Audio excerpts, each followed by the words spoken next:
Silverstone, the home of British motorsport, for another Formula Student, where the teams come from all over the world to compete in 3 categories: petrol, electric and AI.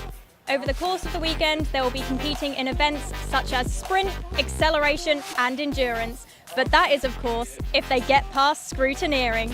So let's get into Formula Student 2024.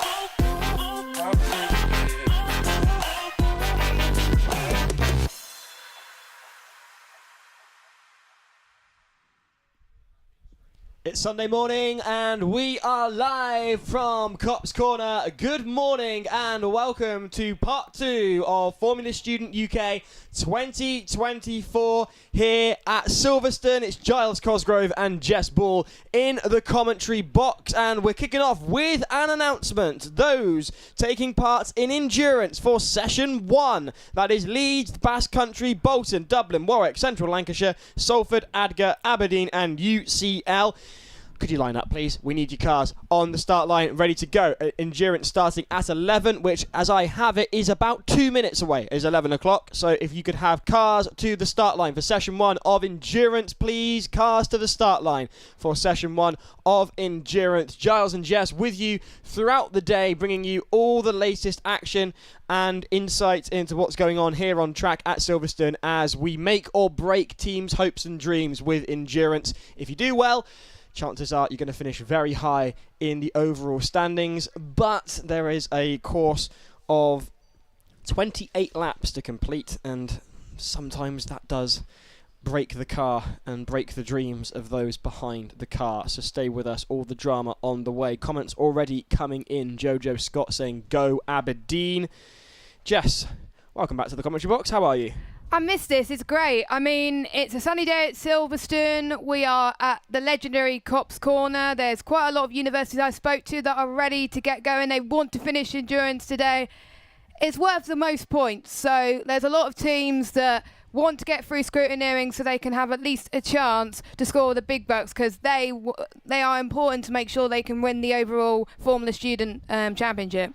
Absolutely, absolutely. We'll be able to bring you all the latest information, what went on last night as teams were working into the small hours on their cars. All the latest insight for you will be to come. We've got some drama, we've got some dropouts, very sadly. We'll be bringing you all of that later on this morning. Also bringing you the results of the AI. We do have, on the subject of AI, a VT for you. Let's get a look at what's been going on in Formula Student AI, shall we? I'm here with Emma of FSAI Statics. So tell me a little bit about yourself. Hi, so I'm Emma Penny. I work for IPG Automotive, who are a virtual test drive-in solutions company.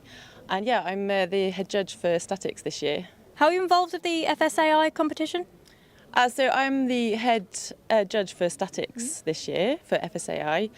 And I'm just helping to run the event and making sure that we've got a good panel of judges from industry and yeah, making sure that the students get a great event. What does this competition set out to do? So this competition sets out to help the students gain an advanced expertise in the area of autonomous vehicles and making sure that they can develop their own control systems and just understand and just, like I say, be advanced in the expertise of autonomous vehicles. And so they're ready for industry. So what about the IMechE provided ADS vehicles? So the IMechE have provided 4 vehicles this year. We've had a bit of funding from the CCAV this year, which helps the access to the competition more for the students. So it enables the students to be able to actually test their software on the vehicles and not have to worry about building their own vehicle, even though that is our main goal, is for students to be building their own vehicles. But the fact that we do have these vehicles, it's just accelerated the competition so much this year. And lots of students have been in the Dynamics events already, and we're only on Friday. So it's an amazing year for FSAI. That's amazing. So what about the skills that it offers students? Like, what can they gain from it? So they can learn all sorts of skills, and I think presenting to industry, because all of our judges are from industry, but they can learn exactly how to develop the complicated systems that are on autonomous vehicles and understand the complexity of not only developing those systems but integrating them and everything else that goes along with it. So how important is it for Formula Student to offer this? I think it's extremely important because I think the industry is moving so quickly, and I think we need these students to have an advanced knowledge to help the future of transport. Yeah, and with the developments of AI in general always going up, I can see it's very important. Exactly. So why should the students get involved? I think one, it's a very interesting part of the competition, and I've seen I've been involved the last 3 years, and it's just improving every year. The level of knowledge and expertise is increasing, and what the students are outputting is absolutely amazing. And I think it's just going to give them such a good introduction to industry and help them get ahead of the game when they're applying for jobs. And it's going to make them look very desirable to an employer. Oh, that's amazing. I can't wait to see how all the students do. Yeah, it's going to be good. Thank you for your time today. That's okay. Thank you very much. And in the pavilion yesterday, we were lucky enough to see the results of the FSAI competition. The FSAI Real World Award went to Aris. I'm pronouncing that in the worst way possible. It's the autonomous driving racing team for ECE, which is from Paris and Lyon. So they won the FSAI Real World Award. Winning the FSI Simulation Development was EUFS, so they did rather well as well. They picked up 2 trophies. In fact, Edinburgh University Formula Student, they got the FSAI Simulation Development, and FSAI Business Presentation went to Oxford Brookes Autonomous, whilst FSAUP saw the concept class. And we're underway here for endurance. Jess, and who have we got on track there? It is Leeds out on track at the moment.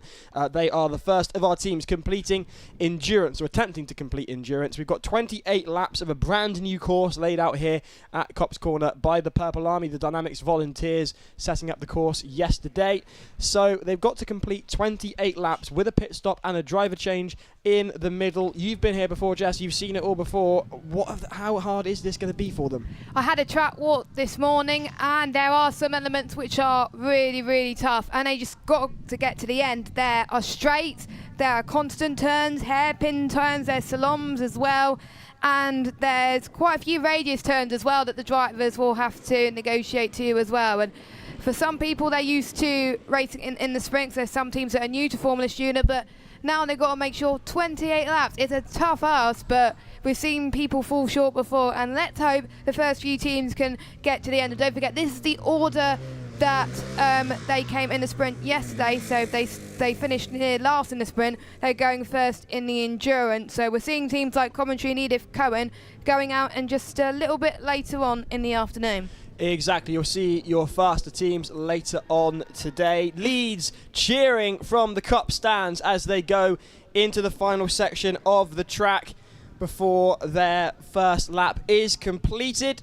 That's 1 down, 27 to go for the team from Leeds as they come through that final hairpin round into that slight kicker and through the overtaking bay across the line to complete lap 1. Very well done. All times done by transponders, no timing beams this time, with a time of 1:51.07 for the team from Leeds. Hopefully you're on board with them now. You can see them going through that first, it's almost very short bus stop into a high-speed left and right as they poke, and they've stopped at the overtaking zone. Cries of despair from the team at Copse Corner as the driver struggles with the controls, looking left and right, trying to work out how to get the car fired up again. What has gone wrong almost immediately after 1 lap completed in the progress of their second lap, and things have not gone well for car number 97, Jess. That is a shame, and I spoke too soon. I said, right, the cars are going to get to the end of the endurance, and they lost it, unfortunately. I think that kind of explains the time you're seeing on our timing monitors. So yeah, very unfortunate, but there's still time throughout the day. Hopefully that they can get back up and running again, but Once the marshal gets into the car, then that's game over for them. But hopefully they can get the car fired up again, Leeds, because they deserve it. They really do. They were the first team to get through scrutineering. They're cheering, trying to encourage their drivers to get back on the power. I believe, Jess, they've got a minute during events like this to get the car going again before they are a disqualification. I know you've got the rules there, so hopefully we'll be able to bring you some clarification on that in a moment. The driver just looking down at the dash, trying to turn dials, press buttons and get something going, get some power in the car. The visor is up. It doesn't fill me with confidence with the visor up. Maybe that's just to get a better view of the dashboard there. It is 1 minute that they're allowed, so 1 minute they're allowed to restart. If they don't restart in that time, that's a DNF for them. You can see the marshals in orange looking at the car, holding off from touching it. As soon as the marshals touch the car, that is the endurance run over for the car in question. Stopped on track are Leeds at the first overtaking zone on their second lap, and 1 lap completed. That's still some points on the board, 250 points up for grabs at endurance, as the marshal has a conversation potentially with the driver. He's on his radio trying to determine what to do with the Uni of Leeds car, and this isn't looking great, and I believe they're about to touch the car, Jess. Yes. Yeah, they touched the car. That's absolutely gutting for the University of Leeds. 1 car in, and we are already 1 car down here at Endurance for Formula Student UK 2024. Hopefully we'll be able to see some cars complete endurance today. 1 car that will be not making an appearance is UE. They were very exuberant out on track yesterday, but unfortunately suffered a rather large engine malfunction, and as a result will not be joining us for endurance. Meanwhile, the Purple Army heading out to help the MS UK Marshals retrieve the University of Leeds car. Regardless of that, though, the University of Leeds should be thoroughly impressed with themselves. Definitely. So proud of themselves for this. Their cheers are well deserved. To get to this point in Formula Student is no mean feat. This thing is a fine art, this competition. Yeah, and especially since they were the first team to make it through on Thursday, Friday as well, and they managed to do acceleration and sprint yesterday. That's still quite a few points on offer for the team, and that's better than some of the teams that are still trying to make through scrutineering. Now, we do hope we get to see more teams get through scrutineering, because the last scrutineering that they got to do is the brake test, and I heard quite a few cheers as I was doing my track walk earlier on of a few teams already passing through scrutineering already, so hopefully we can see some more teams out on track later on, but only 5 teams are allowed, so we may see the teams that we may not expect. But good job to Leeds for actually getting out on track and scoring some crucial points this weekend. Absolutely. So, talking of the brake test, Kingston are a team that I really am hoping to see in Session 3. Now, Session 3 is very interesting. We'll get onto the story of Session 3 in a moment. I want to talk about Kingston briefly. Yeah. Kingston were progressing through scrutineering, as teams do, until during the brake test, their left outboard suspension system shattered under hard braking. The wishbones went all over the place, ripped carbon fibre. I've seen it. It was a mess. And rather than chance it and just fix that front left, they've decided to completely redo their entire outboard suspension system on the front and the rear. Completely redone it in 2 days. Wow. 2 days, and they are currently progressing back through scrutineering. Cheers around the paddock this morning as they wheeled their car out, having completely redone their suspension system. I'm crossing my fingers for them. They'll be able to pass through scrutineering, because Session 3, which is run later this afternoon, is after the above teams. So after all the teams that have completed sprint, any additional teams that have passed scrutineering but have not started endurance may compete. This will be limited to 5 teams. And those teams wishing to join this session must be at the start gate by 1 o'clock. So that's 5 teams can compete in Session 3. First come, first serve, must be at the start gate at 1 o'clock. Note that time down, teams, if you're interested. There's a fair few teams that I would like to see through that. I'd like to see Kingston, I'd like to see South Bank, and I'd like to see Exeter there on that line at 1 o'clock. Would it not be the best climax for South Bank after all the heartache that they've gone through, after all the blood, sweat and tears that they've been putting in? Would it not be the best thing ever to get through into session 3 of Endurance? South Bank, best of luck if you can hear us. Eloy Catalan, asking, is there a link for live timing? fsstats.co.uk is the place to go for all FS Stats related data. That's posted and updated live throughout the competition. Meanwhile, Poonam Advale saying good luck to Oxford Brooks. Alonso saying stay tuned for the next car, number 48. And Extreme Grapes saying the stag is back. Meanwhile, University of the Basque Country, car 48, should be up next. I've yet to see it arrive, Jess. There are 2 universities that have come from the Basque Country in Spain, and we're wondering which one it's going to be. We saw a team this morning from the Basque Country. Albazer, I think. I absolutely butchered the pronunciation of that, but they will be there. If you're on the COP stands at the moment, give us a wave, because you're currently on camera being broadcast around the world on YouTube. So do please give us a wave if you are on the stands. You're also on the big screens here at COP's Corner. Lovely weather for it compared to last year. I mean, that was an absolute washout last year. I got soaked in the acceleration last year. Yes, we did. And I had longer hair. It's nice to have hair, I imagine. I wouldn't know. Meanwhile, we've got George Pearce saying, let's go ECU. They're already watching from Australia. Good day, down under. On the subject of Australia, Jess, I've got a present for you. Oh. I've got presents from Australia. Oh, I wanted this. ECU have been kind enough to bring us not only Caramello Koala, which is their version of a Freddo bar, but we've also got the greatest biscuits outside of the UK. Tim Tam. Tim Tams. Other biscuits are available. They may just not be as good. And that is going to keep us going here in the commentary box throughout the day, so stay tuned. If anyone's got any milk that we could borrow, we can try a Tim Tam Slam, which is where you bite either end off and then drink the milk through the biscuit. I have spoken to Edith Cohen about the challenges of doing different competitions, because this is their first time in FS UK, and there's some regulations that are different in their part of the world compared to Britain as well. Obviously, I spoke with them and they said Silverstone is faster, and they've been enjoying it as well. They've been looking so good in all the dynamic events so far as well. They've learned so much as well for the static events, so when they come next year, they feel really prepared, and they were very happy when they got through Screw on Friday. But just a reminder as well, if teams don't get into the starting grid by their allotted time, they will occur a penalty. So hopefully Basque Country can make their way soon, because otherwise they will be penalised. We want to see some on-track action, Giles. We would love to see some on-track action. For now, we're going to go through more of the comments, followed by G saying, Shoe Racing, that is Sheffield Hallam University Racing. Shoe Racing, he's in support of. Ray Britton saying, come on ECU. Ava Cullen, go Trinity. Extreme Grape saying, good luck Kingston.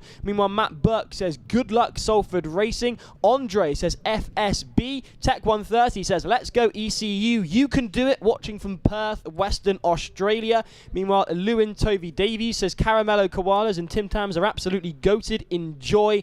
And Iker Pacho Fernandez points out that we haven't had an excellent summer of sport this year. We've had Wimbledon, the Euros, FS UK, and Gibraltar. I don't know what's going on with Gibraltar, but he's mentioned Gibraltar in there. Meanwhile, and British Grand Prix. And the British Grand Prix, of course. How did I forget that?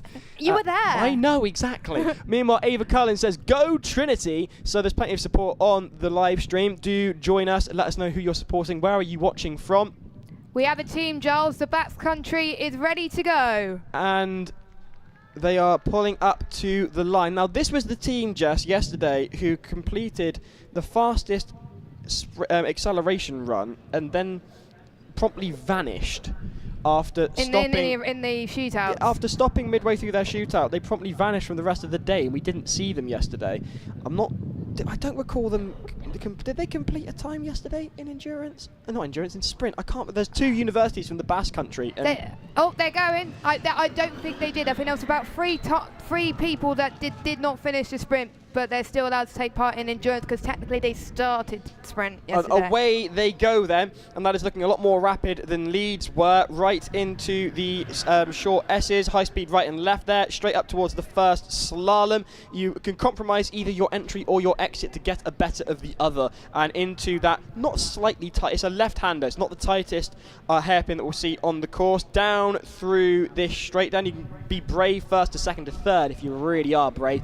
The key to the double right-handers that they're on now is to go for a wide, nice entry, third down to second, and you're close to the gravel on exit, which might unnerve the drivers somewhat, into a high-speed section after the variable S's through there, coming into the view of the commentary box, onto the second and third slaloms. You may compromise the second onto the third. It's a real interesting one because you realise there's a slight gap between them, but they feel like one and the same, into then a bumpy surface as they head around towards the back end of the circuit, the final hairpin. That's going to unsettle the cars. They're walled on all sides. That's going to really unnerve the drivers. Into a slight short straight and the last overtaking zone, and across the line, and that is a time then for the Basque Country of a 1:14.69. Lap 1 completed for the University of the Basque Country, 27 to go, and a driver change, already nearly 40 seconds quicker than the University of Leeds. Can they go further than Leeds did? By the looks of things, Jess, yes they can. Yes, that is very good. And for some teams, they're not worried about the lap time. They're just worried about getting through to the end. So this was very, very tidy from Basque Country so far. They want to score some crucial points. So this is looking good, touch wood. So let's hope to see them cross the finish line. Plenty of action to come right now on track. It is the University of the Basque Country. That red light flashing on the roll hoop above the driver's head, letting everyone know it's under its own power. Do not approach, do not touch. It's what you want to see for these cars. That I've got those electric power units in the back. If you see green flashing on that car, it's bad news. It means that the car is in limp home mode. It's safe to touch, but that's not what you want in order to complete endurance. So stay with us as they head into this final hairpin. It's the tightest corner on the circuit. It sends you out wide through here. There's that short section there that invites drivers to accelerate. They know they're close to the end of the lap. But there's that right-hand kicker, and immediately they've got to brake and go in that quite harshly. That's a second lap completed for the University of the Basque Country with a time of 110.40. That's a 4-second improvement out of the gate, Jess. That's huge. That's confidence as well, because there's certain drivers that may have had no experience around this track, and it's just about that confidence, that feeling of the car as well. And so, I know some people may have done the sprints yesterday, but endurance is no mean feat. So I think when we head to about the final few laps of their run, expect some quick times from some of the drivers that you may not expect to see do well as well. We got Bolton on the queue as well, about to go for endurance. I'm excited to see them out there on track. They were looking good to go today, so I'm excited. Bolton are an interesting one, and we'll get onto that in a moment. What you were talking about there, Jess, about the fast laps towards the end of endurance, absolutely. What you have to consider with a battery-powered electric vehicle, however, is those batteries are going to be running low on juice by the end of endurance, and you'll see that unlike petrol cars, which have got a fuel tank that really ought to be able to last through endurance, it's a bit touch and go with the battery cars, and they will have less power to be able to rely on. And even if they've got enough power to get them over the line, that power is still going to be reduced in comparison to what they started with. So possibly with these electric cars from the Basque Country, who've just posted a 1:07.89, a 3-second improvement there. Into lap 3 they go, and yes, it's going to be a case of potentially those faster laps coming in the early stages for the electric cars. Now, you mentioned Bolton. Bolton are running with a belt drive rather than a chain drive, and that's not a variable transmission. That is quite literally just replacing a chain drive with a belt drive. And they've chewed few. They've chewed through a fair few. There's a lot of F's there, but they've chewed through a fair few, have Bolton, and as a result they have to be very mechanically sympathetic. So you may not expect particularly fast times from Bolton, who are third here on our list, running in endurance. Currently on track is the University of the Basque Country. I know Leonardo has been asking, is there somewhere where we can see the order of cars for endurance? We'll try. It's on Twitter. There we go. X. Well, I still prefer to call it Twitter, to be completely honest with you, Jess. But yes, if you head over to Formula Student Twitter, it is there available for you now. That's another lap completed by the University of the Basque Country. Quicker again, Giles. I think a few seconds quicker than last run, a 1:07.29. That was very, very decent from them. That is absolutely spellbinding from the University of the Basque Country, who are settling in to their run. 4 laps complete, 5th underway. Bolton ready to join us. In 4th, it'll be Trinity College Dublin. I know there's some support on the live stream for Trinity. Lisa Cullen saying go Trinity, and Daniel Lowe saying let's go Trinity, make us proud. Following Trinity College Dublin, it'll be Warwick, followed by Central Lancashire, then Salford, Adgar, Aberdeen and University College London, and that will round out the first session. The second session starts at 12:30, but we'll look at the first session for now. On track, University of the Basque Country, looking very consistent. No qualms, no dramas, nothing at all of concern for this team who have come from Spain, and through they go past us here in the commentary box, looking very tight and tidy. On it like a car bonnet are the Basque Country, who've just dropped a time of 1:05.67. That is 2 seconds faster.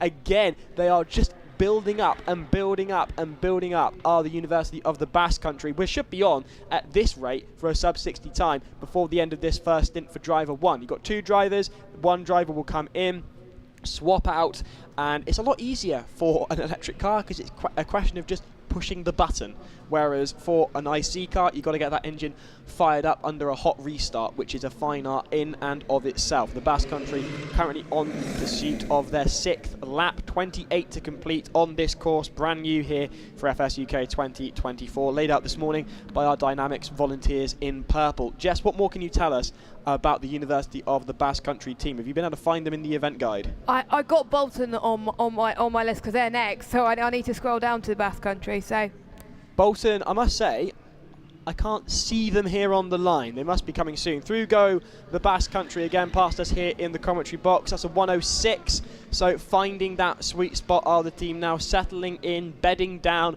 The track will be rubbered in now for the teams adding to our running order. They'll be able to rely on a slightly more rubbered in track than potentially the Basque Country had to enjoy. And that is Bolton. I can see Bolton are indeed lining up now, ready to enter the fray. Revs going high for the University of Bolton, and away they go with a leisurely pace that we've come to expect from the University of Bolton. I'll be interested to see if they can cross the line and complete endurance as they go through that rather short bus stop off the line. If you're brave, you can start that in second. Meanwhile, the University of the Basque Country back at the bottom end of the course, but you can see on your screens there, that is the University of Bolton, car number 35, with its combination of, I think it's rubber and flexiglass belt drive driving the car there. Meanwhile, crossing the line there is the University of the Basque Country to complete lap 7 with a time of 1:05.14. On to lap 8 now. that is, I think, consistent throughout the lap times as well before they do the driver swap. But I think Bolton yellow flag. There's a yellow flag out for Bolton, and you can see the Basque Country approaching them in the back of the image there.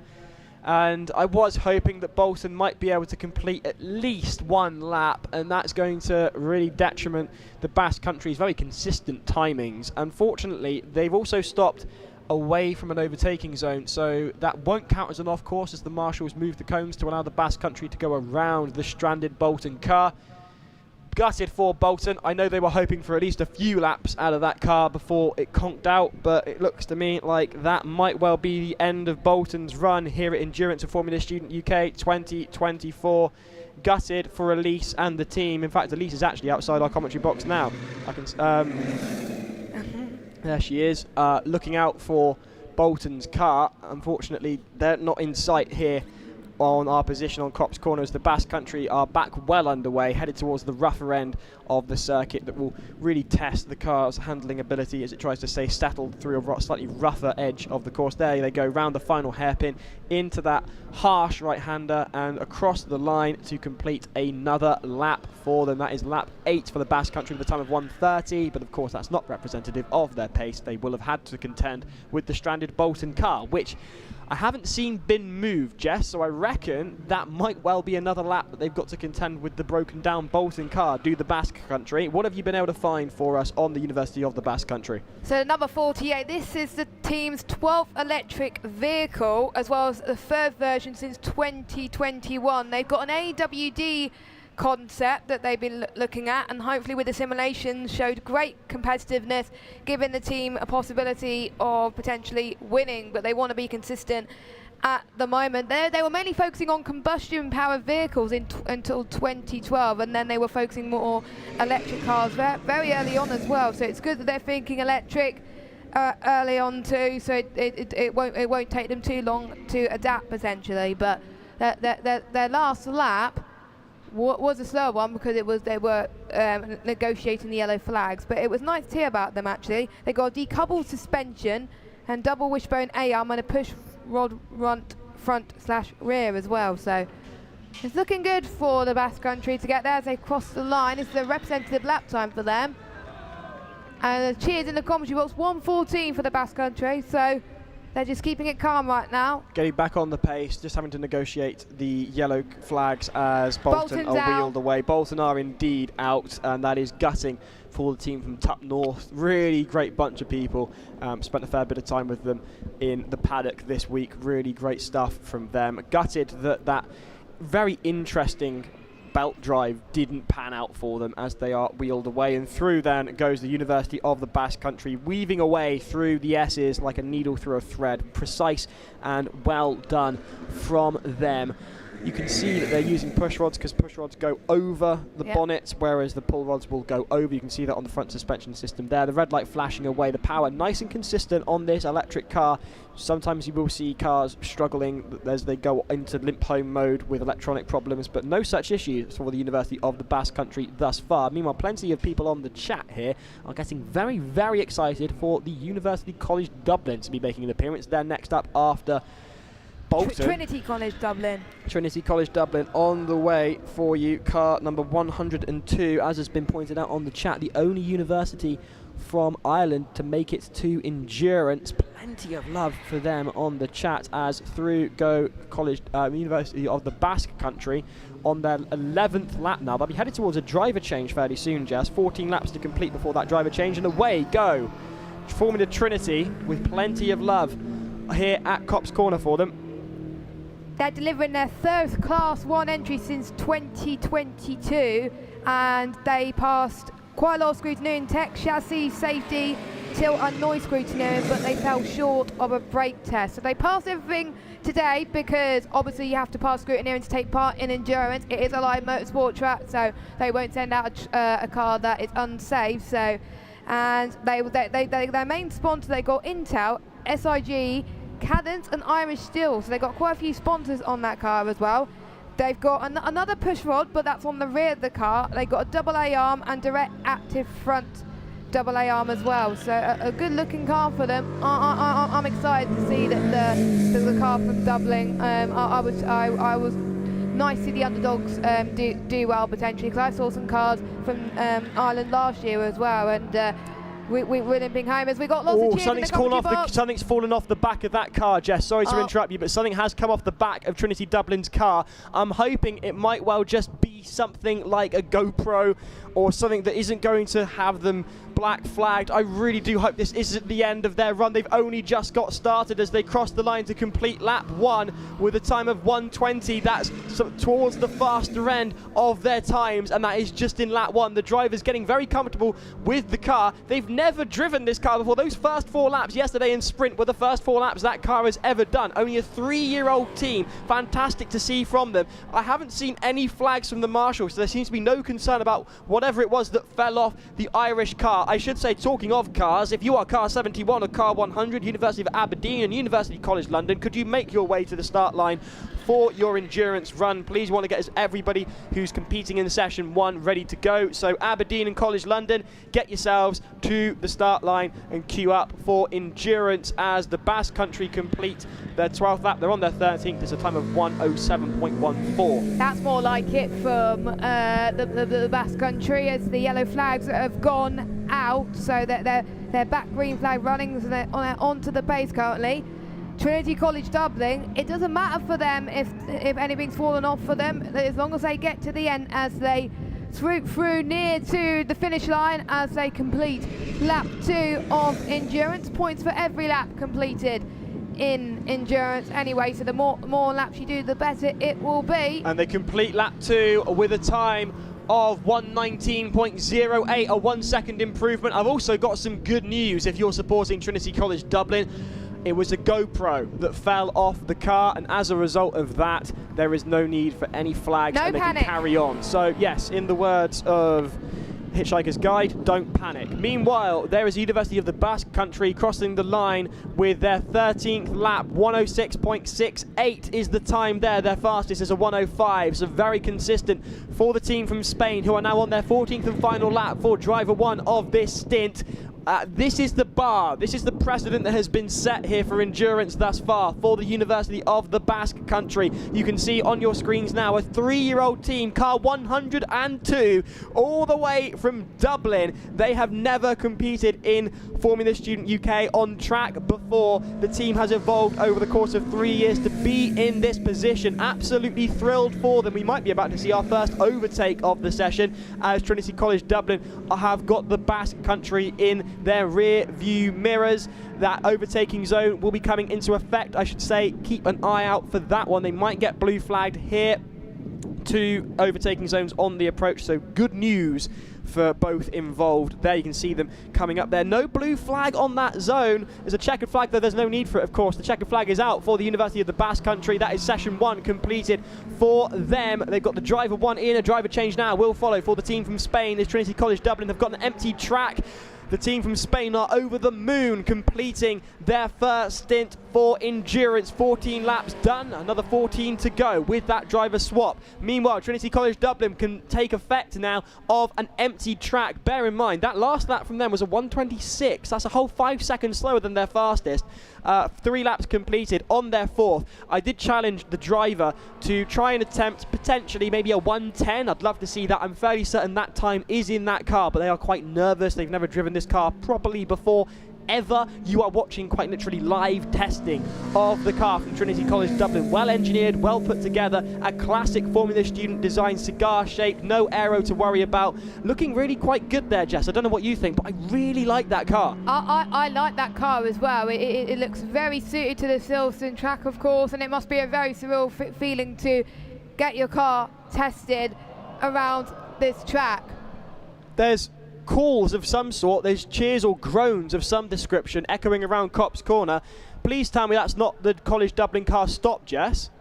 That is the car stop, No! and they hit the wall. They've hit the wall in a really bad way. The car is on its side, Jess. Oh my gosh, I missed that. How on earth has that happened? Oh, I hope the driver's okay. That's the important thing. We will get you a update on the status of the driver as soon as we can. Watching a replay here in the commentary box, they go wide and the car doesn't. How has that got there? I couldn't see it. Here, we're trying to wind back here in the commentary box to be able to bring up. You saw it if you're on Cops. You'll have seen it there take place. I imagine we were just looking in the wrong place.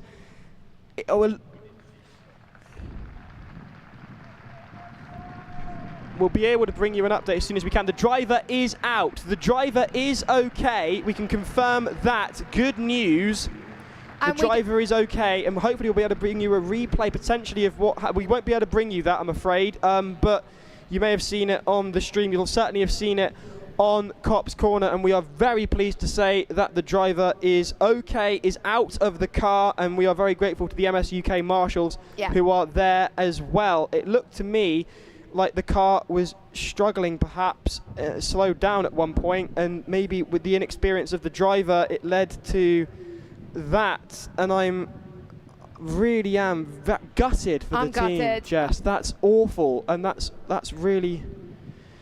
shaken us here in the commentary box. I imagine it may well have shaken you at home. We can confirm that the driver is A-OK. The car being recovered from Cops. I imagine that will lead to some sort of delay for the rest of session 1. And we'll try and bring it to you here now. We can see, just went wide on the exit of the hairpin, caught one of the bollards and was tipped over onto its side, and we can confirm the driver is okay, is out of the car. That's the most important thing, because motorsport is quite dangerous, of course, so thankfully he's able to get out as well. But this is why scrutineering's in place. It's why the rules are in place. That roll bar preventing any damage to the driver. It went onto its side as a result. Bolton's car being recovered as well as a result of this. And I see a red flag. Yeah, the session has been red flagged. So as you'd expect, we'll be able to bring you more action once the session returns under green flags. Warwick there waiting to go, and then behind them we've also got University of Central Lancashire. Horrendous for Trinity College Dublin, who were looking on track to be doing an immense job, and regardless, for a team that's 3 years old, there was so much potential there that they just never quite got to see through to the end, and to go out like that is a really awful set of circumstances. And I'd just like to give a round of applause to both the driver and the marshals there. If you're on Cops, a round of applause for the driver and the marshals for their way of dealing with that so professionally, all involved. So efficiently as well, making sure that the driver was A-OK, and we're not showing the footage until they made sure that he was okay. That's the first collision of any sort that I've seen since 2021, when two cars came together in a big way, and very glad to say that, as in that case, here also, driver fine. Car, I imagine, to be honest with you, I don't imagine a lot of damage has been done to that car. By the looks of the collision that was sustained, it was looks just to me, a tyre, wasn't it? The tyre hit one of the bollards at the top, at the final hairpin, and then just rolled over. I imagine that car, you can see it on your screens being wheeled back there. I don't see a lot of damage on that car, Jess, and I'm really doubly gutted for them, because I reckon that they could have finished. Under different circumstances, that car could be restarted. They could have finished as well, and of course, with the likes of the Basque Country that was still running in endurance, they have to pause for a little bit as well. That must be interesting in terms of their mindset as well, because they got to think, right, with any restart, they got to think, how am I'm going to negotiate this track with a restart? Is the car going to make it through?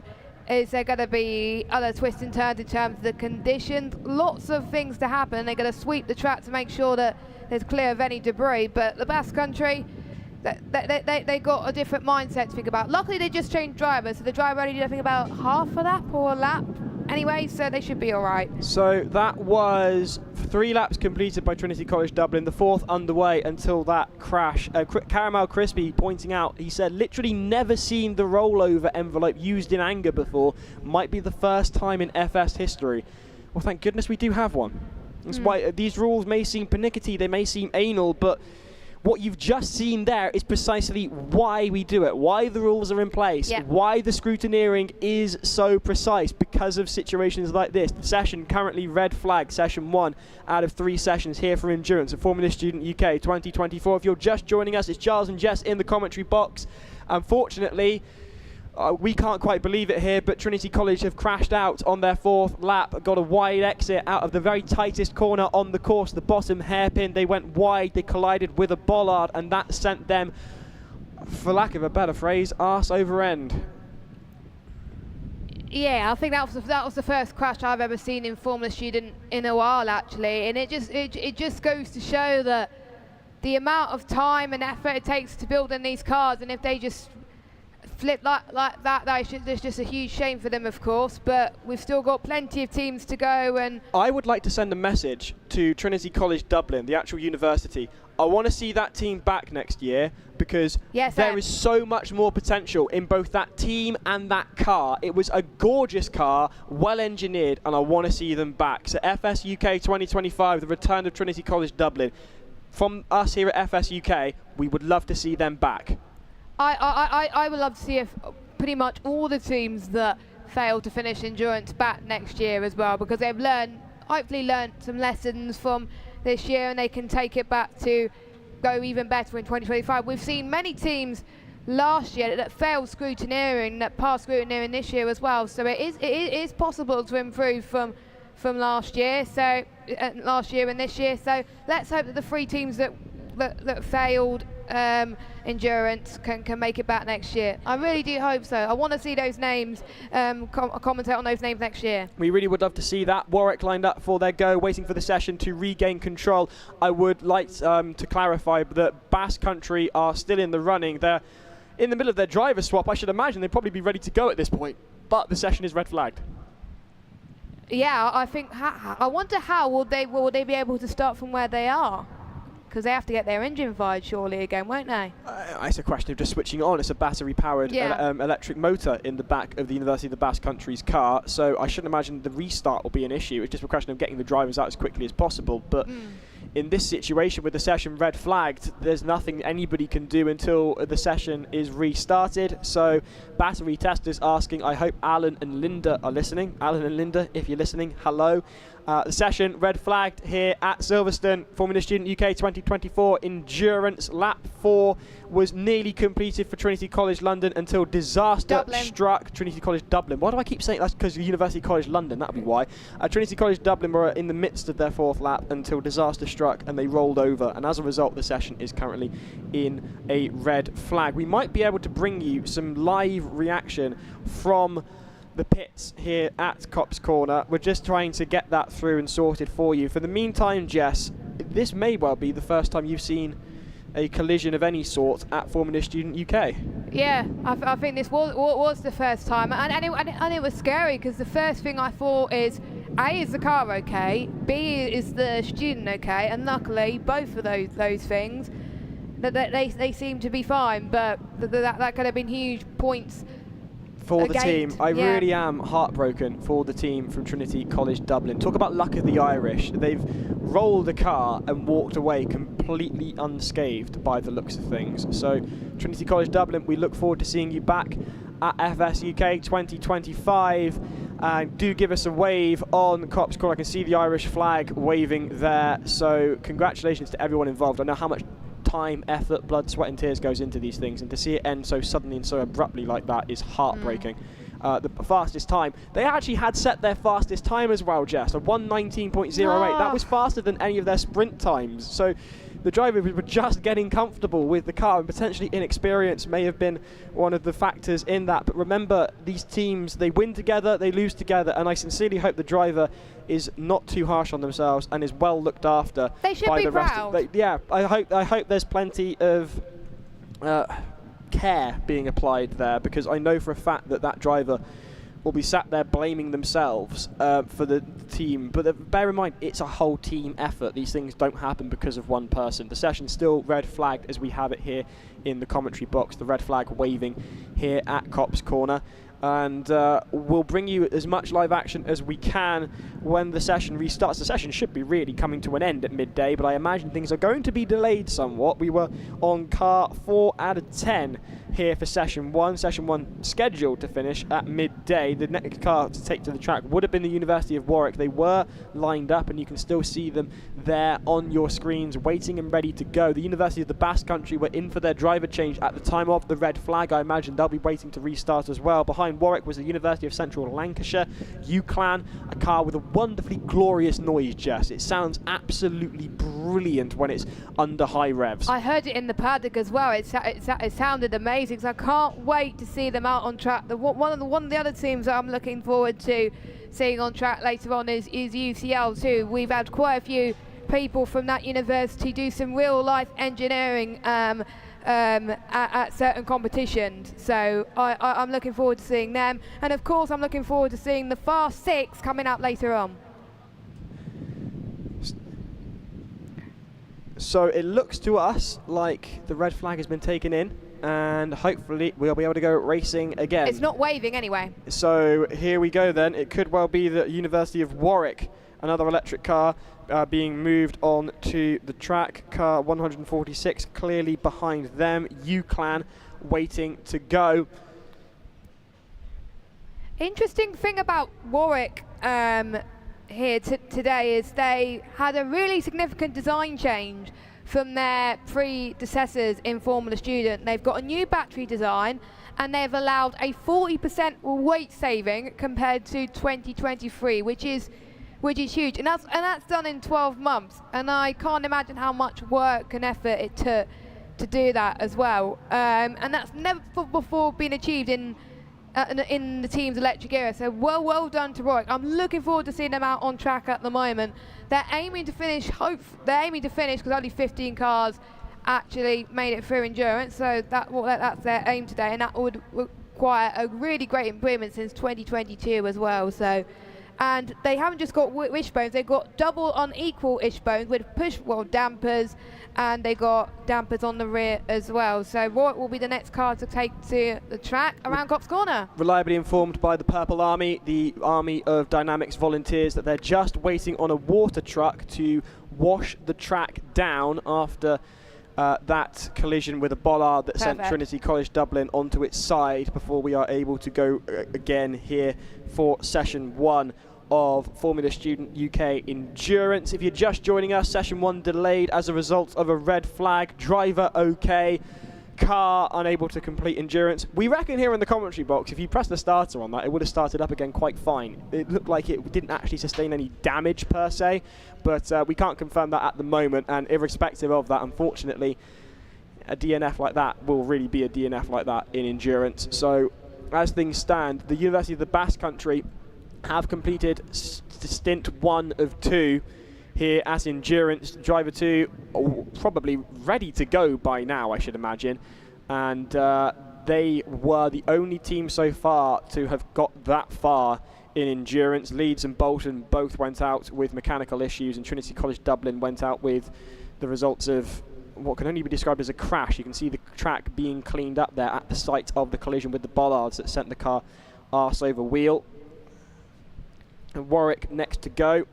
Meanwhile, Jamie Smith says, come on, Warwick. Sophie Taylor says, go Warwick Racing.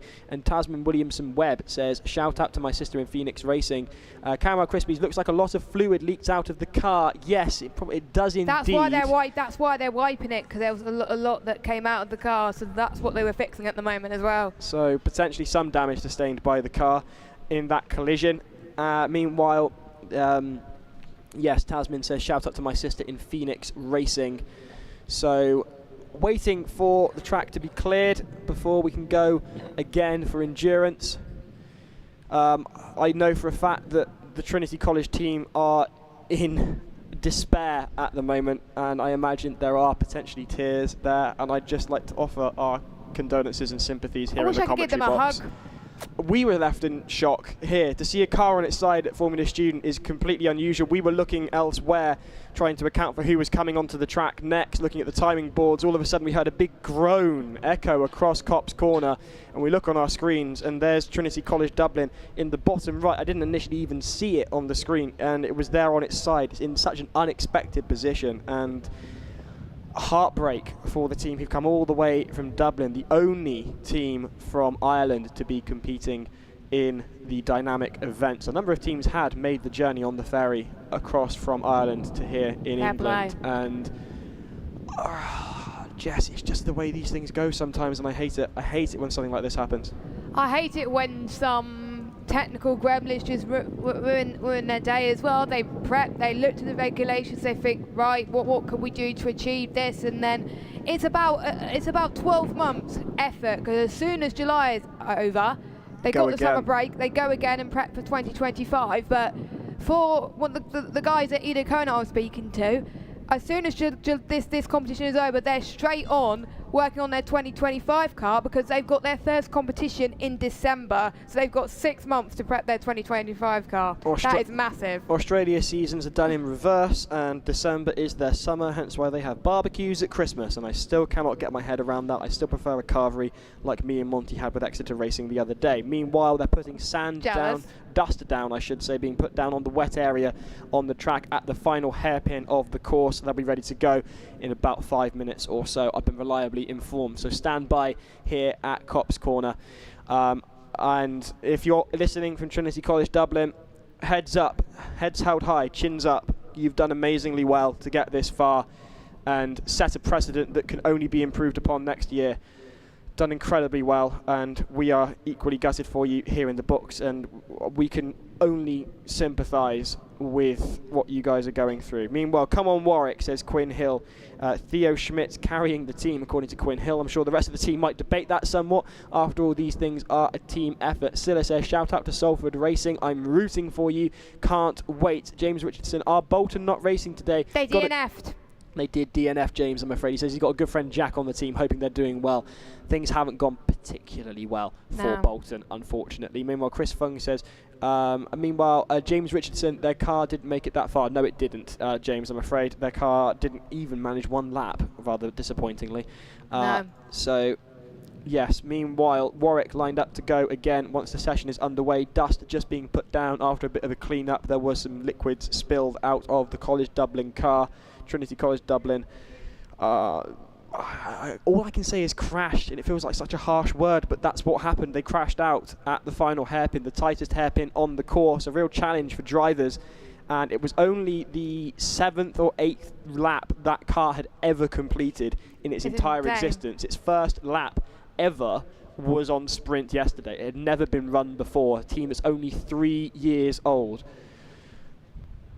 That just blows my mind as well, that we have teams that don't have much experience that can come to Formula Student and pass scrutineering and then compete in these events like this as well. It just shows the effort they put in to these cars too, and it shows that any university who has not taken part in Formula Student before that want to get involved, it's a great thing to get involved, because even though they're out on track at the moment, we're not looking for the next Max Verstappen, Lewis Hamilton. We're looking for the next engineers, Adrian Newey, for example. We have seen many students come from Formula Student and come to work with these amazing teams in F1, British Touring Cars, World Superbikes as well. I know quite a few are supporting their teams today.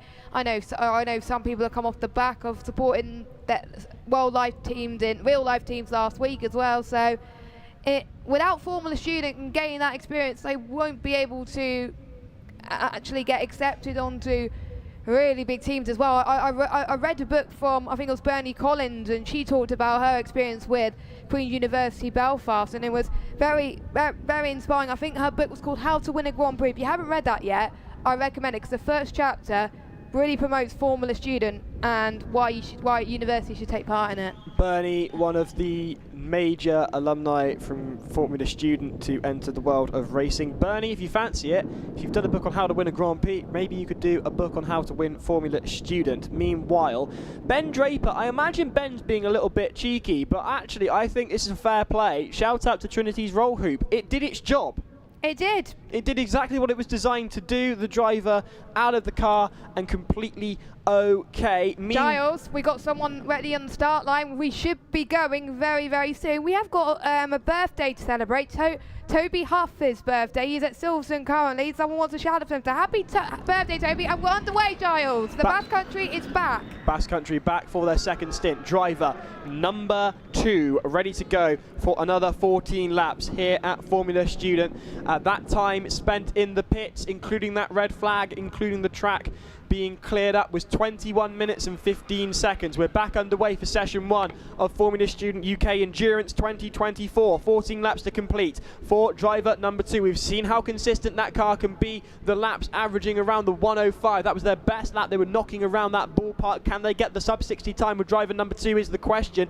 The battery, has that been drained? Have they left the car on? Fingers crossed they switched it off, because obviously that battery has only got so much juice in it. Meanwhile, plenty of love on the chat for Warwick. Edward Savage. Warwick are up next, and he says, come on, Warwick, smash the competition. Sook says, Warwick's chassis team has done an amazing job. So different, amazing. Meanwhile, Will Biddy says, shout out for Dave Cooper from Warwick Uni, who couldn't make it to comp. We're all missing our godfather, as driver number 2 goes round to complete their first lap for the University of the Basque Country.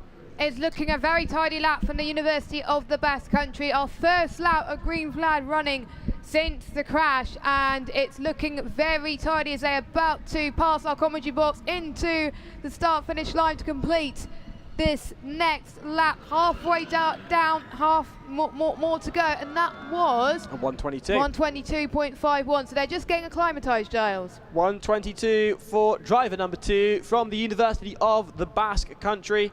That is 15 laps completed, 16th now in progress for them. Warwick should be up next. You can see them going through the hairpin at the top of the course onto a straight there that they really can send it into before they enter into the variable S's. and then straight onto a high-speed section before headed down to the second and third slaloms here on the endurance track. They're about to enter those variable S's now. You can see it on your screens there. Warwick lining up, ready to go very shortly, having a conversation with the Dynamics marshals. I know for a fact they've done a lot on that chassis. Meanwhile, here comes University of the Basque Country through that final slalom on to the hairpin that spelt disaster for Trinity College Dublin. It is the tightest hairpin, in fact the tightest corner on the course. No such trouble from the team from Spain as they go through the final chicane, past the last overtaking zone, crossing the line and into their 17th lap with a time of 1:14.74. Getting closer and closer, settling in, headed towards that consistent time of about a 1:05, 1:06. There was a honk of a horn. Is that Warwick's car signalling that it's under power, or was that a car alarm? I couldn't quite tell you. I hope it was a car alarm and not Warwick. They do have to give a noise letting people know that the car is under its own power. You'll be able to tell from the red light above the roll hoop. That's what's flashing right now above the driver's head on the University of the Basque Country's car. Here's another electric car for you coming soon. It is Warwick. Currently, I think that's the green light still. It's still in safe mode at the moment, not quite being brought up to the line yet. Meanwhile, University of the Basque Country headed through on their 17th lap, 28 to complete on this course for Formula Student UK Endurance. I got a funny feeling, Jess, this might be the team to do it. This might be the first team we see completing endurance at Formula Student UK 2024. And I think the cheers are going to go crazy with the team finishing as well. That's the benchmark. The Basque Country, you may not necessarily need to be the fast to finish endurance, but if not many teams finish, then you're going to get the big bucks and you're going to be scoring very well in the championship. They're starting their 18th lap, and their best last lap was a 1:13.78 as we see the University of Warwick, the number 12, about to get going for endurance. We've got four teams down. This is the 15 that will be taking part here today on Sunday at Cops Corner at a beautiful day. It's a bit cloudy at the moment though. Ideal driving conditions, I'd say. Yeah, ideal driving conditions, not too hot as well in the driver's suit too. They each have 2 drivers.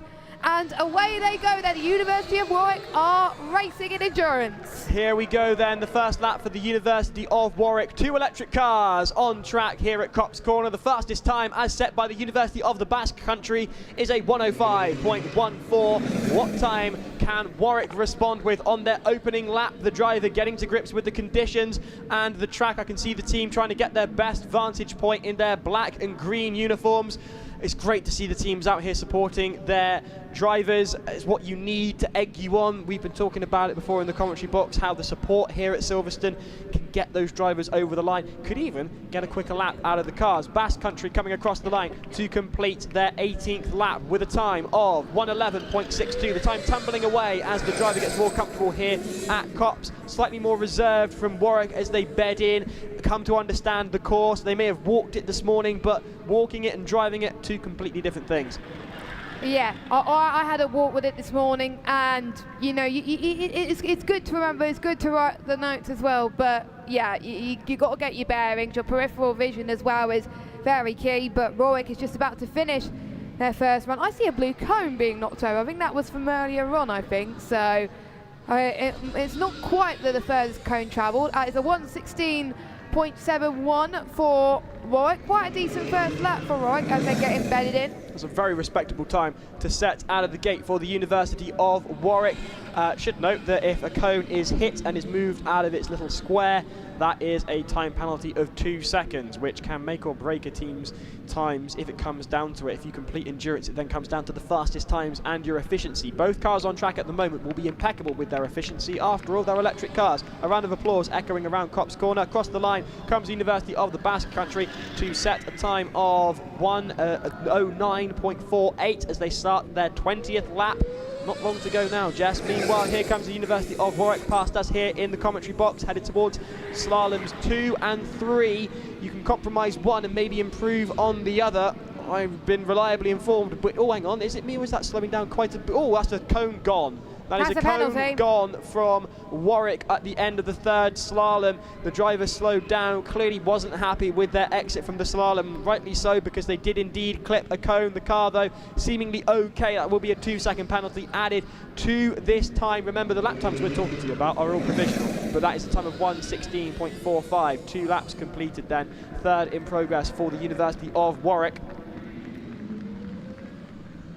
I think we got the University of Central Lancashire hopefully will be getting ready soon, so they will be the next team to get out on the circuit as well. The Basque Country still going strong out there on the circuit. They've been out the longest so far, but they had to stop a little bit due to the red flag. This car looks a lot quicker than what we saw earlier on. A 1 minute 9.45. Again, another consistent lap time. That is key. They have on lap 21 out of, how many laps is it? 28? It is 28 this year here at Silverstone.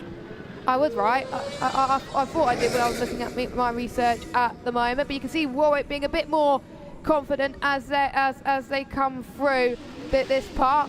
And through away go UClan with a monumental noise and a very squirrely car with Max behind the wheel. Super Max incoming for UClan, says Ben Draper.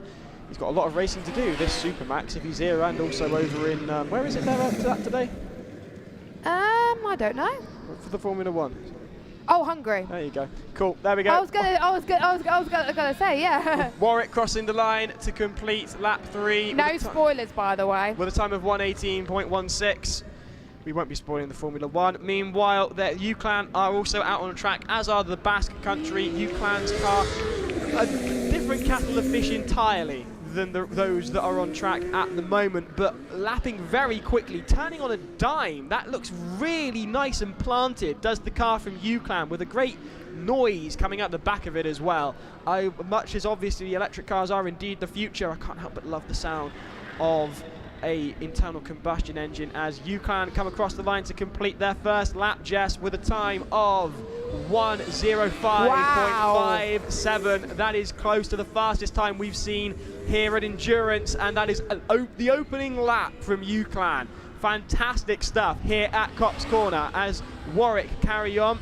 The driver is confident. The driver is really dialed in as well. Surely they must have done a few track walks as well, and most of their parts have been manufactured in-house as well. And this car has been built for their curricular projects as well, so it does actually count towards their degree as well, which I have to say is absolutely insane. There's quite a few universities that have done this as well, and you can tell it's a really quick car around this straight. You can tell the speed difference compared to the other teams.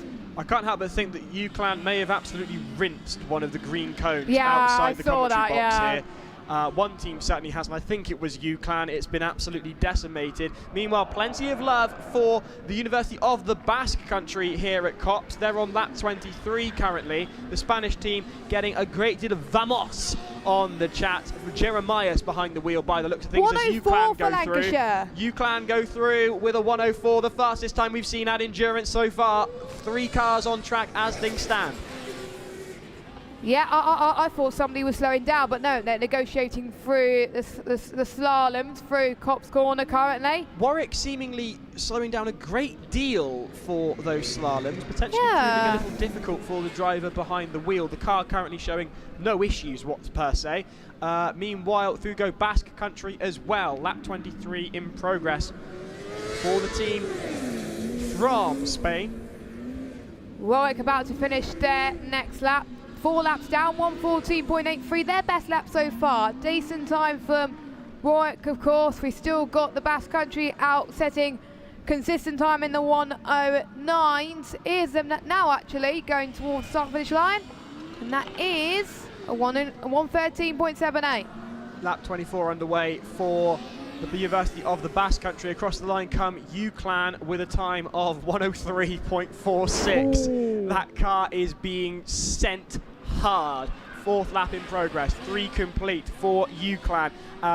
People on the chat also suggesting that the car does indeed look squirrely, does look like a handful, so Supermax well needed to handle a car of this nature. Warwick going past us here in the commentary box, headed towards the 2nd and 3rd slaloms. They kind of catch you out to these two because they look almost like one continuous slalom, but there's a very short interstitium between the two, and it narrows, does the track. The track does get narrow as they head towards that rather bumpy section of the circuit that unsettles the cars. Basque Country slowed down there to be overtaken by UClan. UClan on a mission, Basque Country also on a mission. The objectives completely different. Basque Country will want to finish, UClan seemingly attempting to completely obliterate the lap times of everybody else, and doing so in the progress with the fastest lap of 1:03.46, the fastest we've seen in this session. Meanwhile, the Basque Country on their 24th lap out of 28. Past us here in the comms box does UClan go with a time of 1:08. They did have to slow down though for that overtake. The Basque Country go through as well with a time of 1:18. They had to move in for UClan to overtake them. 25th lap in progress then for the team from Spain. Yep, not that long to go, Giles, until they complete endurance. And how many points do they get minimum if they complete endurance? Now you're asking. I will have to look it up. Sorry, I throw you under the bus there. Just a little bit. To be honest with you, Jess, in my experience in Formula Student, we never needed to know how many you get for completing endurance because we would never get there until last year, so it wasn't ever something I needed to trouble myself with. Meanwhile, Warwick are going through very slowly. And the green light is there on the roll bar. UClan They're going out the well car past. quickly. And UClan. Car failure. No, they're off. They're all out. They're well out, Warwick. Is that because they're on the racing line? Have they pulled? I think they might have even pulled out of the track, and Warwick are off. And yes, they have pulled out of the track to allow the other cars to come through. Warwick with the green light above the roll hoop, and heartbreak for a team that were just seemingly getting on with it, Jess. They were getting on. They were saying consistent lap times.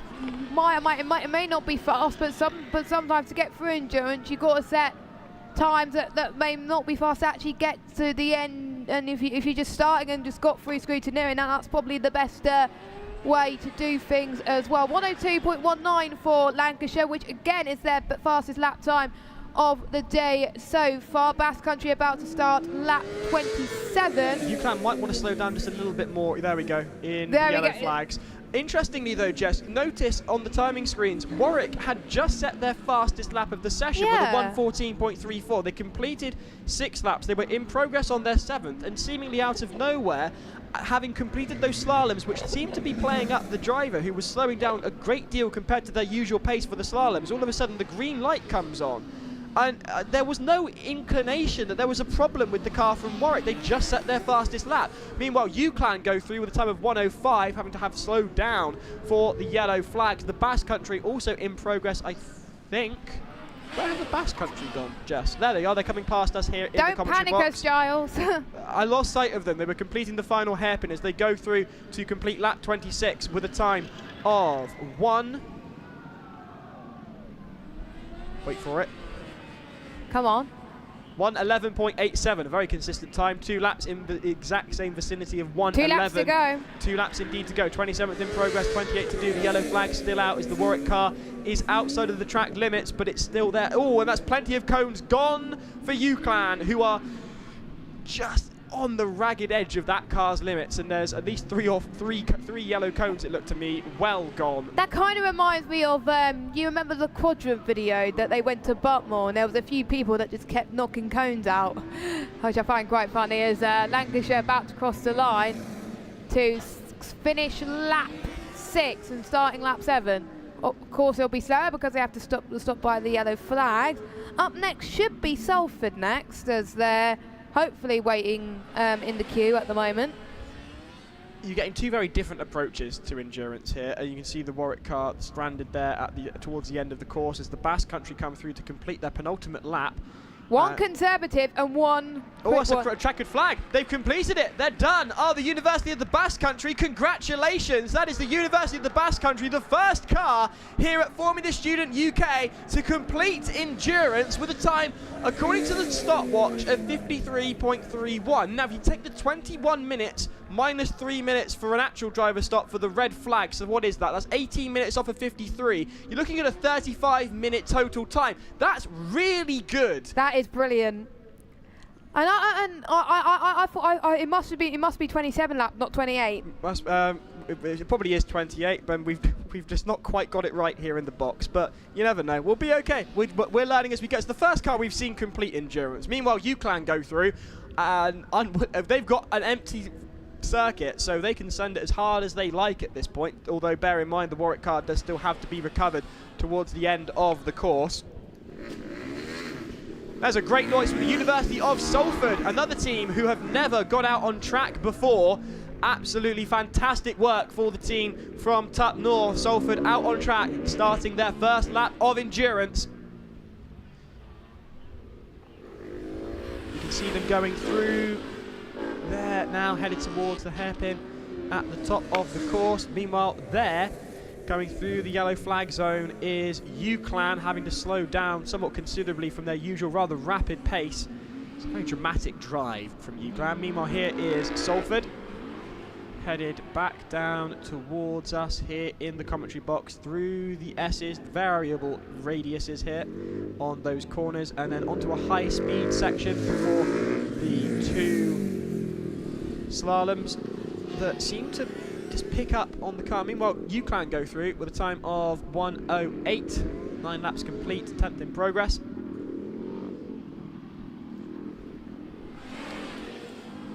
I'm interested to see Salford's lap time currently as well. I would want to hear from the Basque Country after that later on. So hopefully we will get some word for them. Here they soon. come then, Jess. Round of applause from Cop's Corner as through goes Salford then with a time of 1:17.06. A very good time out of the gate for driver number 1. This car has not had a lot of time being driven. And hopefully we'll be able to get you the word from the pits. We've got our very own Ted Gravitz. James Monty Montgomery, what have you got for us?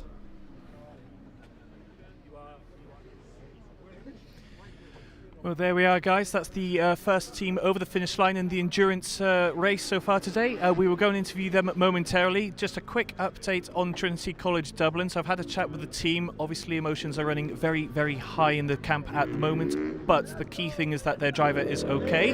From what they could see on the footage and from those standing by, their head did not make contact with the ground. So they're in the ambulance just now for precautionary checks. But it seems like the driver is okay. And so that is the most important thing with regards to Trinity College Dublin. Hopefully we'll have a chance to chat with them later. But for now, I'd like to introduce you guys to the team at the University of the Basque Country, our first finishers of the endurance race today. Señores, felicidades. Congratulations. That was a fantastic run. You guys have been so quick all weekend, and I'm very, very pleased to see that you guys have come over the finish line. You're the first finishers of the day.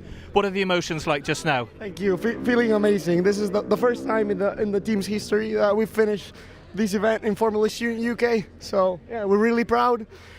Amazing feeling. No words for it. Fantastic. We are so happy for you guys. That was a really clean run out there today. Good pace. We were gutted to see what happened in the acceleration run yesterday because there's been so much pace in this car from day one. And no, I'm very, very pleased to see you guys be able to finish. A quick word with you as well, if that's okay. How was that stint? Did it all go okay according to plan? Yeah, incredible. We tried to be not a little bit go slow in order to ensure our car, so it was incredible. The car behaved incredible. No problem at all. This is just what we want to see. Congratulations, guys, and well done for being the first finishers of the day. Well done. Guys, back to the comms box.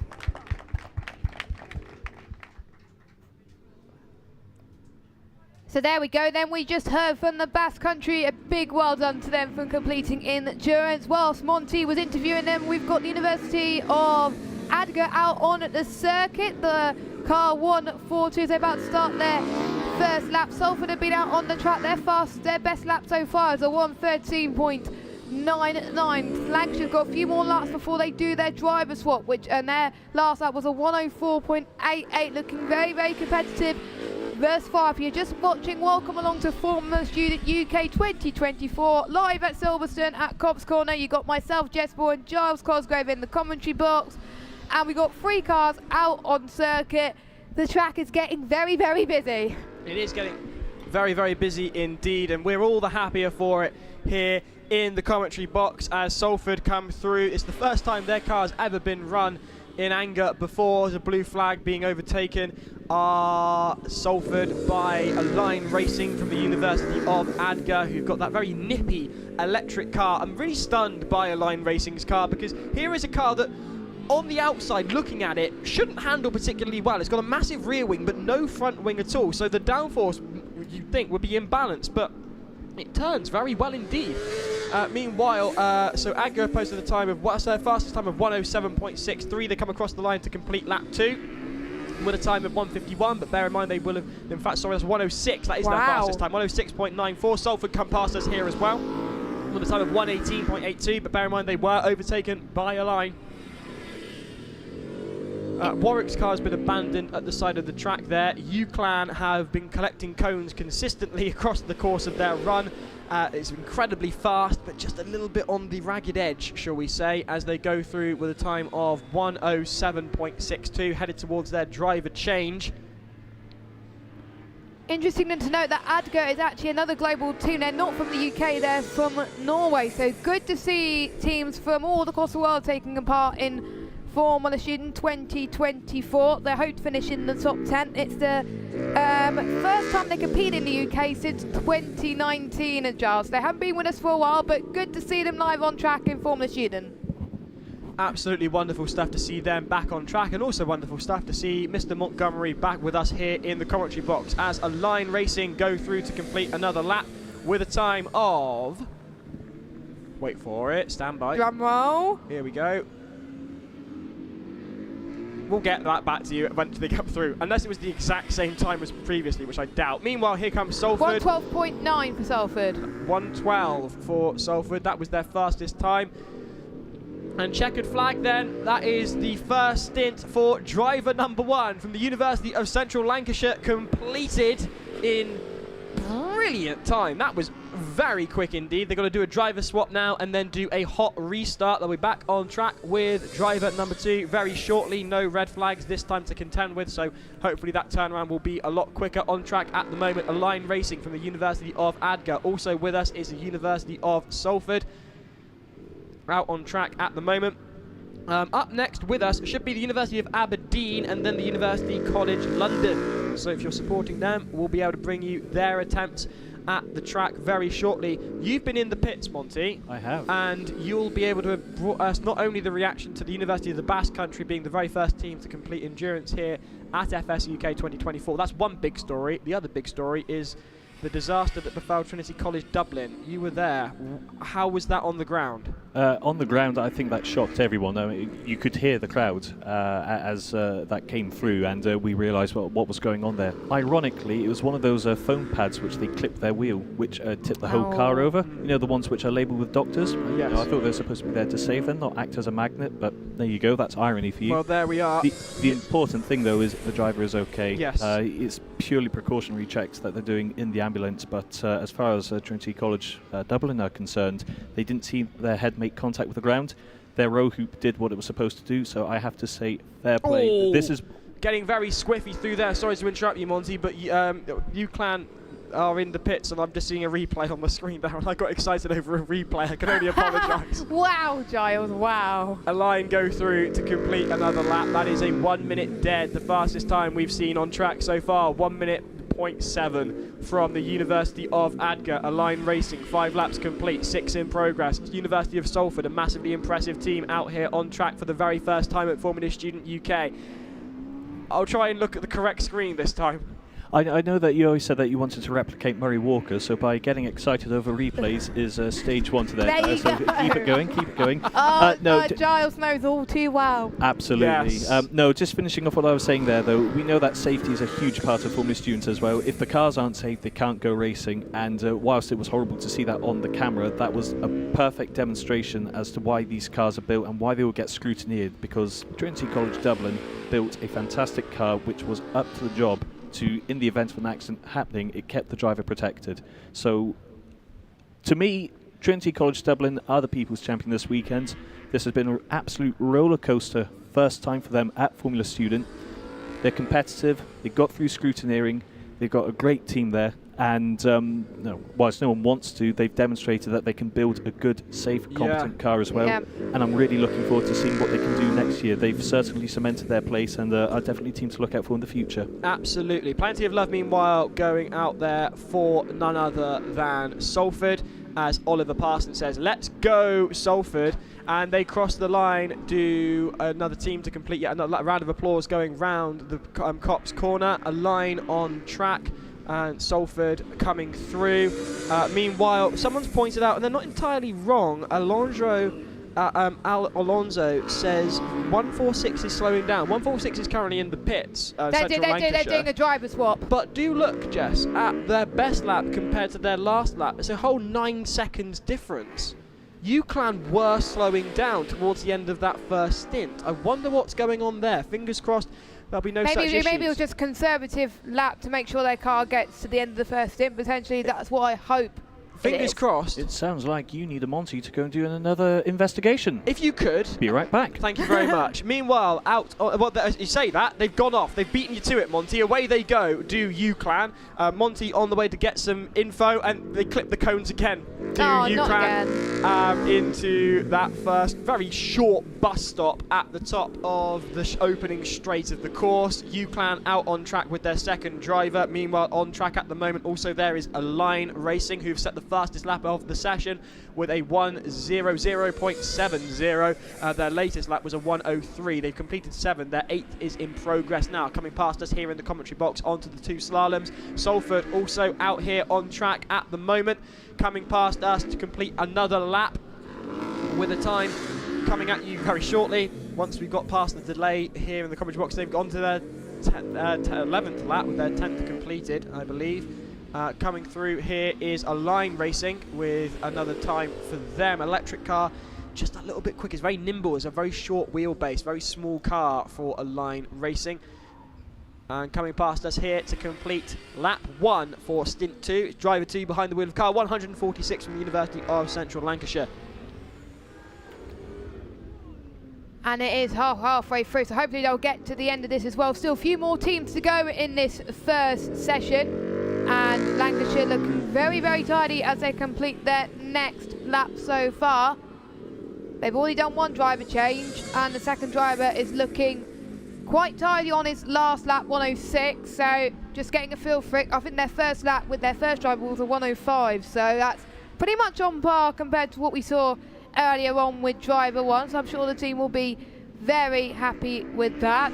Quite a few teams already racing in the... Oh, what happened, Giles? Was a cone gone, clipped by the rear wheel of University of Salford as they come across the line with a line, oddly enough, right behind them, and they get blue flagged as a line go through on Salford there with a time set by the University of Central Lancashire of 1:06.68.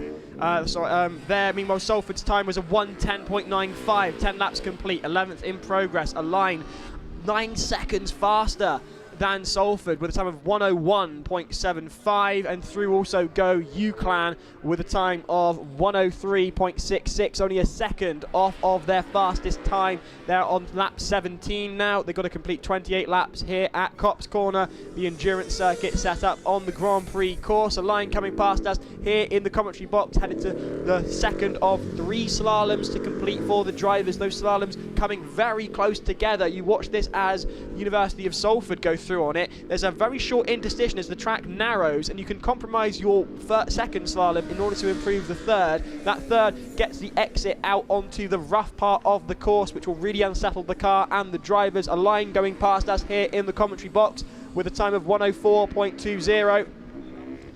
Meanwhile, Salford following suit, and that's a cone gone, it looks to me, from the University of Salford. That rear just stepping out and clipping the cones, not as dramatically potentially as UClan, but Salford do seem to be intent on collecting cones themselves. Is talking oddly enough, UClan going through past us here in the commentary box as well. Monty back with us. We'll be able to bring you an update on what's going on with UClan's pace. 1:05.01, 18 laps complete for the team from Lancashire.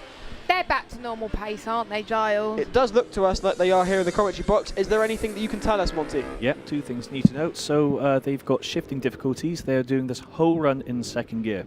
There are worse gears to be doing this run in. I was speaking to one of the Dynamics volunteers who has previously driven for a very successful team at Formula Student, and he's saying that when he drove, he did just put it into second and then leave it there. So it's not the worst gear to be Still in. a good lap time in second gear, Monty, isn't it? Yeah, no, they're doing remarkably well out there, and you're quite right. It's a very versatile gear, second gear, so that they can make it work. Just what is happening is come towards the end of the run, because they're stuck in second, which means on these straights they're bouncing off the rev limiter, water temperature is creeping up. That's why they had to back off for the last couple of laps. So expect to see the same again now. They'll be okay for now because the engines had a chance to cool down. But come the end of the run, we'll probably see the water temperatures creep up again and those lap times slow down. Salford have got UClan behind them. Salford weren't blue flagged into that overtaking zone. UClan aren't exactly going to be pleased about it because they can't get past Salford. They're going to lose enough time, yeah. They are going to lose time, and their water temperature, as you've just been saying, Monty, is going to climb. Yeah, no, they need the momentum to work on their side now. The team don't seem too stressed, so long the driver knows what they need to do.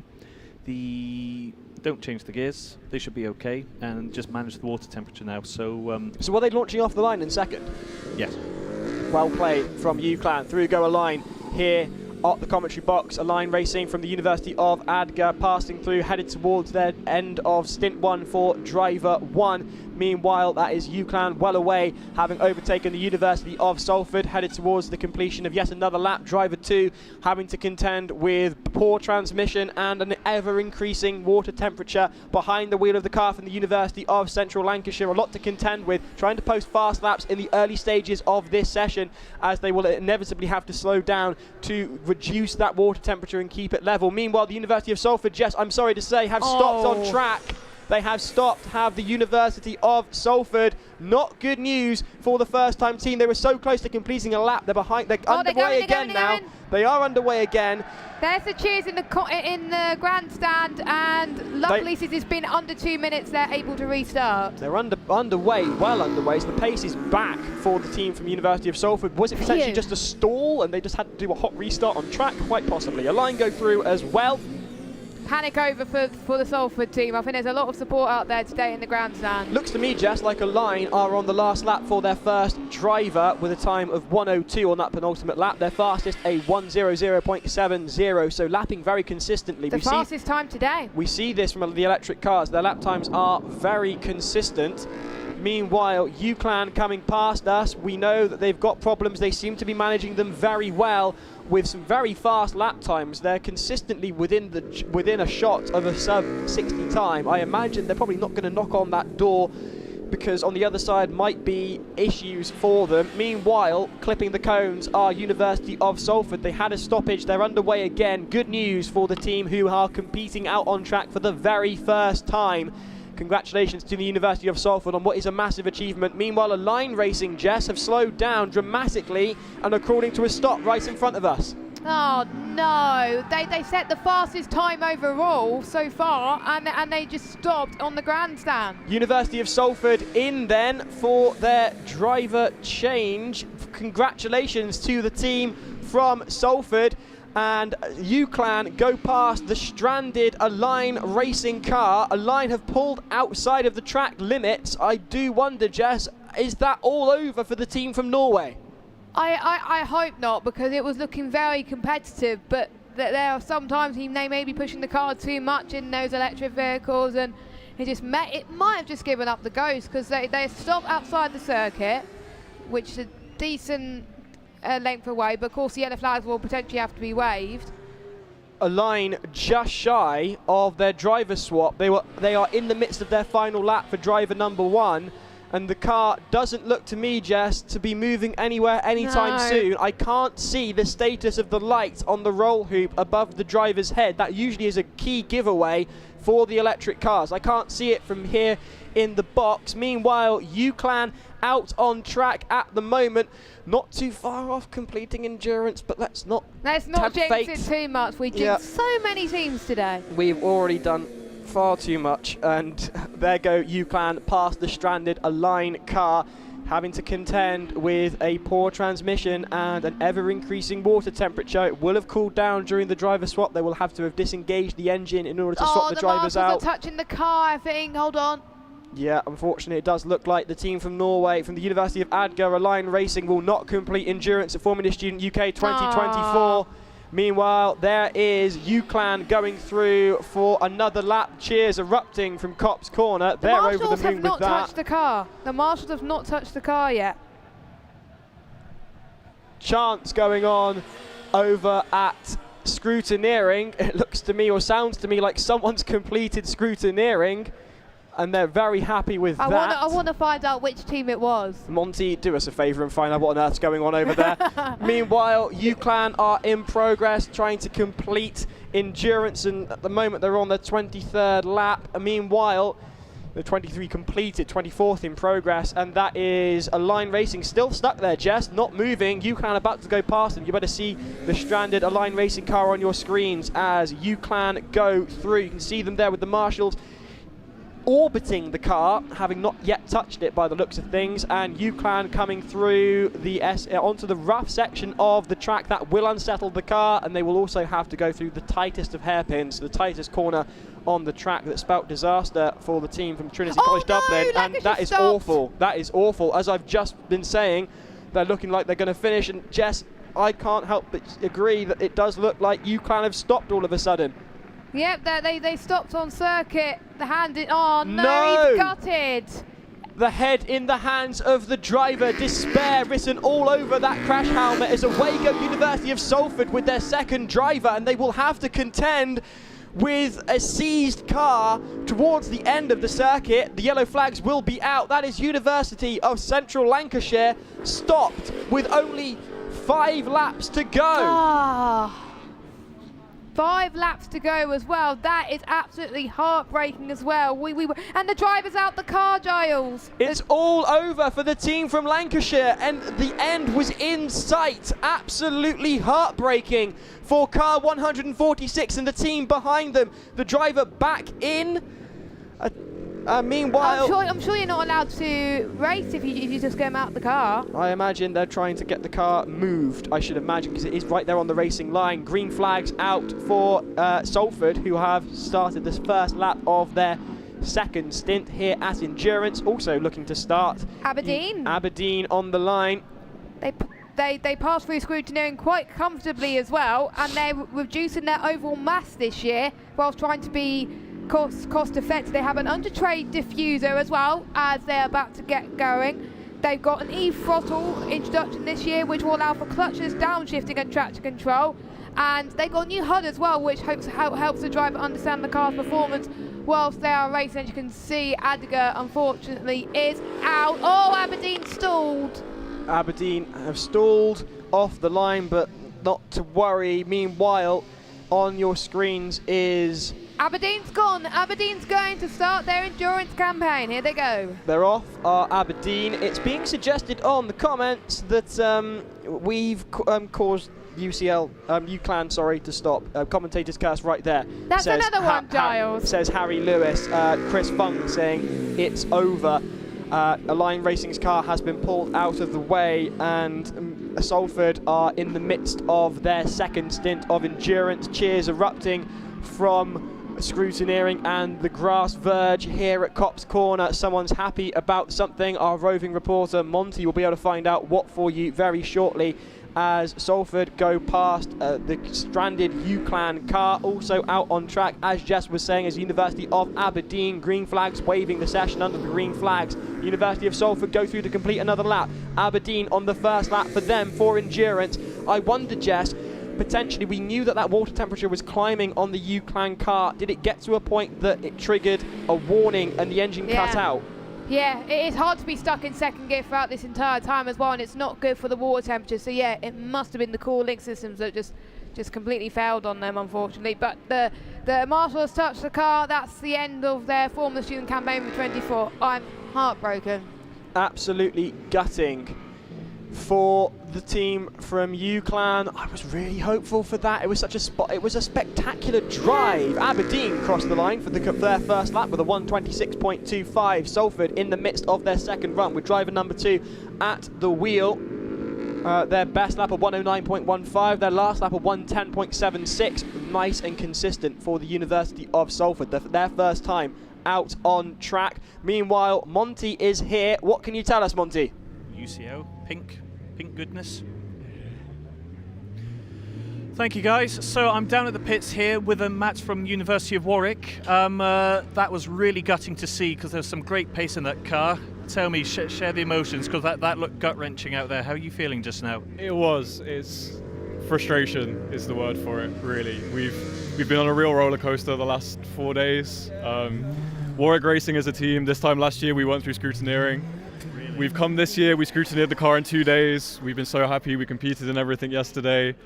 We've had problems last night, we were here late fixing the car. We come 6 laps in, we have an IMD fault and we've got to stop the car. And obviously we're happy, the car safety systems kept me safe.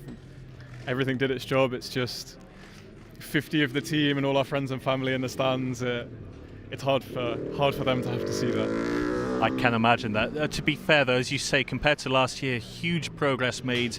The car was looking really well yesterday as well. You were getting into some good pace. So much consistency as well in every lap, every single acceleration run which you guys did. I think there was thousandths of a second within it, so you had a fantastic platform to build on.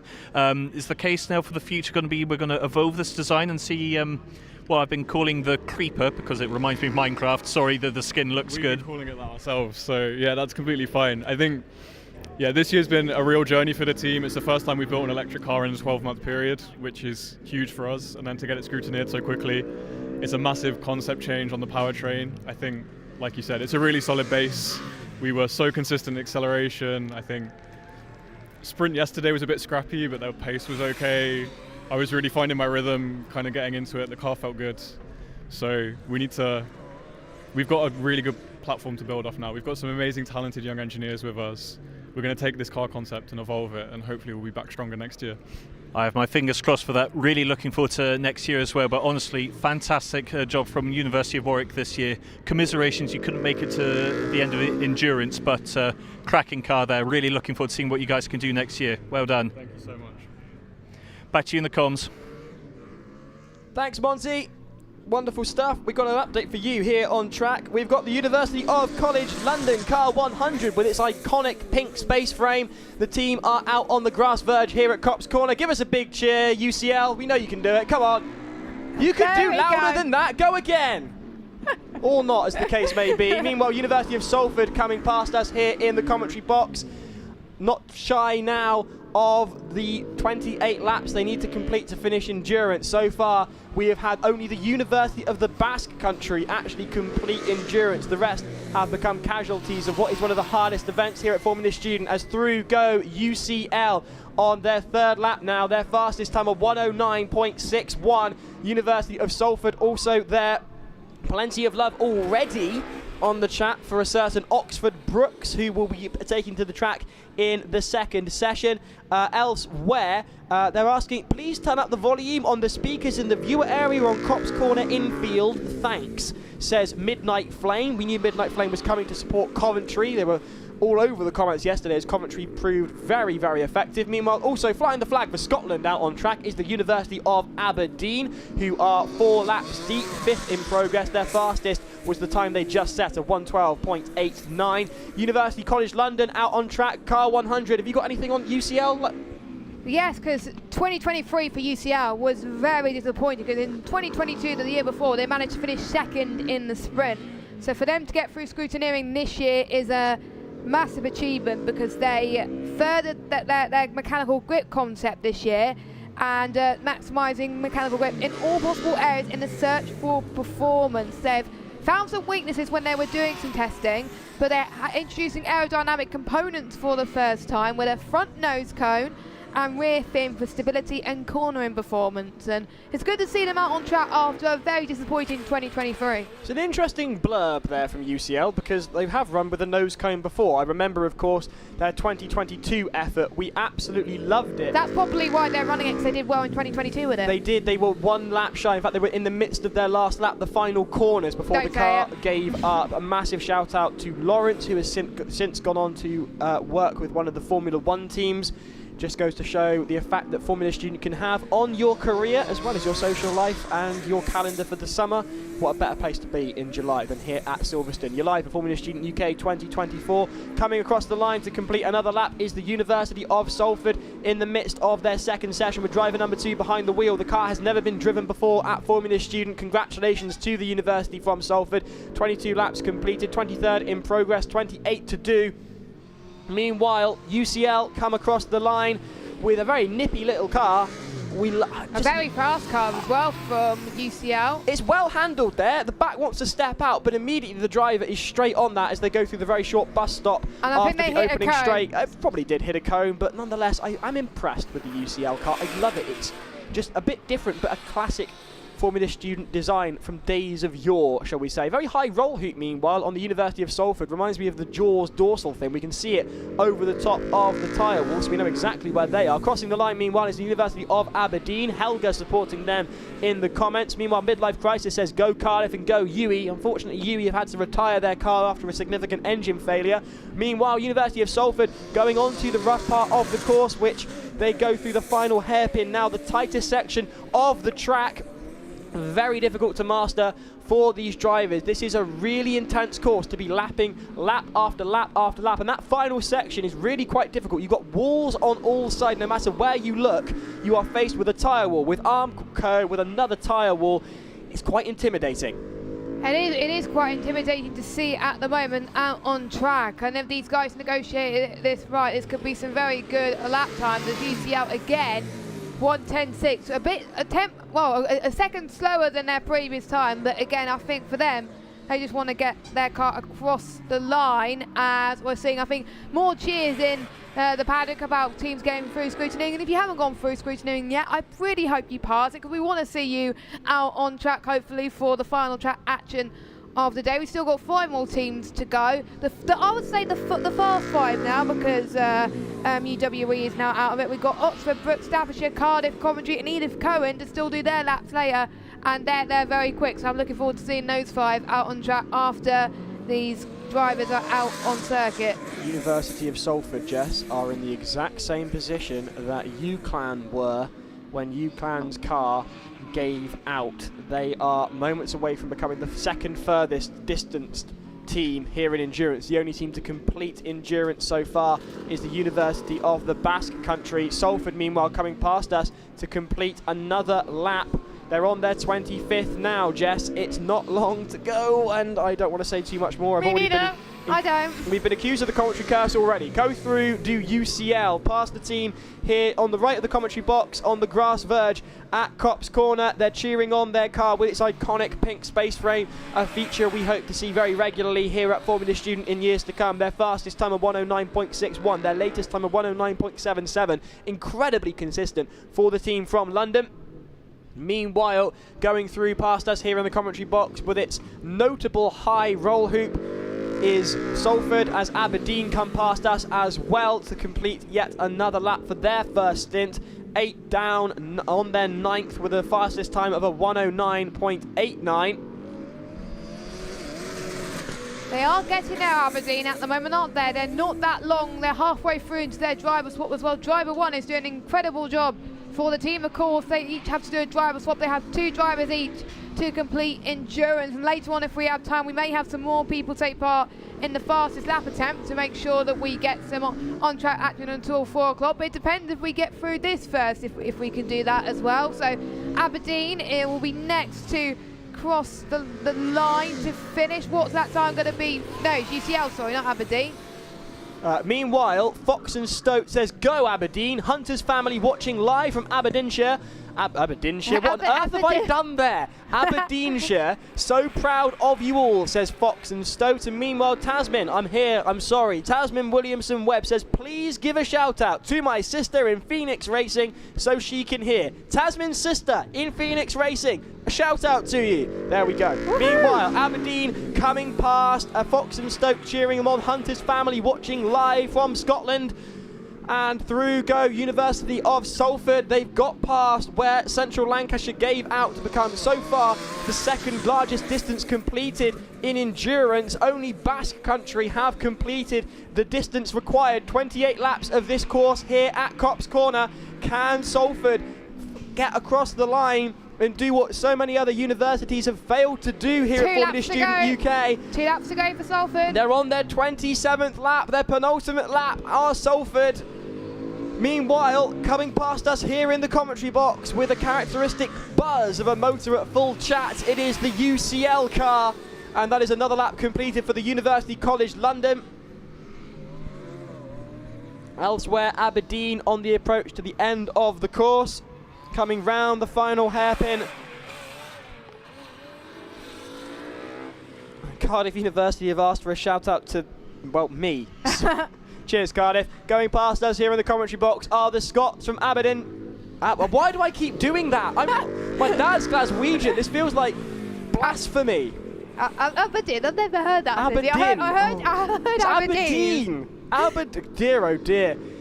You can tell lunch is coming up. I'm hoping for a break. We are behind schedule as a result of a red flag earlier in the session. I need chips as well later. So we could do with a break at some point. I imagine the Dynamics volunteers will be hoping for lunch as well. We'll let you know as soon as we find out. Salford, Jess, are about to cross the line to start their final lap. I'm sure the crowd in Copse Corner are going to be rooting for them, because I do remember watching Lewis Hamilton a couple of weeks ago came through Copse Corner, and it definitely boosts their lap time, I'm almost certain. So not long to go for Salford. Can they do it? Talking of cheering, UCL thoroughly pleased with their driver as they complete yet another lap on course towards the end of the first stint of endurance for driver number one. A driver swap and a second stint for UCL. They got so close 2 years ago. Can they go one better? A few corners was all it would have taken. Aberdeen come past us here in the commentary box,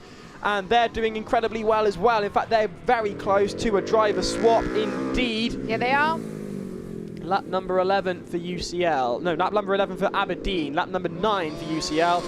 And University of Salford are in the final corners of their final lap. It is not long to go. The hairpin and a chicane is all that stands between the University of Salford and endurance glory. They will be only the second car to complete endurance. The checkered flag is out, and Salford have finished endurance at Formula Student UK 2024. Waving to the team is the driver. That is the first time the University of Salford have not only been on track but completed endurance. What a way to finish with a time of 36.25. Excellent stuff. Yeah. Oh, I'm so delighted for them. That's one of the teams that had heartbreak many moons ago, but now they didn't just do endurance, they completed it. That's amazing. It's hard to know if it's enough to beat the Basque Country, because obviously the Basque Country's time was under red flag, so they have to do all these calculations and stuff. But hopefully we will hear from them, because the drivers were celebrating and stuff like that. It was great. Absolutely fantastic stuff. Oh, someone stopped on track. And we've got UCL have stopped. And is it me, Jess, or is that off the racing line? That's really hard to just tell. off. Well, they're going again. I think they're trying to go again. They had to let Aberdeen go through, but there's movement on that car. Can they get it restarted? Cross your fingers, cross your toes, and every other appendage you can. But it looks to me like potentially the driver looking down at the dash, trying to get the car. There's movement there. There's something there. Something is not right with the UCL car, and the team are going to be thoroughly gutted for that. We can hear Salford celebrating. Meanwhile, getting on with it is Aberdeen. Meanwhile, we've got a shout out for Ella's boyfriend Sam Tunstall from Liverpool University. Happy birthday! You can see, I'm seeing UCL now. The driver's hand in his face. Oh. Absolutely heartbreaking for University College London. I can see the looks of absolute despair on the team's faces from here in the commentary box, and I'm... Oh, no. It was looking so promising. Can they get going now? I hope they can get going. There is something. There is juice in that car somewhere, but they just can't get it to go to the motors. Meanwhile, car 71 come past to complete another lap, and UCL was so close to completing their driver change. That was University College London with lap 10, 14 to complete before driver change. There's something going on in that car. And speaking of driver change, it's the last lap before Aberdeen switched their driver. Oh, Jess. Every single time I see one of these cars, just cut that. Just cut. I the respect that the teams. I have respect to all of these competing Formula Student, because for most teams they build the car outside of their degrees as well, and yeah, that's UCL unfortunately out of the endurance. The marshals are reeling them in. And it's their first time competing since 2022 as well. Not quite as close as they got 2 years ago, but the same result regardless. University College London out of endurance at Formula Student UK 2024. A handful of laps between them and their driver change.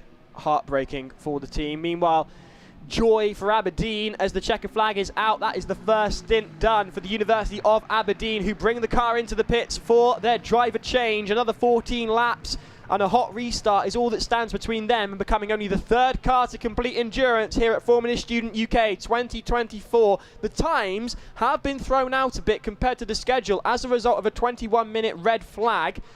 I think the University of the Basque Country still completed, minus that red flag, their time faster. By my calculations here in the commentary box, I reckon the Basque Country did a 35, Salford did a 36. Close though, very close. Incredibly close. Aberdeen then, all eyes on the Scots. We would be really in the midst of our second session right now, and we've got the result and the reaction for the University of Salford with our very own Ted. Over to you, Monty. University of Salford have finished the endurance. Guys, what an achievement. This is your first time through scrutineering. You get through sprints and through endurance at your first attempt. How does that feel? It feels amazing. What a week, what a year, and what a team. Honestly, I couldn't thank everyone that's involved enough. And thank you to this man for driving with me. What a drive. What a drive. Honestly, it's been a fantastic 3 years being part of Formula Student, and I wish I could carry on, but it's a shame everything's got to come to an end. Oh, is it your last year then as a student, is it? Yeah, final year, graduated, and time to find jobs and look for work. Well, what a fantastic way to finish your journey as a student. Jonathan, I know it's exactly the same for you. You've been an integral part of the sim racing series for the last 3 years. Finally get a chance to drive a real Formula Student car. What a way to sign out your way as a student as well. How are you feeling? Tired. My arms are killing me, but honestly, I'm so happy. Like, seeing the checkered flag, I couldn't help but give it a bit of a fist pump. I love the team. I love the sponsors. There's been ups and downs like with every student team, but it's been so worth it. All of this is worth it in the end, and we couldn't have done it without all of our sponsors, Mawson Projects, Crisp Tuning, Salford Car and Van Hire, and many more that I'm missing, but shout out to them. They couldn't have been possible without them. Guys, I can see the emotion is raw here. We always say it's a very emotional sport, Formula Students as well, because these are your degrees, these are your qualifications, these are your projects, these are essentially your babies, aren't they? So I'm very, very pleased after seeing Salford coming up over the last 3 years, getting it on the track today and being able to finish. What an achievement. Congratulations, guys. Thank you very much. Thank you very much indeed. Thank you very much. Thank you, Formula Student. Thank you, everyone. Back to the comms. Well, he doesn't have to go away if he doesn't want to. He might be finishing his degree, but Formula Student are always looking for volunteers. If you want to come and join us and volunteer next year, we'd love to have you, especially after that result. Excellent stuff for the University of Salford. Meanwhile, you can see on your screens there the broken down UCL car. Absolutely gutting for the team from London. Meanwhile, Aberdeen are in for their driver change. Got some shout-outs to do. Oh, we're scanning back through the shout-outs. We forgot to shout out Riley Reid. Someone asked us to shout out Riley Reid. Elsewhere, At Cop supporting Scotch Egg, says Neil Williams. Susan Williamson Webb says, shout out to Phoenix Racing, good luck. And Scylla said, Scylla, sorry, I'm so sorry, Scylla. She says, feel like a proud mum. What an achievement. Well done, Tom and Johnny. So well deserved. And Muck Scottish says, let's go, Aberdeen, and happy 6th birthday to Robert Eldon from Monty's favourite. He is a favourite on the sim racing, is Muck Scottish. Meanwhile, drawing up to the line, talking of the Scots, are Aberdeen. They've completed their driver change. The car is idling, so that hot restart has been successfully achieved. All we need now is another 14 laps out of the Scots, and they will become the 3rd team to complete endurance here at Formula Student UK 2024.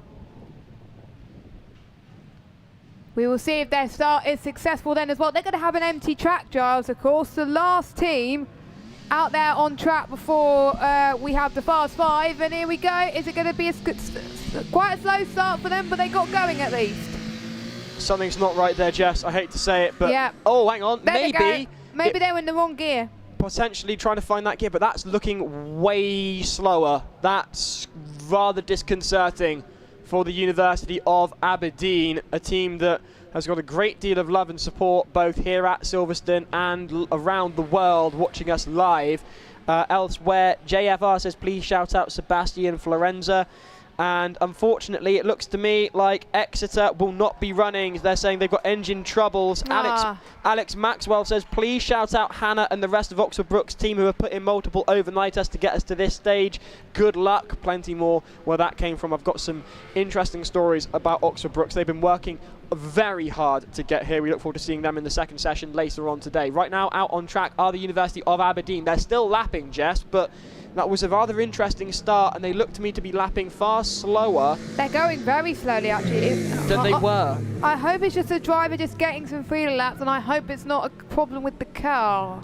Sincerely hope so as well. Could well be a sighting lap for the second driver. Their first lap here at Silverstone for the University of Aberdeen. We know that car can go a lot faster. Their fastest time was a 109.89, and that's well within the usual sort that we've been seeing in this first session. So rather concerning. Here they come for their second lap then. So are we about to see a burst of speed and a rise in confidence? Could this also be potentially mechanical sympathy? There may be problems that we don't know about that have been discussed at the driver change between driver 1 and driver 2. Driver 1 saying, this is wrong, do this. We could be seeing a conservative approach to get it across the line, and given how many points are up for grabs here in endurance, I can understand that approach. Monty, if you can hear us, if you can find out what the deal is over at Aberdeen, we'd deeply appreciate it.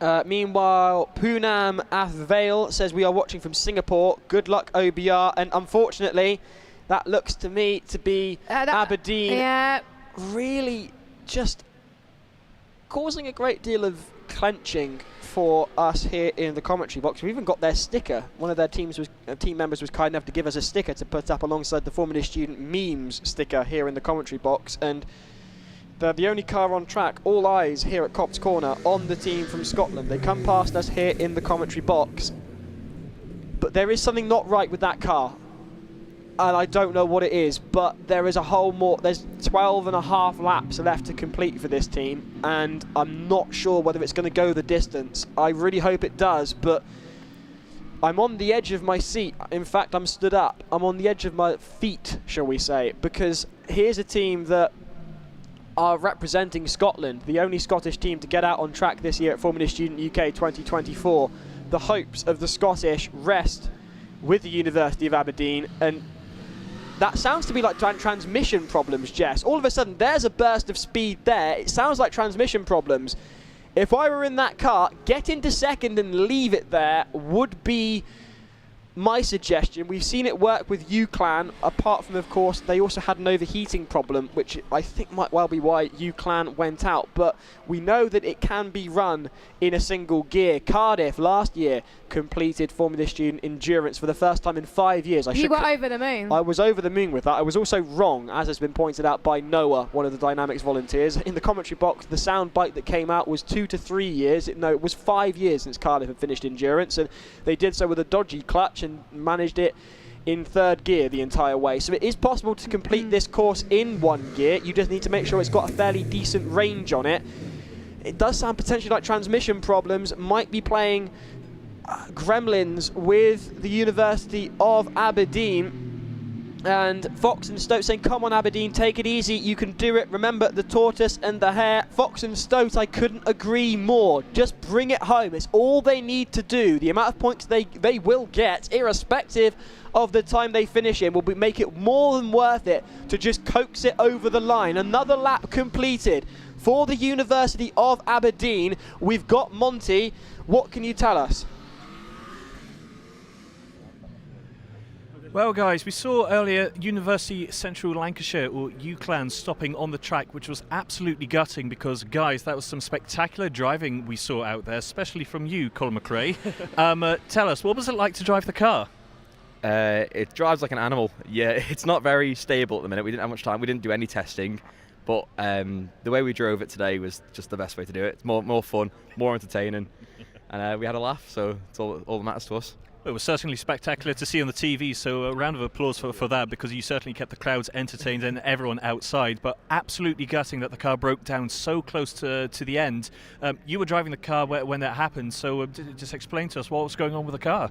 Yeah, so before we got to the start, I had to put it in gear for Max. He had no shifter paddles in the steering wheel and they wouldn't work, so we were stuck in second gear the whole time, and it just jumped out at the hairpin, and that was it. Done. And box on neutrals then? Yeah, pretty much. Our temperature gauge, because we were already in second, we were revving way high. Our temperature was at 115. So yeah, wasn't a great day, but we had good fun. Well, nothing else you can do. I mean, you guys got to the endurance. You managed to get through all the way through scrutineering, through to the sprints yesterday. As I say, spectacular to watch you guys out on the track. Fantastic achievement. So Cruel didn't quite get over the finish line there, but big points still to be earned from this. And fingers crossed we'll see you guys back again next year. Is this design going to be evolved on, or are we going to put a clean sheet next year? There's a few things that we've given the next year to change, because it's not the drivability of the car, as you've seen, is quite hard. So yeah, we've given the team a few tips on what to do for drivability, and there's a few things that they can change mechanically to make it more reliable, as you've seen. Fair enough then. We look forward to seeing those changes for next year. Max, Ben, thank you so much for your time. That's the University of Central Lancashire guys. Back to the comms box.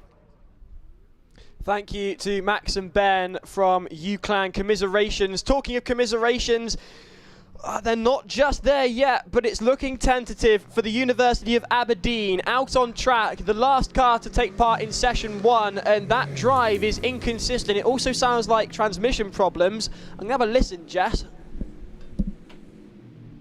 It does not sound like a healthy car out there on the circuit, but sometimes you just got to get your car to the end of endurance. It does sound like it's just stuck potentially in one gear. It seems to be bouncing up and down the revs and bouncing off the limiter, coming over that final hairpin across the rough section of the track. They're headed towards us here in the commentary box and across the line. In fairness to them, this driver is doing everything they can to nurse what sounds to be an unhealthy car across the track to complete endurance. They've got 20 laps done, 21st in progress, 28 to complete to be the third team here at Formula Student UK to complete endurance in 2024.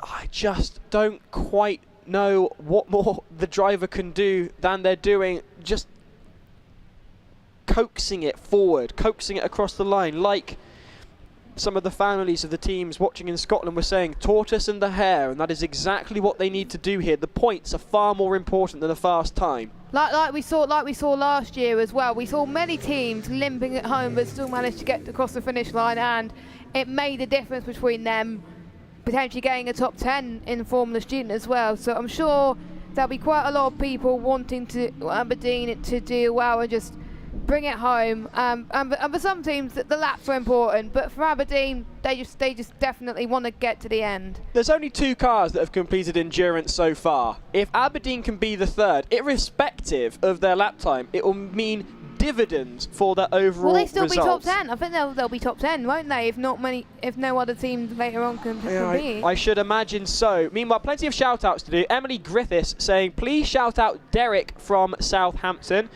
Furthermore, it's not the first time we've heard this here in the commentary box. The girl commentating, that would be you, Jess, sounds like Natalie Pinkham. That's not the first time we've heard that.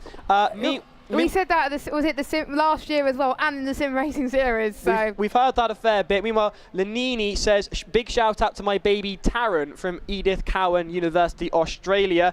Logan Gilbert says, Mum and Dad of Dash Gilbert of OBR watching live from Cape Town, South Africa. Good luck, OBR. Nicole Smithson says, could you please shout out Finley from Staffordshire Uni? Tell him his cat is missing him. And Evelina says, from Cambridge, supporting Team Surtees of University of Surrey. Meanwhile, in the commentary box, we've got every appendage crossed for the University of Aberdeen, Team 71. I have every toe crossed, Giles, because I'm sure it will be an amazing achievement if they can get through. Of course, the car looks amazing. The amount of attention to detail to it as well, the amount of effort they put on this year, it's awesome. So let's hope they can do it, of course, around Copse Corner. Slow and steady are the University of Aberdeen coming across the line to complete their 22nd lap with a time of 1:21.08. On to lap 23. And McScotland's mum here, McScottish's mum, Jojo Scott, she says she is here willing Aberdeen over the line. Aren't we all? Aren't we all? I'm trying to think of ways to say this. Actually, I'm not going to say it until it happened. Potentially not. Meanwhile, it's good to note that I've managed to actually pronounce Aberdeen properly. Yeah, for those of you that just joined in, Giles pronounced Aberdeen. I've been calling it Aberdeen for a couple of times. I'm still trying to work out where that came from. But anyway, Aberdeen are coming past us on the far side of the course here at Copse Corner, headed towards those two slaloms. Now, bear in mind with these slaloms, you can compromise one to better the other, and as far as I'm concerned, the exit is more important than the entrance in these cases. They head out now towards a change of surface. It gets rough at this stage for the teams into the tightest corner on the circuit. This is very tricky indeed and well handled by the team from University of Aberdeen, who we suspect in the commentary box may be suffering some mechanical problems. I'm going to get a listen here. It will be good to hear from them. It's sounding a bit better, Jess. The transmission doesn't sound as harsh, I must say. I wonder if it's just confident. It might well be, and I wouldn't blame them, as you might find out later if you're watching live. Formula student cars are very difficult to drive. Trust me, I've tried. And if you watched us on Tuesday live at Williams Esports, you knew what Monty and Giles had to deal with. What we got up to in Cardiff a few months ago. Hopefully we'll be able to bring you that during the lunch break. Meanwhile, all eyes on the team from Aberdeen. Can we get a shout out? In fact, a shout out for Robert Eldon for his 6th birthday today from Monty's favourite McScottish. Initra says, who has the best time so far? We can't really confirm that. If we're talking about overall time for endurance, unfortunately the Basque Country's time was inhibited by a red flag of the session, which lasted for 20 minutes. A driver change is approximately 3 minutes. If I take 18 minutes off their 53, you're looking at about 35, 31, which would put them ahead of Salford with theirs of a 36.25. So we'll get those times to you as soon as we can. We don't yet have them. Through the final hairpin of a lap go the University of Aberdeen. We can see them approaching here in the commentary box. It's another lap down. It's what they need to do. Fantastic stuff for the University as they complete lap 24. On to lap 25. Oh, that's 1:20. That lap time has improved. They're improving every lap. They just find a second every lap. It is brilliant. But I'm just looked at the rules. If a driver run is interrupted by a red flag, the recorded lap time for their red flag lap will be replaced by the average lap time from their preceding laps for the averaging. But that will be in the discretion of the dynamic events captain. So just to give you a heads up, that's why we can't really tell you what the overall time is. Because they also have to work it out post-event. If anyone from the dynamic events next door to us in the commentary box, we can see them. If any of them want to come over and have a conversation with us about what that red flag will mean for the times, they're more than welcome to do so. Meanwhile, all the best. Taryn, ECU Australia, Foxenstowe, Aberdeen, you're doing great. Uncle Stephen in the USA is watching too. Could you give a shout out to my daughter Louisa, says Midlife Crisis. Louisa, big shout out to you. Mohammed Salford and NASA. Shout out to the GOAT Kian from Aberdeen. And Leaving Certificate Accounting says best of luck to Ethan and the OBR team from the Edwards family watching in Ireland. I've also got to shout out Lois Clark. Lois, I'm still not singing you a song. Across the line comes for the University of Aberdeen. I'm not dancing either. Although then again, I might well do a bit of a jig if Aberdeen can make it across the line. That is lap 25 completed. The time reducing down. It's a 1:19.52 now. Only 10 seconds off of their fast time. That is only 3 laps in fact to complete before they finish endurance. They're on lap 26, 28 to complete. Those times are coming down. The car is sounding healthier. Maybe they might just be in with a shout here, Jess. They've gone the third furthest distance now of the teams that have tried to compete endurance here. Only the 2 teams that have completed have gone further, Salford and the Basque Country. Yes, and it was nice to hear for them too as well. We had the highs of them celebrating onto the lows of the universities that didn't make it as well. It's an emotional sport, Formula Student, but these teams, of course, have obviously done a great job so far. This is ideal conditions for this type of endurance as well, which should help them out on track as well.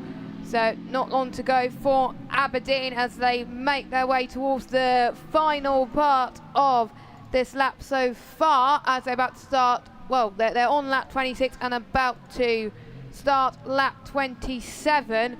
Very conservative so far. Let's hope they can do this as well. That's another lap down for the University of Aberdeen. Lap 27 completed with a time of they're on their 27th lap. Aberdeen have just completed 26. That is 1:20.88.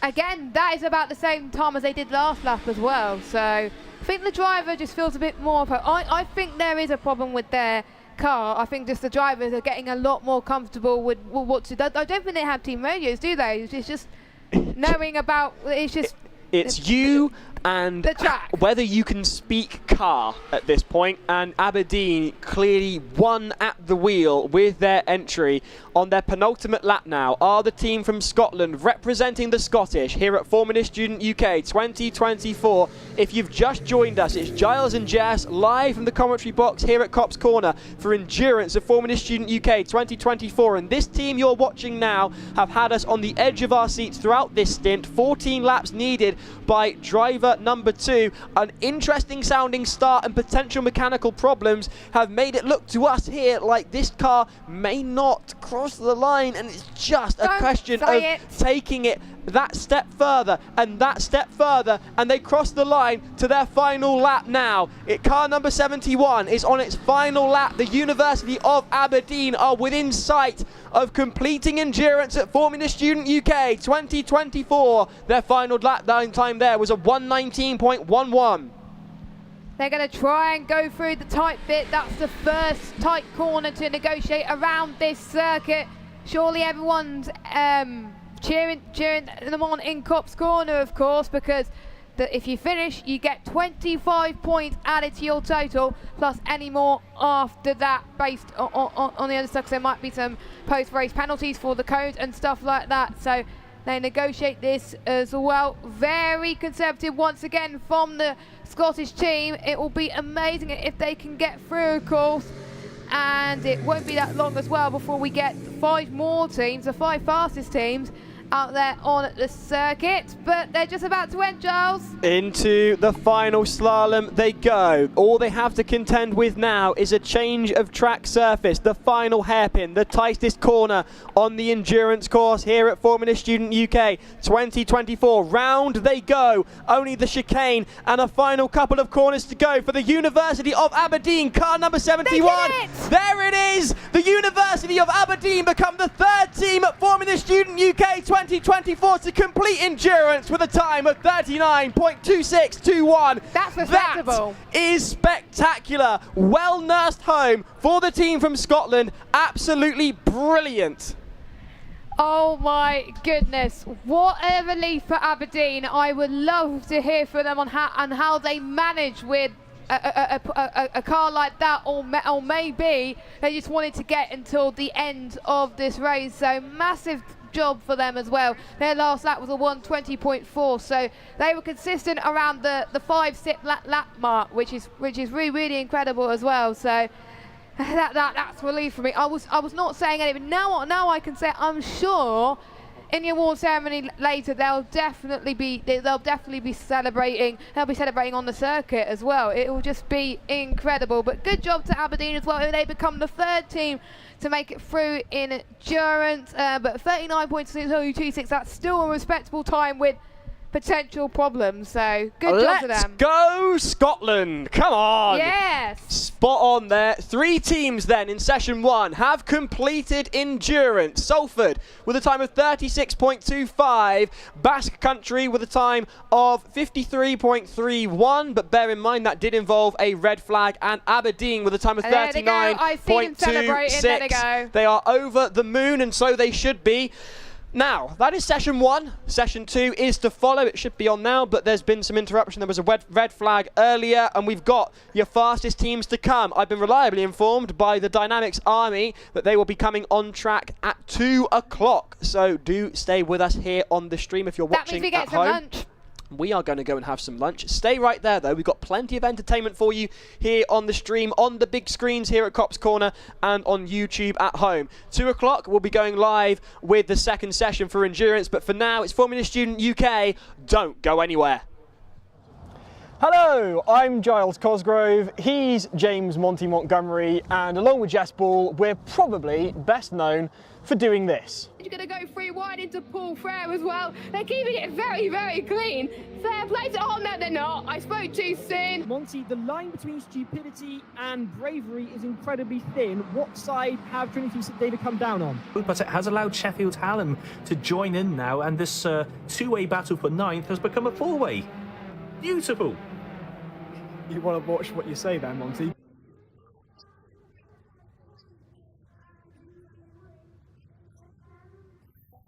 I don't believe what I'm seeing for the first time in 2 years, 3 years. Cardiff finish endurance! 55.8 is their fastest lap. My goodness, hope my ravioli watched this.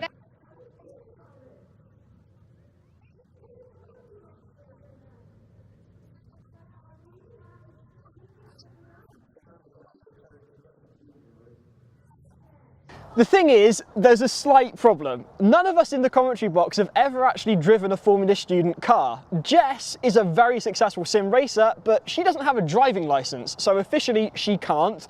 What about you, Monty? I was too tall, too big to ever drive it. I could never fit in the Formula Student car. I could fit in the Formula Student car, and I did. Nice. But the closest I ever got to driving was bleeding the brakes. And I sat in the cockpit and pushed the brake pedal when I was told. And that was the closest I got to driving the car. Take from that what you will, until now, because we've come away from Silverstone. It's cold, it's windy, and chances are it's going to rain at some point because we're in Wales. We've come to Cardiff Bay, and my old team Cardiff Racing have been kind enough to say that we can have a go.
So we're at Cardiff Bay, which is where Cardiff Racing come and test their cars, and we've got a bit of a challenge. So we're going to have to complete driver egress ourselves to be allowed to actually drive the car, which is something every Formula Student driver has to do, and then we are going to try and get within 2 seconds?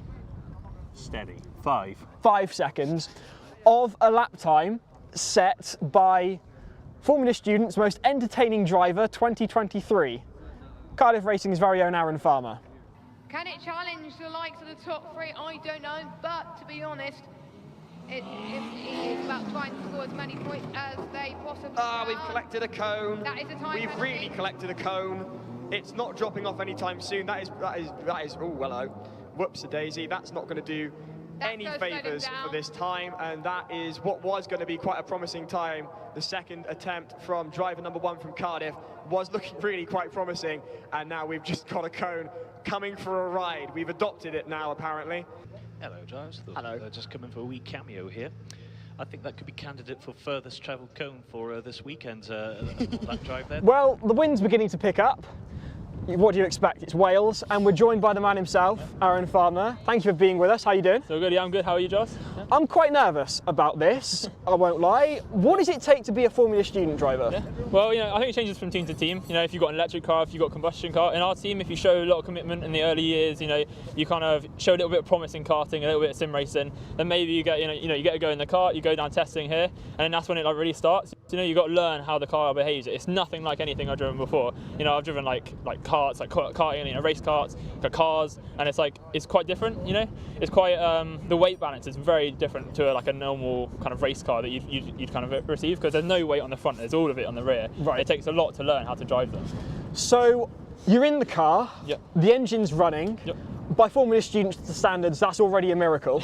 Yeah. What do you need to do next? Yep. How do you get the car going off the line? Yeah. So for our car, we've got an electronic clutch. So we've got a little paddle on our steering wheel. So you pull the clutch in, change it into gear. We've got electronic shifter as well, and you slowly release the clutch until it starts moving with a little bit of a higher revs to keep it going even.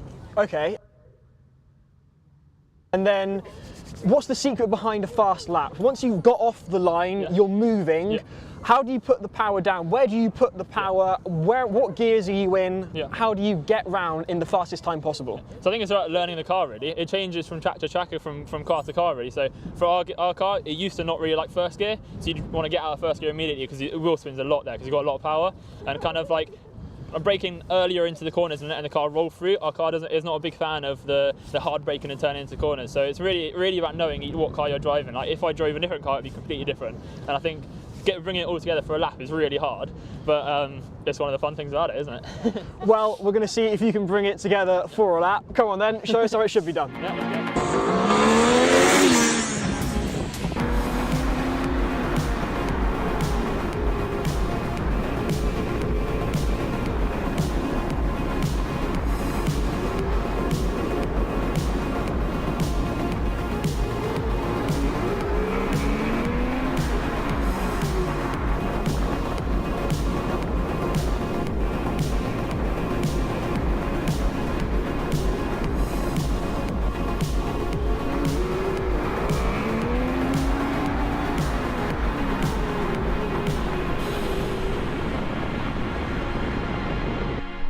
Whilst Aaron was doing exactly what we'd asked him to and showing us how it should be done, the weather took a turn for the Welsh and rain became hail. Aaron was quite happy to continue, but the camera crew, less so.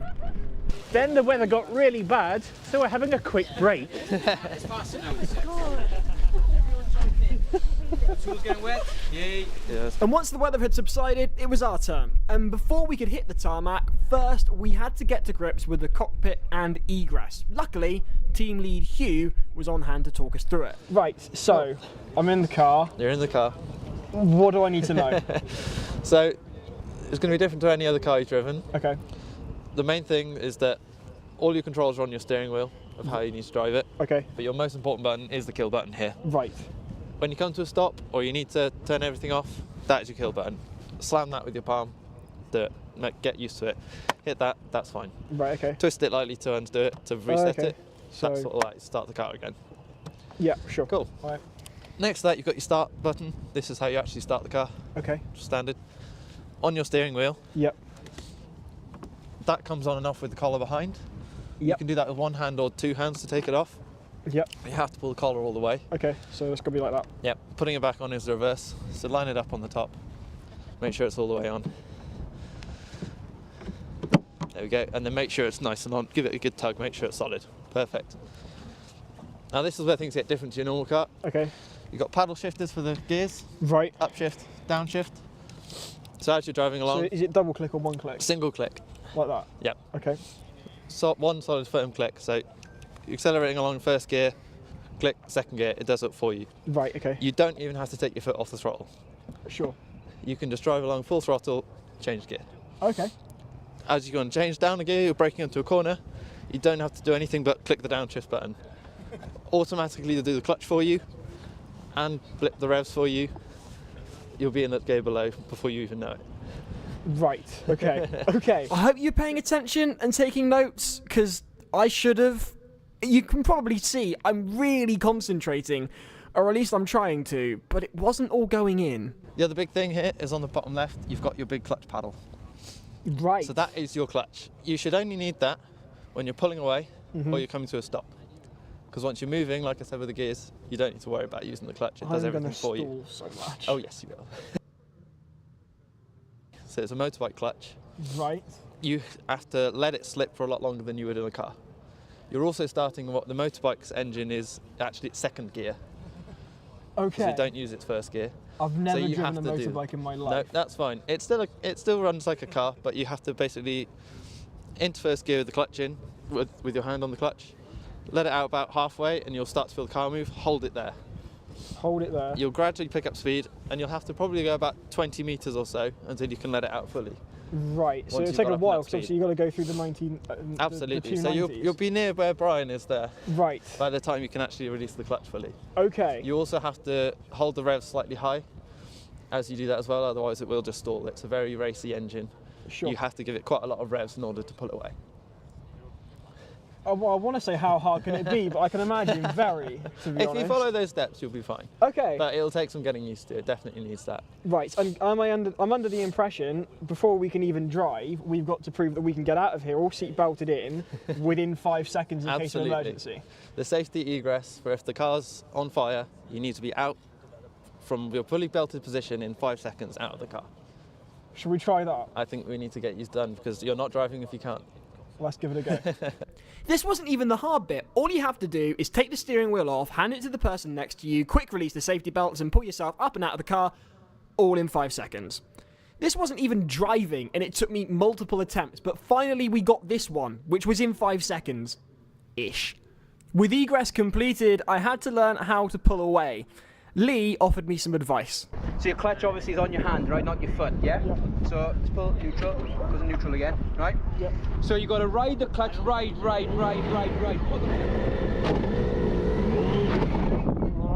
clutch, first gear. Oh.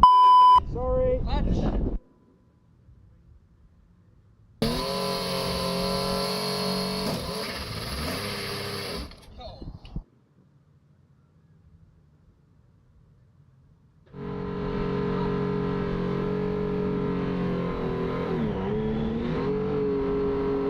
And finally, after all that, I was underway.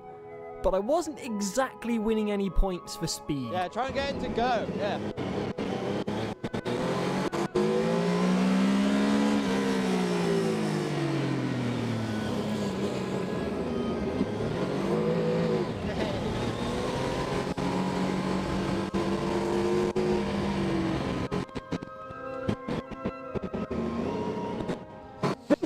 Quite possibly the most fun I've ever had in a car.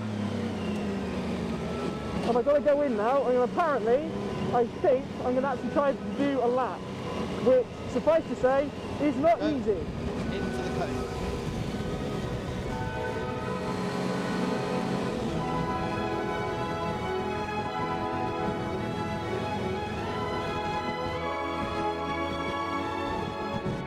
Okay, so this is that, but quite honestly, I'm absolutely terrified. I don't know where the is.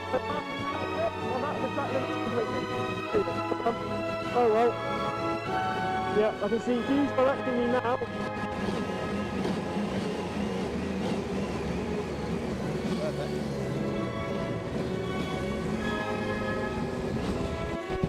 Slalom. Yeah, good. Excellent exit. power on. This is where they want to kick the aero out, isn't it? Yeah, there we go. Through gear. I've got to be really consistent with my foot. This is so sensitive. It's such a sensitive car. I'm out of the cones completely. And after that complete disaster, it was pretty obvious I was a lost cause. And it fell to Monty to defend the honour of the commentary box. Here we go then. Clearly, I haven't got it. Monty might well do. So let's see what he can do behind the wheel of CR19. Monty off the line for his first sprint lap. And immediately he's a lot quicker than he was. There's a cone gone already as he breaks into the sweeping left-hander. Back down through the track. Really flooring it there. Spray leaping off the rear wheels. This is looking pretty good. That 2-second penalty, though, is going to inhibit his time through the slalom, keeping things planted. That's a nice line through there into the left-hander. He's got the exit perfectly from the slalom into there. Perfectly done. Spray leaping from the wings. It's not great out there. Coming round the corner. And I wish I could tell you the time. I don't yet know. Amy, what time was that? 33. How far off of Aaron's is that? 3 seconds. He's within the 5 seconds. He's already done it. He's already done it. Oh, hang on. No, add on the 2 seconds. He's just got the 5 seconds with that 2-second penalty for the cone. If you stay off the cones, you're within the 5 seconds of Aaron. You've got 1 second to take off. You want to be within 2 seconds of him. In just one lap, Monty had achieved what we'd set out to do, but he wasn't done yet. Here we go then, second flying lap for Monty behind the wheel of CR19. The revs are up. Bit of wheel spin off the line, plenty of wheel spin away then. No cones, oh, and they're away. I spoke too soon, the cones are gone. 2 out of the second of the 90 degrees. Oh, a lot of wheel spin through there, looking at the tail stepping out, torque steer to the maximum. Monty really pushing it now through the slalom, great entry. He'll get the exit line perfectly into that hairpin at the top of the course. And the flying straight down the back. Spray leaping from the car. Coming past me, I've got to step back. He's getting out of line. Oh, and he's really sent it through there. That was the most fun I've ever had behind the wheel of a car, ever. Yep, agreed. That was just wonderful to do. And I was rubbish. I was absolutely dreadful. No, you weren't. You've never driven one of these things before, No. and it just shows how hard they are to drive. Yeah, absolutely. I was 15 seconds, 18 seconds off of Aaron's time. Really? You were on par with Aaron's time, give or take a few cones. Yeah, well, I couldn't really fit into the car that well, but do you know what? I was fine with that. I was literally driving like that, so I just went, well, I'm not going to be able to turn. I want to see how much power this thing had, so the cones were the sacrificial lamb as far as I was concerned. And some were really sacrificed. The car did have to get put up to retrieve one of the cones. Yeah. But it's all fun and games, as evidenced by that lot. So, put it this way, I think we have proven how hard can it be? Very hard to drive a Formula student car. But now, in the commentary box, at least we can say we've done it. Absolutely, and we have much greater appreciation for every single person we see at Silverstone driving one of those cars. Without a shadow of a doubt. Back to us in the studio. I won't use that.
I am here at Scrutineering with Sam, and we're just going to ask some questions about like what do you do at Scrutineering and what is Scrutineering? So Scrutineering is all about making sure that the cars are compliant with the rules and are ultimately safe.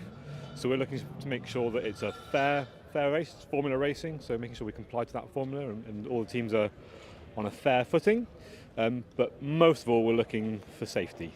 As you can imagine, cars built by students at pace, not always as safe as you might want, so it's our job to make sure they are safe for the competitors, for the spectators, and of course the marshals and volunteers helping.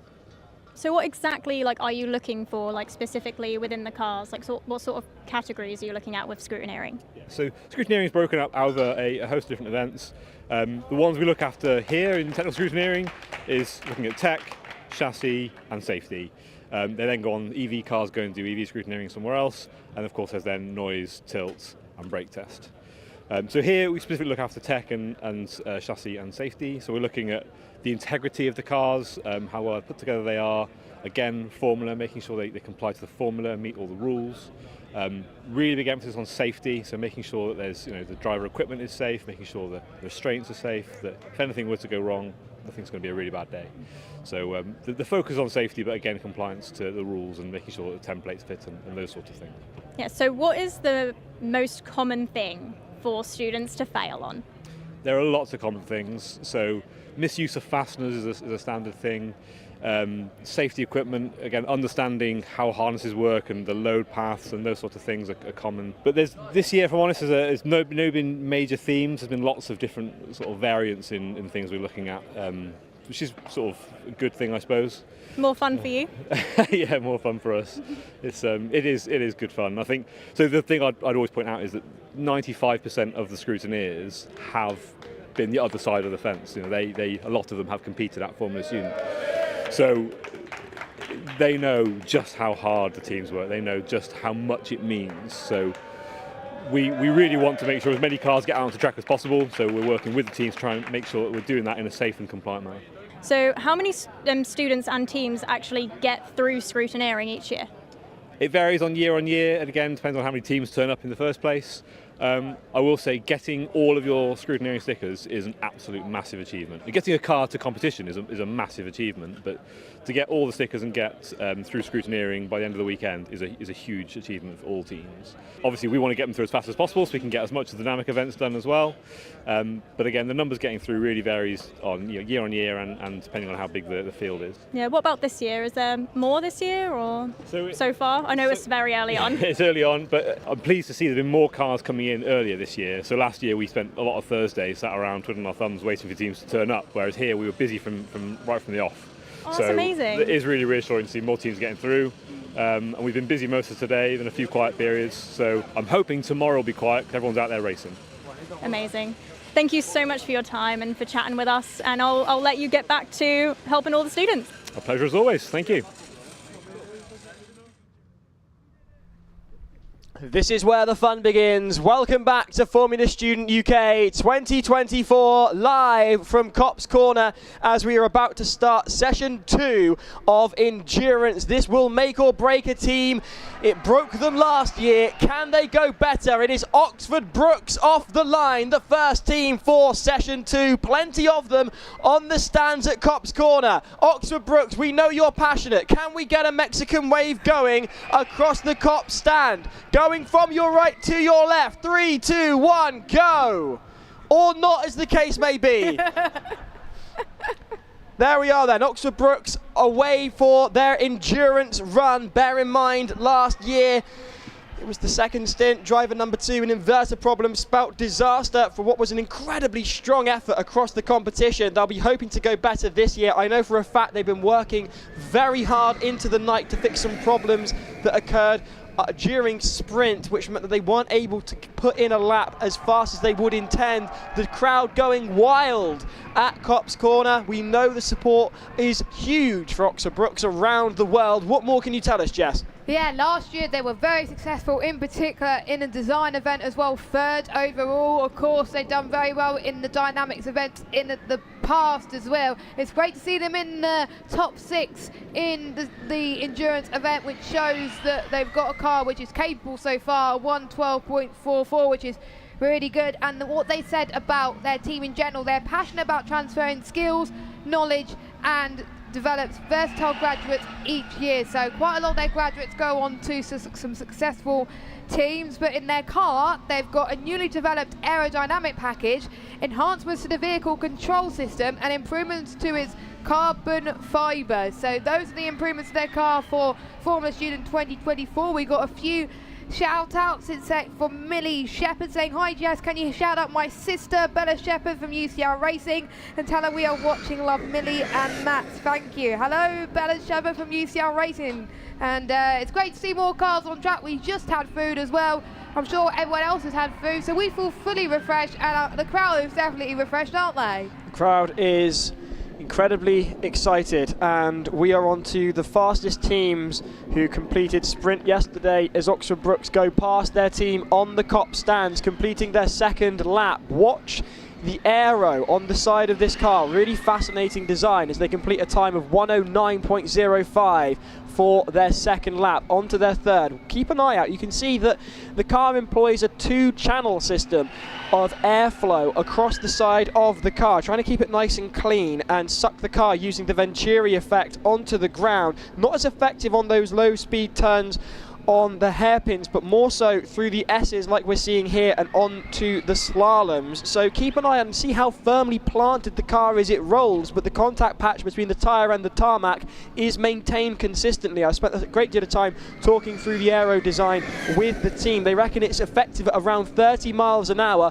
with a minimum radius on the corner of 13.5. So the team thoroughly pleased with their drivers' efforts. They are the first to enter. They will also see Staffordshire, Cardiff, Coventry and Edith Cowan taking to the track for this second stint, as across the line go Oxford Brookes to complete lap 3 here at Formula Student UK with a time of 104.38. The time's tumbling as the driver gets to grips with the car and the track. Don't forget, of course, session 3 will follow this after all the teams that have qualified in sprint have completed. Any additional teams that have passed scrutineering but have not started endurance may compete. This will be limited to 5 teams, and those wishing to join must be at the start gate. That time has been delayed as a result of the red flag earlier in session 1. Can confirm all drivers okay after that. We'll be able to bring you the times that you need to be at the gate for session 3 very, very shortly. Oxford Brookes, they're a team that have got their fans far and wide across the globe, as far as South Africa and America. They're watching around the world and from Copse Corner as they go past the team onto the rough section of the track, headed towards the tightest corner on this circuit. It really is a test of the driver and the car through here, and the car seemingly well planted through there. Not a lot of power lost, not a lot of need to slow down. High speed cornering will affect your lap times. The faster the cornering, the faster the time, as they go through to complete lap 4 with a 104.90. That's very consistent. 2 104s back to back there for Oxford Brookes. Very consistent from Oxford Brookes so far. It's nice to see the amount of fans in the grandstand cheering them on as well. They want Oxford Brookes to do well, and I liked the determination yesterday for making sure that their car gets fixed as well. And don't forget, 25 points is on offer if you complete in endurance, plus lots of other things as well. So it is paramount basically as well. There's a lot of hairpin turns, a lot of slaloms, a lot of constant turns as well, and a few radius turns for our drivers to negotiate. We've got another team rating in the wings to start, and that is, I believe, it's Staffordshire. And what I found out from Staffordshire was they only passed scrutineering just before they went through the acceleration, and the amount of progress they've achieved so far this weekend is astonishing, knowing that they just about made it through to compete in a dynamic event. I've been sharing a hotel with the faculty advisors for Staffordshire, and they are thrilled and somewhat surprised to be in the position that they are. As you said, Jess, they passed scrutineering with moments to spare before competing in acceleration and skid pad. Meanwhile, the global fan club for Oxford Brookes is out and about. Thailand, Ireland America, Singapore, as well as away goes Staffordshire. It's the first time the team have run an aero package on the car. The sighting lap for driver number 1 on the first lap for Staffordshire's attempt at endurance here at Oxford Brookes. Oxford Brookes are on track. We're at Silverstone. As through go Oxford Brookes, headed towards us here in the commentary box into the high-speed section of the track, barreling down towards those 2 slaloms. You can compromise on one and improve on the other. It's the exit that's important as far as I'm concerned, headed towards the rough section of the track. Meanwhile, sending it are Staffordshire. This is a really impressive looking attempt from driver number 1 with their sighting lap looking very quick, Jess. Yeah, they were looking very quick in last year in endurance as well. I think there was a lot of fans there as well. Their car looked planted, so I think that they're just good in endurance every year, touch wood, because we're now introducing people in the commentary box. I believe they got 4th overall in 2022 fastest lap, and they finished 2nd overall in FSUK, so they're a team to be, and then we got time 1 minute 6, wow. So 1 minute 6 for Staffordshire, that they are picking up the pace so far for Staffordshire University. Does look like a cone gone though on Penalty. The apex, clipping the apex on the exit of the turn into their next lap were Staffordshire. They have collected a few cones over the course of this event. Most teams have. They did yesterday, and it cost them 3rd position. In fact, 2nd position it cost them, and they moved down into 4th, I think, as Oxford Brookes have now got to contend with Staffordshire on the approach. Staffordshire lapping at about 3 seconds quicker than Oxford Brookes now, so there will be an overtake due at some point. Staffordshire would know all about that a few years ago. All you have to do is ask them. As through go Oxford Brookes, completing their 7th lap onto their 8th with a time of 1:07. Their fastest is a 1:04. Getting that consistency in there, laying in the times and the laps as through goes Staffordshire, chasing them down. That is 3 laps completed now for Staffordshire. On to their 4th. There's an overtake coming, Jess. I can feel it in my bones. Yeah, and because it's they don't have a racing license, they can't really do racing around here. They have to let them through in the overtake zone. So that's what they got to do, of course. And I just can't believe that they have a decent car and a decent team. They only have 20 people in their team, and they really pride themselves in their reliability and the quality of the build too. So to have them racing here is amazing. You can see us past our commentary box heading through the slaloms as well. Two of the teams getting huge support here in Cops Corner. We still got plenty of teams still to take part today. We've got Cardiff, Coventry and Edith Cohen still to go as well, and it can go either way between those. Pretty much all the teams still to compete in endurance so far. Oxford Brookes coming past us, followed closely by Staffordshire. That overtake coming ever so close. 3 seconds faster are Staffordshire over Oxford Brookes. It's the question though of a distance rather than a time in this instance for endurance. 2 very high quality teams. One large, one small, a lot of people from Oxford Brookes, but as you were saying, Jess, only 20 members of Staffordshire, and here they are competing near enough wheel to wheel for endurance. It's the 2nd session, the faster cars here at Formula Student UK 2024. This event will make or break not only a car, but a team's hopes and ambitions of where they finish. So do stay with us. You can see Oxford Brookes on your screens now with Staffordshire very close behind. How long is it going to take before a blue flag is out for the team from Oxford Brookes as a cheer erupts from Cops Corner? The team watching from the stands for OBR through the hardest corner on the circuit. Through that hairpin they go, closely followed by Staffordshire. Here comes a black flag, a black and yellow flag. A black and yellow flag for Oxford Brookes, and that's an overtake, I think. There wasn't a blue flag available perhaps, but no, Oxford Brookes are going in. That's a mechanical problem.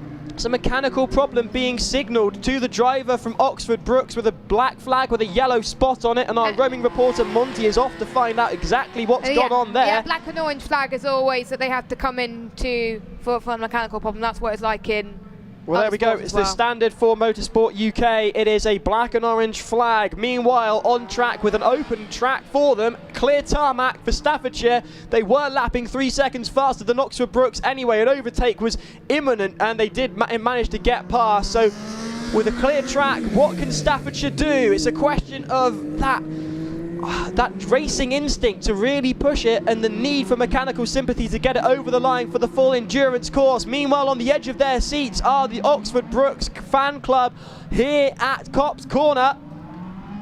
And of course in the chat as well on the live stream as Staffordshire go through to complete another lap. Mechanical problems signalled by the marshals.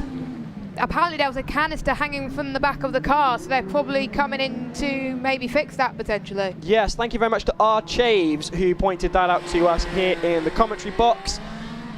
Staffordshire then with a clear track, only Cardiff, Coventry and Edith Cowan to go. Oxford Brookes in for mechanical problems. Staffordshire on track, the first time the team have ever run with aero. They came second last year. Can they go one better is the question. They've been doing consistently well across the board here at Formula Student UK. Monty is back from his recce, and what can you tell us, Monty? This guy's rear right puncture, so they're doing a quick tyre replacement and going to get the car back out on track. Yay! So they're going to be back on track in just a moment. That could have been a lot worse, so it was a relief it's not a mechanical issue but just a puncture. So good news for Oxford Brookes, who are watching, looking at the pit lane from the Copse stands. They'll be able to watch this pit stop in progress. It's the first time I believe both myself and Jess have seen a pit stop done in endurance. You want to spend as little time in the pits as you can. Driver number one will still have to complete their stint, and you will still have that driver change to do as well, as away goes Cardiff. Driver number one behind the wheel of CR20, dubbed Sia, with the feature of titanium panels attached to their aluminium honeycomb chassis for rigidity and structural safety. So that is Cardiff away then. Staffordshire out on track. Oxford Brookes in for a tyre change following a puncture. they've actually got a drive-by-wire throttle system is Cardiff on that car so far. Cardiff doing extremely well yesterday to finish in the top three in sprint, which is really great to see. They've done a pretty decent job in the dynamics. I believe they did well in acceleration yesterday too. So seems to be they're getting the points where they can, but can they get the points in endurance as they're about to complete their first one? Cardiff then headed through the final hairpin of the circuit, the tightest corner on the track, through the chicane, headed towards and past the final overtaking bay. They come across the line and past us here in the commentary box to complete a time of 1:06.58 for their first lap. Staffordshire, meanwhile, in progress on their 8th lap. Their fastest time was their last time, a 1:01.8. Oxford Brookes still in the pits, changing their tyres following that puncture as Staffordshire continue on, followed by Cardiff. Cardiff running a brand new front suspension system this year, complete with new uprights and a brand new front anti-roll bar. The turning on the car as a result, I've heard from the drivers, is almost instant. The question then, can it hold mechanically? Can it endure the 28 laps to complete here at Endurance? 250 points maximum on offer for this event. It will make or break a team's hopes and dreams.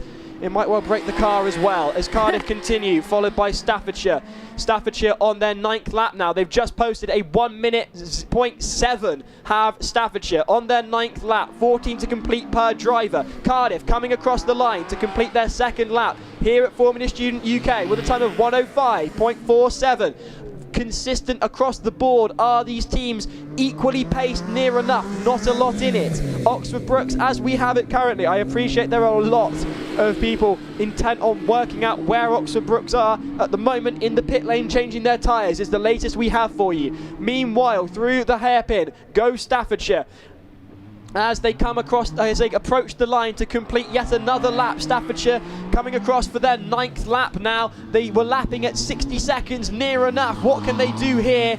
And that is a 1:01.18. Onto their 10th lap now are Staffordshire. Past the commentary box go Cardiff, through the high speed section of the course, onto the 2 slaloms now. This is really difficult at this point here because the surface of the track will change under the car, completely destabilizing the car and possibly the driver as well. In asking the driver, are you confident in this car? Can you handle this? And into the hardest corner of the track, that far hairpin. Coming past the commentary box, Cardiff have completed 3 laps now, onto their 4th with a time of 105.57. Very consistent, only a 10th different between their 3rd and 2nd laps, Jess. That is impressive, and Staffordshire is also showing the consistency that they need to, pretty much setting the same time as the Norway team. So I'm hoping we see a sub 60 at some point, but for some teams they're not worried about the lap time. They just want to keep consistent and get to the end because, as Mr. George Russell would say, consistency is key. And Staffordshire has just set the fastest lap time of the day so far with a 1:32. Very, very impressive from Staffordshire, a team that seemingly are able to balance mechanical consistency and a fast pace as Cardiff head towards the completion of their 4th lap here at Copse Corner. Giles Cosgrove and Jess Ball in the commentary box with you, our roving reporter Monty out and about as Oxford Brookes currently are in the pits, changing a tyre following a puncture as through go Cardiff to complete another lap. The team cheering here at Copse with their fastest time yet, a 104.87. 4 laps complete, 5 to go. Here comes Staffordshire now to complete yet another lap. Oh. And that looks to me to be... Someone just hit something, but I think they're okay. We had a message in our ear from the gallery, and with the noise of the engines, unfortunately we did miss it. We saw some cones go through from Staffordshire, so that's not the first time or the last time I imagine Staffordshire are going to hit cones. With the pace that they're pulling, it's likely that there may be a few cone penalties, but then again I think the Staffordshire driver number 1 has made the decision, go quick or go home in his case, and that is 11 laps completed, 12th underway, the latest of 102.29 from Staffordshire. 14 laps to complete for stint 1, in for a driver change followed by another 14 lap stint from driver number 2. I heard a beep there, that usually means that electric motor is underway, and Oxford Brookes have returned following their pit stop. That's what the cheer's about. That would be it. Oxford Brookes over the moon to see their team headed back out on track. Driver number 1 to complete the rest of their lap total. 14 laps required. They had to pit for a puncture. A quick change, I must say, given that these aren't Formula 1 teams, these are university students, and that's a fairly quick change there for the team from them. So very well done as Staffordshire go through to complete yet another lap. That is lap 12 completed with a 102.54. And away go Oxford Brookes, back out on track. Copse Corner erupting with cheers from the Oxford Brookes supporters. Remember, the length of 1 lap of the endurance track is 1 kilometre, 22 kilometre circuit for these universities to contend with, and they just got to get to the end of the first driver will drive for 11 kilometres, and then after that there'll be a driver change, and then the second driver will drive for another 11 kilometres, and hopefully that would end the endurance. I know someone was asking about the format. That is the format. Maximum 250 points on offer. Cardiff have just crossed the line with a 1:06.52, and it's great to see Oxford Brookes out there on circuit once again. It just shows that you do not give up with anything in Formula Student. If there's one thing that Oxford Brookes are incapable of, it's giving up. As through goes Staffordshire to complete another lap. They're on to their final lap for stint 1. That last Very one consistent. of 101.42. Monty, what have you got for us? So Oxford Brookes ended up doing a double tyre change on their rear tyres there.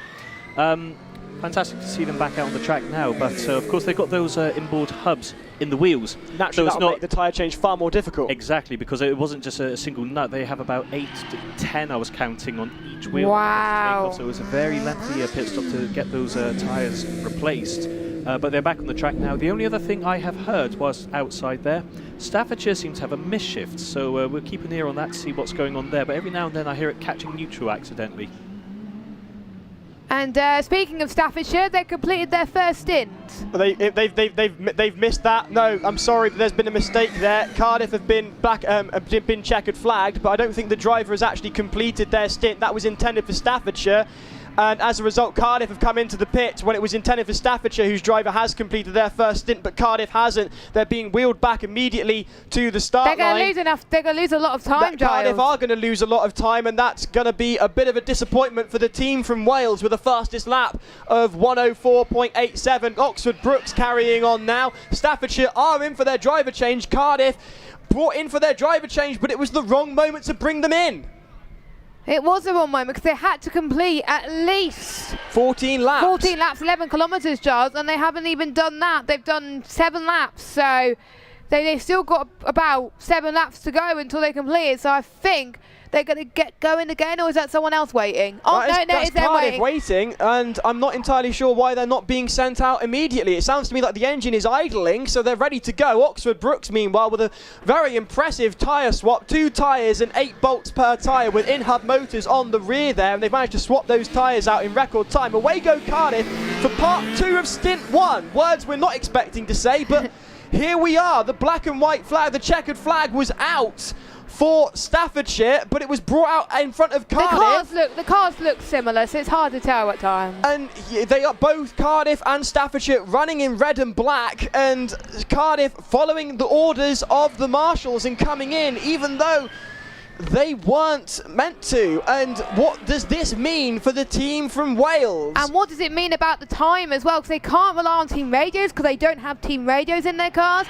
So they just got to rely on the marshals around them to know when they have to come in for their drivers swap. Because I know 9 times out of 10 the drivers are not going to know how many laps they've done because they've got so much adrenaline and G-force by being in that car. They're just concentrating on getting the car over the line. They're not as worried about the laps, so it's a bit worrying for Cardiff, but sure they're going to go get back on track, ready for those last 7 laps. I know for a fact that all teams competing, especially Oxford Brookes, given the disappointment of last year, will be determined to finish endurance, hook or by crook. I can imagine that at this point the Oxford Brookes drivers would get out and drag the car across the line with their bare hands if they needed to. Cardiff continuing on then, following that disruption to their time. That time, their last lap, 2:18. As a result, compared to their fastest lap of 1:04. So that's a minute. That's a 1:14 added on to the time for Cardiff when potentially it didn't need to be. It will make a difference if they are able to finish endurance. Plenty more to come though before they get to that point then. As through go Oxford Brookes to complete their 13th lap with a time of 1:04.15, their fastest lap to date. Onto their final lap for their first driver before they come in for that driver change as Cardiff head towards that hairpin at the bottom of the course here at Copse Corner, back onto the racing line for the Grand Prix circuit. As on your screens there you can see Oxford Brookes coming through the S's, headed towards a very high-speed section of the course before they've got the 2 slaloms to complete. Through go Cardiff to complete another lap. That is lap 9 completed. Lap 9 completed for Cardiff. They're on to their 10th now, and fastest lap for Cardiff with a 1:04.35. They know they've got time to make up now following that that checkered flag. Talking of checkered flags, here it is for Oxford Brookes as they complete their first stint. The crowd goes wild on Copse Corner. All they need to do now is get the driver out. They've already changed 2 tyres. A driver swap shouldn't be the most difficult thing for them. Talking of driver swaps, Staffordshire have completed theirs, and here they go for their second stint. Driver 2 behind the wheel of the car from Staffordshire. That was a very quick start from Staffordshire. They're very keen to get going straight away, and it's now making sure they get through the next half of this endurance unscathed right now. There's quite a few support from Staffordshire, OBR and Cardiff in the chat. Keep your comments coming in. Ricardo saying Forza OBR, and quite a few supporters for OBR in the chat as well. We still got the likes of Coventry and Edith Cohen still to go out on the track later on, but Cardiff just finishing lap 11, lap 10. 1 minute 3.99, their fastest lap to date so far. And I'm just thinking about Cardiff actually. What is this gonna do with that blunder? I think I don't want people to drive very, very aggressive at all. It's just they've got to be conservative, but they just can't afford to over push it because that's where mistakes happen. So that's the trouble, that Cardiff are put in a position now where they know they've dropped a minute, where not necessarily did they have to. So the question is, do they send it? Both drivers from Cardiff very, very adept behind the wheel of these incredibly difficult machines. They know they can send it, but of course in endurance, mechanical sympathy is also a factor to consider. And the question then becomes, what do Cardiff do? Staffordshire, meanwhile, just keep going as they complete lap 16 with a time of 1:21.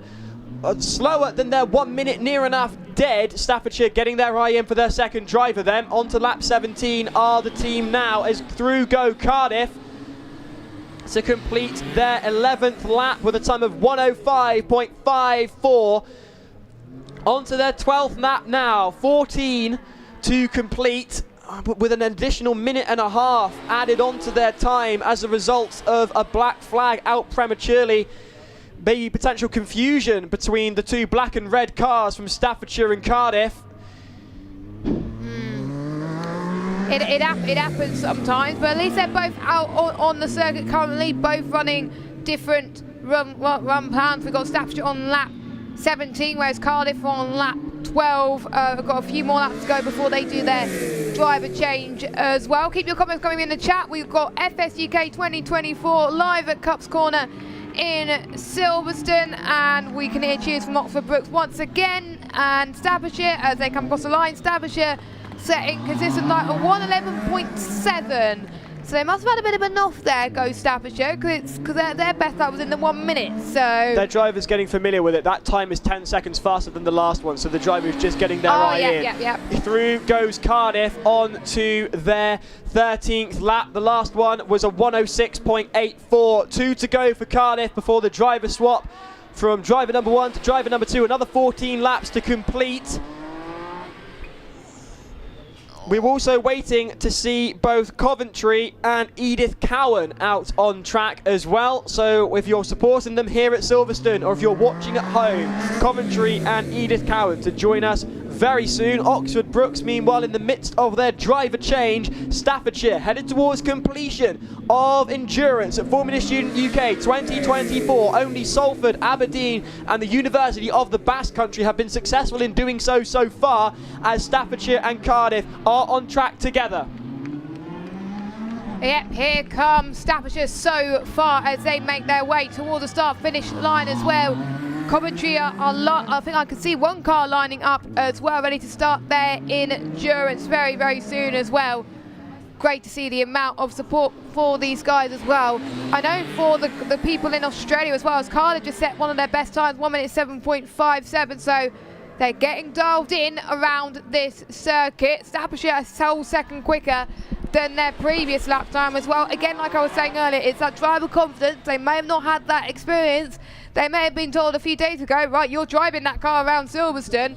It's just about making sure you're getting the feel of it before you start pushing as well. But it's also about the efficiency as well, because they're getting marked for that if they do finish endurance. Cardiff through the S's now. Comments coming in asking, surely we get the time back. People asking whether Cardiff are going to get the time back as a result of that pit entry. I have no idea. I'm afraid to say we're not the people to be able to provide an answer for that. Hopefully someone can provide us with an answer, as through goes Staffordshire, completing lap 19 with a time of 1:05.91. onto their 20th lap. 28 to complete for endurance. Driver number 2 bringing the pace up, heading towards matching now with that's driver Cardiff number 1. crossing the line to do a driver swap. And that's the right time. That is Cardiff in correctly for a driver swap. Some of the Welsh less than happy with what's occurred here at Formula Student 2024. To borrow from a famous Welsh woman, what's occurring? Oh, well, God. a fair bit. I can see some of the Cardiff supporters here on the commentary box. He's a good-looking lad, is Morgan.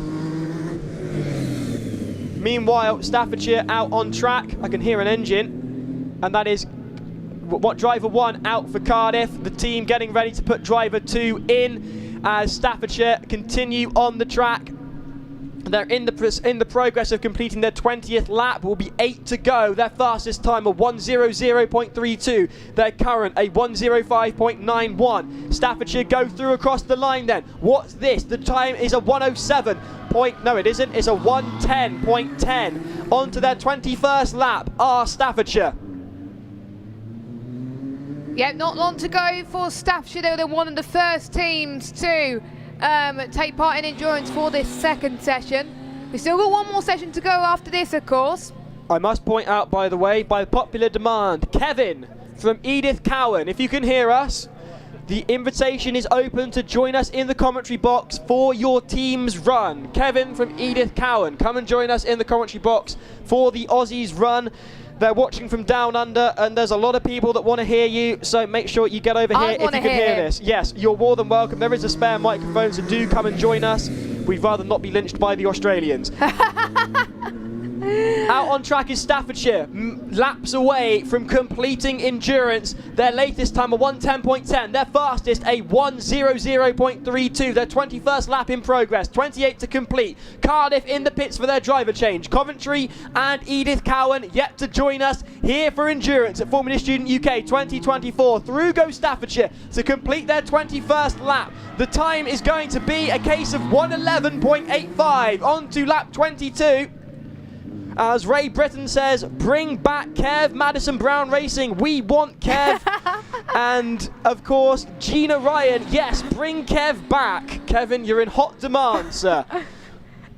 Cardiff in progress, changing their drivers over. That was Hugh at the wheel for stint 1, Aaron Farmer behind the wheel for stint 2. Well handled in the case of a misappropriated checkered flag. Meanwhile, Drawing with M says, proud to say that Kev's my dad. Aww. Kev must be an excellent dad. I've heard that M might well be a Taylor Swift fan. Meanwhile, going through past us in the commentary box is Staffordshire, looking a little slower through the slaloms there. I can't help but say, Jess. He is looking a bit slower as well. Maybe just being conservative to try and get to the end, because they're about to finish lap 22 out of 28. So, or they might be nursing a problem right now. We can't tell from what we're seeing in the commentary box. They go past us, they sound fairly okay. A cheer is erupting from the stands as Oxford Brookes rejoin for their second stint at endurance. Cardiff sat on the line waiting. That hot restart a lot more difficult for the internal combustion car rather than the battery powered electric vehicles. Also reliably informed, Kevin is on the way. Brilliant stuff. You can put down your torches and pitchforks, Aussies, as away go Oxford Brookes for the second stint. The driver number 2 well away then. We've had more pit stops than we would expect in this session, to say the least, as Staffordshire carry on their way. They're on their 23rd lap. The 22nd was a time of 1:10.47. Their fastest, a 1:00.32. So with commentary coming up next, but Cardiff, I believe, is just about to do their second run. The winner of Most Entertaining Driver of Formula Student UK 2023 behind the wheel is Aaron Farmer, who no doubt will be determined to make up for that minute and a half that was lost by Cardiff as a result of the checkered flag, as Staffordshire head on to their 24th lap. Their 23rd was a time of 1:11.42, staying consistent around the 1:10 mark, so clearly just trying to bring it home with mechanical sympathy. Cox Corner going wild for Oxford Brookes as they go through the final hairpin on the top, at the bottom of the course, very close to the stands here. They've got a point to prove, Cardiff Racing as well. They finished endurance last year. They were so competitive over the last 3 years to hopefully win some decent points out of all of this as well. Very consistent, new throttle system as well, and the car definitely looks much more nicer to drive than last year's car. A lot of work has been put into Cardiff's car as they come across the line. Very 1:02.82 for Cardiff, that's their fastest time. Why does that not surprise me, Aaron? There's mechanical sympathy to consider, but then again, this is Aaron Farmer we're talking about. Meanwhile, we've got 15 cars completing in endurance today, and given the weather forecast and the endurance event should finish early, it'd be a great shame to leave such a great track empty. We've got many students and cars on site, so we will be doing fastest lap endurance style objective, an award presented to the driver that has the fastest clean flying lap, no cones or off courses, and completes the full course distance. No points for this event, but it's coming up later this afternoon. More on that in a moment. We're joined by Kevin here in the commentary box. By popular demand. Australia, you've got what you wanted, and meanwhile, Oxford Brookes are going through with Cardiff in hot pursuit. Oh, it's great to join you here. It's been great commentary so far. I'm surprised you want me back in. Well, the fans wanted you. We're more than happy to have you, and so is apparently the entire country of Australia. Oxford Brookes coming past us with Cardiff very close behind. This is going to be tight, and it will slow Cardiff down. The blue flag is there for Oxford Brookes to pull in and let Cardiff through. Cardiff determined to make up for lost time following that checkered flag that was intended for Staffordshire, but and Cardiff ended up on the receiving end of it instead. Staffordshire on their 25th lap, 24 completed, their latest a 1:12.28. As you were saying, keeping it consistent and bringing that car home. Well, they're definitely laying down the gauntlet here. This has been a great run. I know the fans in the stands have been enjoying this run.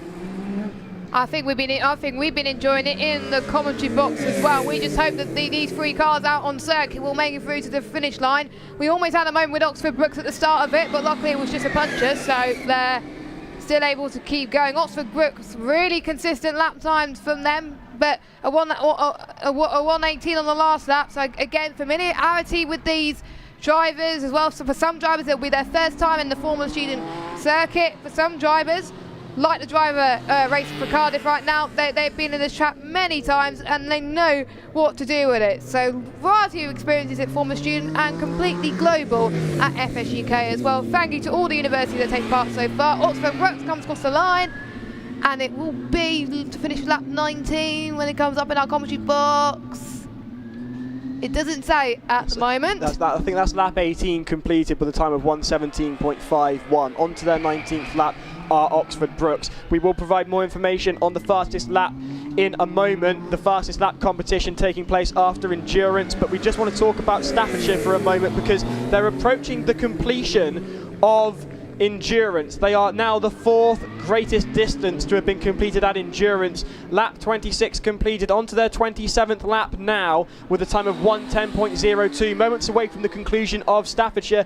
You've seen this team, you've competed against them very closely, Kevin. Your thoughts? Oh, well, I think they came out in that autocross run and it was really put that car up amongst the top teams.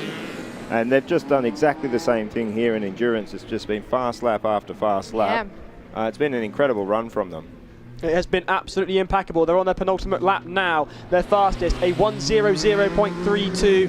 Their latest, a 1:10.02. We'll wait for Staffordshire to see if they can finish endurance, and then we'll get you all the information you need on the fastest lap competition. Going past us now in the commentary box, a whole lot of love, both here on COPS and around the world, for Oxford Brookes as they complete lap 19 with a time of 1:15.72. On to their 20th lap now. Cardiff University also out on track, as well as Staffordshire. They're on their final lap. Are Staffordshire now? No, they're not. They've got a couple more. They go through onto their final lap now. The 1:10.69 was their penultimate lap. Staffordshire on their final lap for endurance here at Formula Student UK 2024. All eyes on the nose cone with the shark. It's only a few corners that stand between Staffordshire and Formula Student glory. Only 3 teams so far have completed endurance. Can they be the 4th? We're about to find out. We'll have to wait and see, of course. It's been very tidy throughout the entirety of this. Surely the team from Staffordshire will be cheering them on towards the end of their run. We want every team to finish in endurance. We got the number 2 just negotiating the course very nicely indeed, and they don't have long left. It is very nail biting. It just could be all over like that, but for Staffordshire it doesn't look that way. They just don't have long to go through this last bit for one final time. Oxford Brookes just about to finish through the last hairpin. The checkered flag will be in sight. You could see the fans cheering on, and Staffordshire have completed endurance. The checkered flag has been waved, and the 4th team to complete it. We will wait to see the time from Staffordshire, a 33.42, and you know what? They're taking the lead. That is the fastest time completed for endurance at Formula Student UK 2024 by our maths here in the commentary box. Remember, all the times we're giving you are provisional as through go Cardiff. Meanwhile, Monty's back from the pits. What have you got? Another update for you guys. So Brooks went in for their driver change. Guess what? They had another puncture. Oh no, that was really bad timing for them, but at least they were able to fix it during their driver change, and that was probably what have happened as well. Should I say a little bit about the fastest lap stuff? We'll get on to the fastest lap in a second. I just want to discuss the punctures that Oxford Brooks have been having, because this is unusual to see at Formula Student, tyre changes and punctures occurring. Kev, you've got far more experience than myself and Jess in these matters. What is your thoughts on this? Well, it's interesting. I know that having rims that leak is reasonably common. So, I mean, my first question would have been, was it a puncture or a leak in the rim? It is odd on a really swept track when teams have been running to pick up multiple punctures like that. So it might just be incredibly bad luck by them. Bad luck for Oxford Brooks. Cardiff go through to complete their 21st lap. Very evenly paced are Cardiff and Oxford Brooks, as Cardiff go through with a 1:07, 9 seconds faster than the team from Oxford Brooks. They're a lap ahead now, having lapped the team earlier. Coventry on the line. Fastest lap time, Jess. Let's talk about this. It's going to happen right after Endurance. As away go Coventry to begin their attempt at Endurance at Formula Student UK. So we've got fastest lap Endurance style, which is going to happen after the third lot of teams will take part. So the award will be presented to the driver that has the fastest clean flying lap, so they can't hit any cones or off courses, and that completes the full course distance. There'll be no points offered for this. It will be 10 laps of the endurance circuit, and the driver that participates in this event must not have taken part in the endurance event at all today. So if the driver's already taken part already, then unfortunately they can't take part. The event will be run in line with the endurance regulations. Only clean laps with no cone penalties or off courses will be allowed to compete for this special award, and teams will be allowed to run multiple heats with the time and weather permitting, with an expected finish time of 4 o'clock. And the drive, as I think it's Cardiff about to finish their lap, we expect all drivers to drive safely, and we recognise that there are no penalties from other laps for your fastest lap. Therefore, any dangerous driving will immediately result in the black flag, and it's first come, first served, unless they've already done some runs. I'm looking forward to that, but we've still got more endurance action to go. So if you're spectating, if you're watching at home, we've got plenty more action to come here at Silverstone, so do not go anywhere. Oxford Brooks on their 23rd lap. Their 22nd was a 1:16.44. They've got Cardiff in their rear view mirrors again as Cardiff try and complete their 24th lap. Their fastest a 1:02.82, their latest a 1:06.95. Coventry have completed their first lap with a 1:04.77. Kevin, what approach have you advised your drivers at ECU to take? Because obviously there's the temptation with a fast car to send it, but bear in mind, of course, it is endurance. There's the mechanical sympathy aspect to consider. What have you been suggesting to your driving team? Oh, well, Giles, that's very presumptuous of you to think that our drivers would listen to me.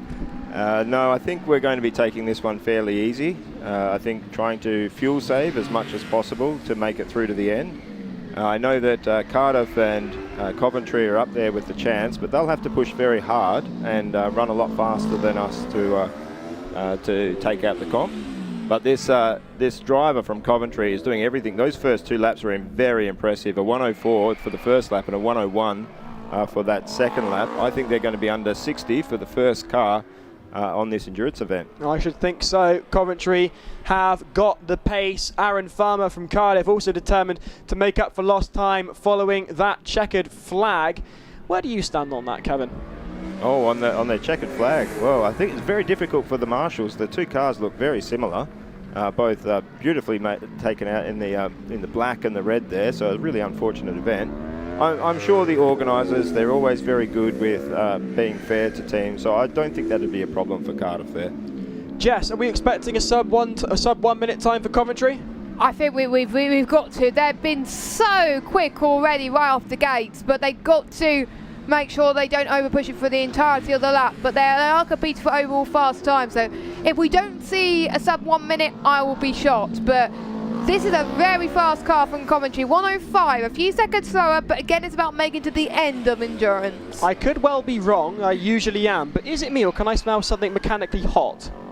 No, I'm not sure if they got held up. Maybe there was a pass in that previous one. I didn't Let's hope it's not a mechanical issue or anything from any of the teams. Meanwhile, Cardiff University on their 26th lap, their latest a 107.74, their fastest a 102.82. Oxford Brookes on their 25th lap, their latest a 120.01, their fastest a 10.28. Coventry on their 4th lap, their 105 is their latest, their fastest a 101. Well, what I can sense, Giles, is I'm sort of sensing a little bit of nervousness coming from you here. Me? Nervous? Never. I think you might. You should have heard his reaction last year when Cardiff finished endurance, Kevin. And there's a sound bite around there somewhere as Cardiff get blue flagged, surely for Coventry, and away go Coventry. Cardiff back on the power, getting back out on track, and oh, it's a big bump there from Coventry. Did they get a cone? The rear left jumped up for a second. Yeah, they got a cone according to someone in our ears, so yeah, they knocked the cone. Cardiff onto their penultimate lap now, their latest a 112.89. We know they can go 10 seconds faster than that when they want to. 2 laps to go then for Cardiff University as through go Oxford Brookes to complete their 25th lap with a time of 1:16.60. Onto their 26th now. Yeah. Onto their 26th lap now are the University of Oxford Brookes. Oxford Brookes Racing with supporters around the world. We're reliably informed. Coventry, no aero this year. They've done away with it. Car number 87 in the classic electric blue that we've come to know and love from Phoenix Racing. They've come back from various challenges over the years, and yet they still consistently perform here at Formula Student. The car dubbed Jackie after the team lead's mother, a tradition at, of course, Coventry. Through they go then with a time of 1:01.05. On to lap 6 now are Coventry.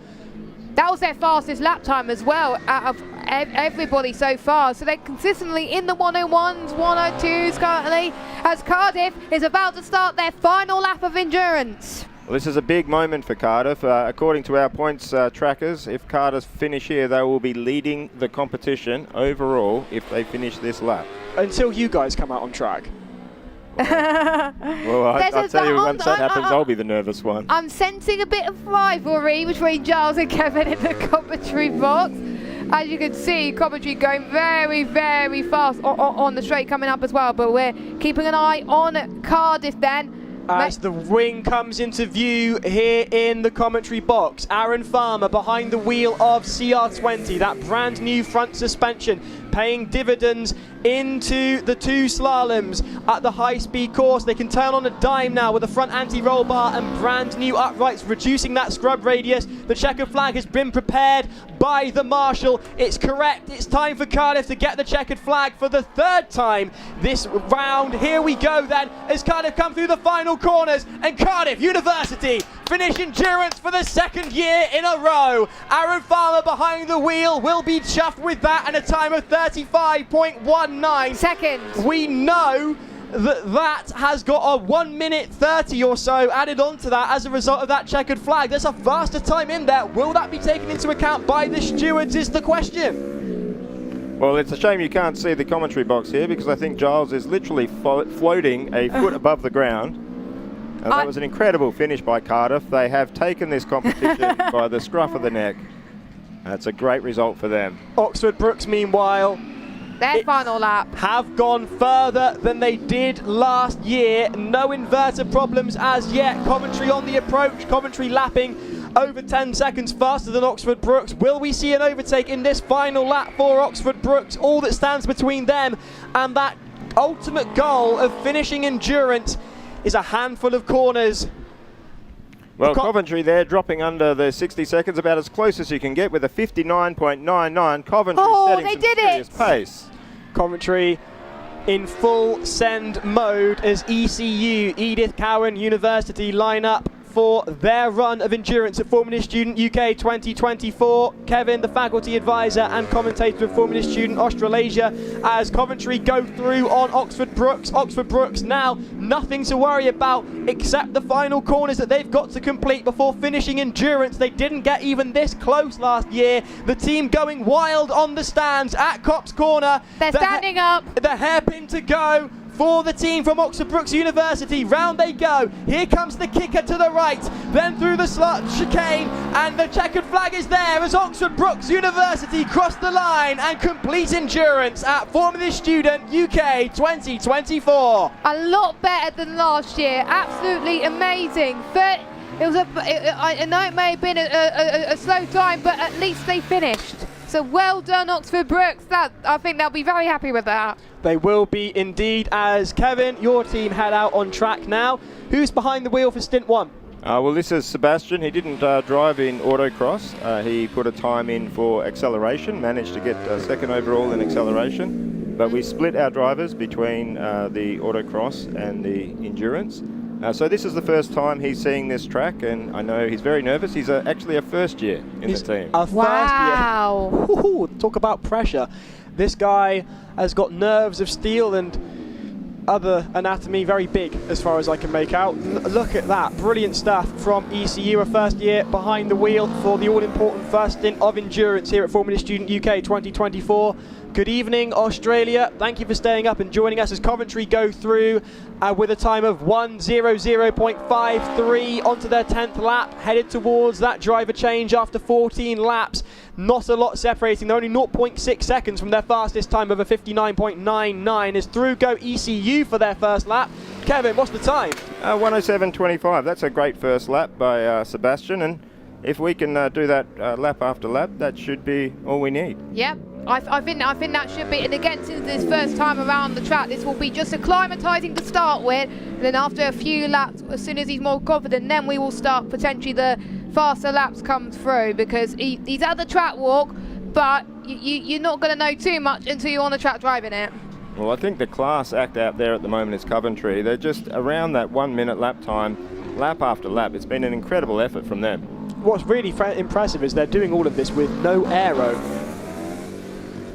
And meanwhile, here with two familiar faces to us in the commentary box, and potentially you at home, they featured in the VT you saw at lunchtime. Hugh Davies and Aaron Farmer are with Monty on the pit lane. The finishers are coming in thick and fast, guys. 2 for the price of 1. We've just seen Cardiff take the finish line there. I've got the drivers just behind me here. Gentlemen, congratulations. You have completed the... That's one happy team right there. Well done, guys. That was epic. Who wants to go first? Tell me about your emotions. How are you feeling just now? Absolutely shattered, but over the moon. I've done 3 endurances now, and that's the first time we've finished with one, so... Fantastic, fantastic. Third time's a charm. Aaron, we're normally used to seeing you in the sim racing series. Nice to see you here on the track as well today. How was that for you, bringing it home there? Very tiring, but it felt good. I've done 2 endurances, finished 2, so...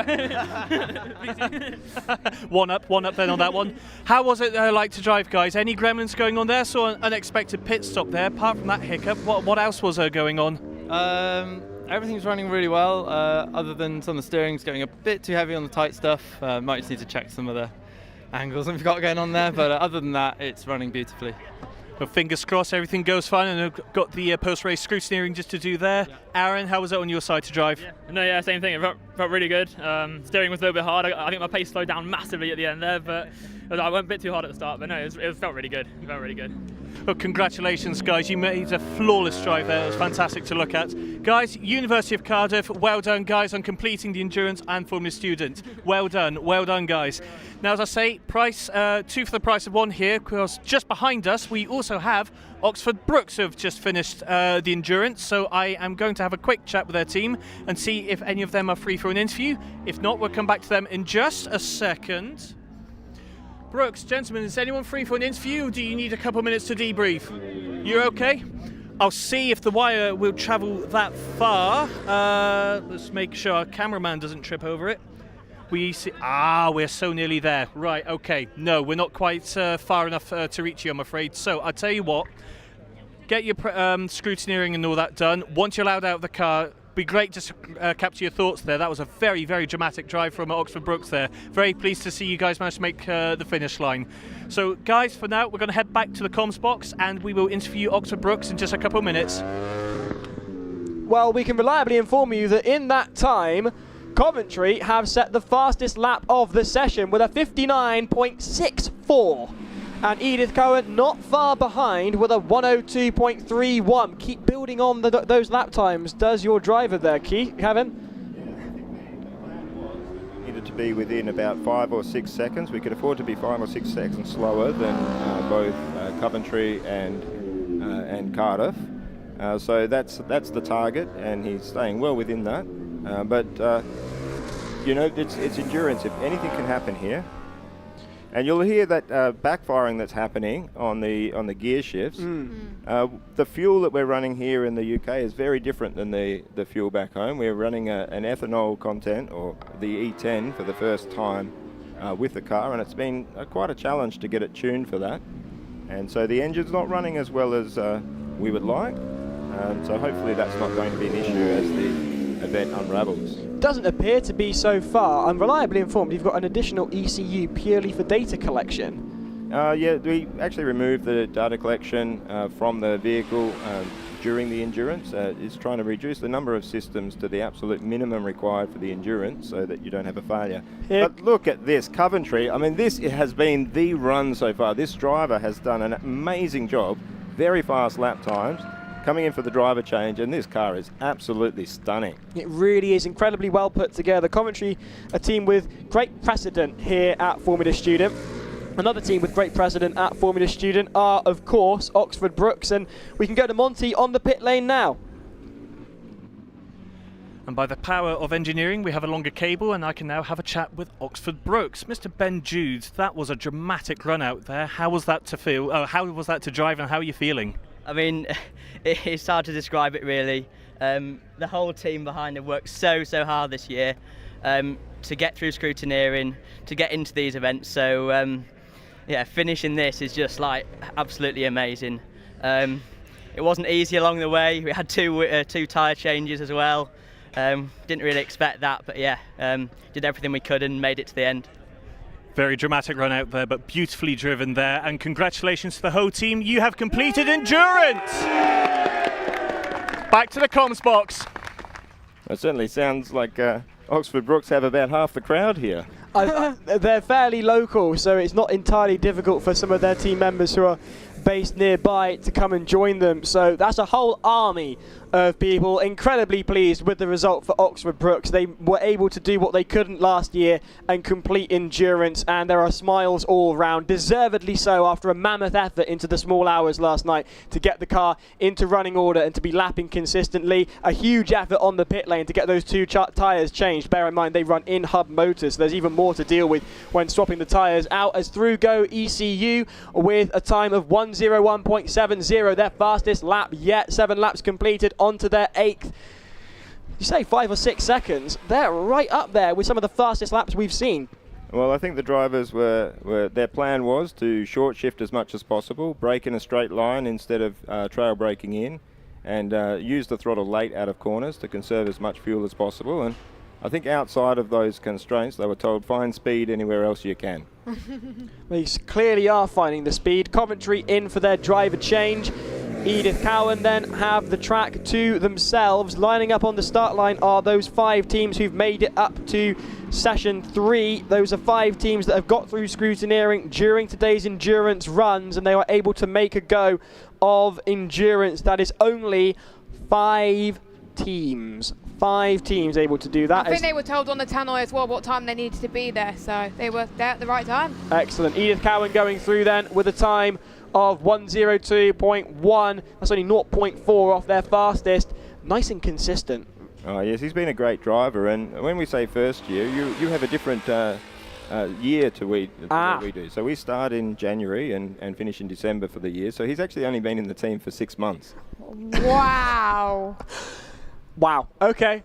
That's all the more impressive. And those times are he's getting the hang of that car very quick. I told you it would only take 2 or 3 laps to get used to it, and he's already setting times that a lot of experienced drivers are setting as well. Imagine what he's going to be like next year if he comes to Silverstone. It's great to have the Australian team at FSUK as well, travelling a long way here to come to Silverstone as well. So fair play to them, as well as a lot of other global teams.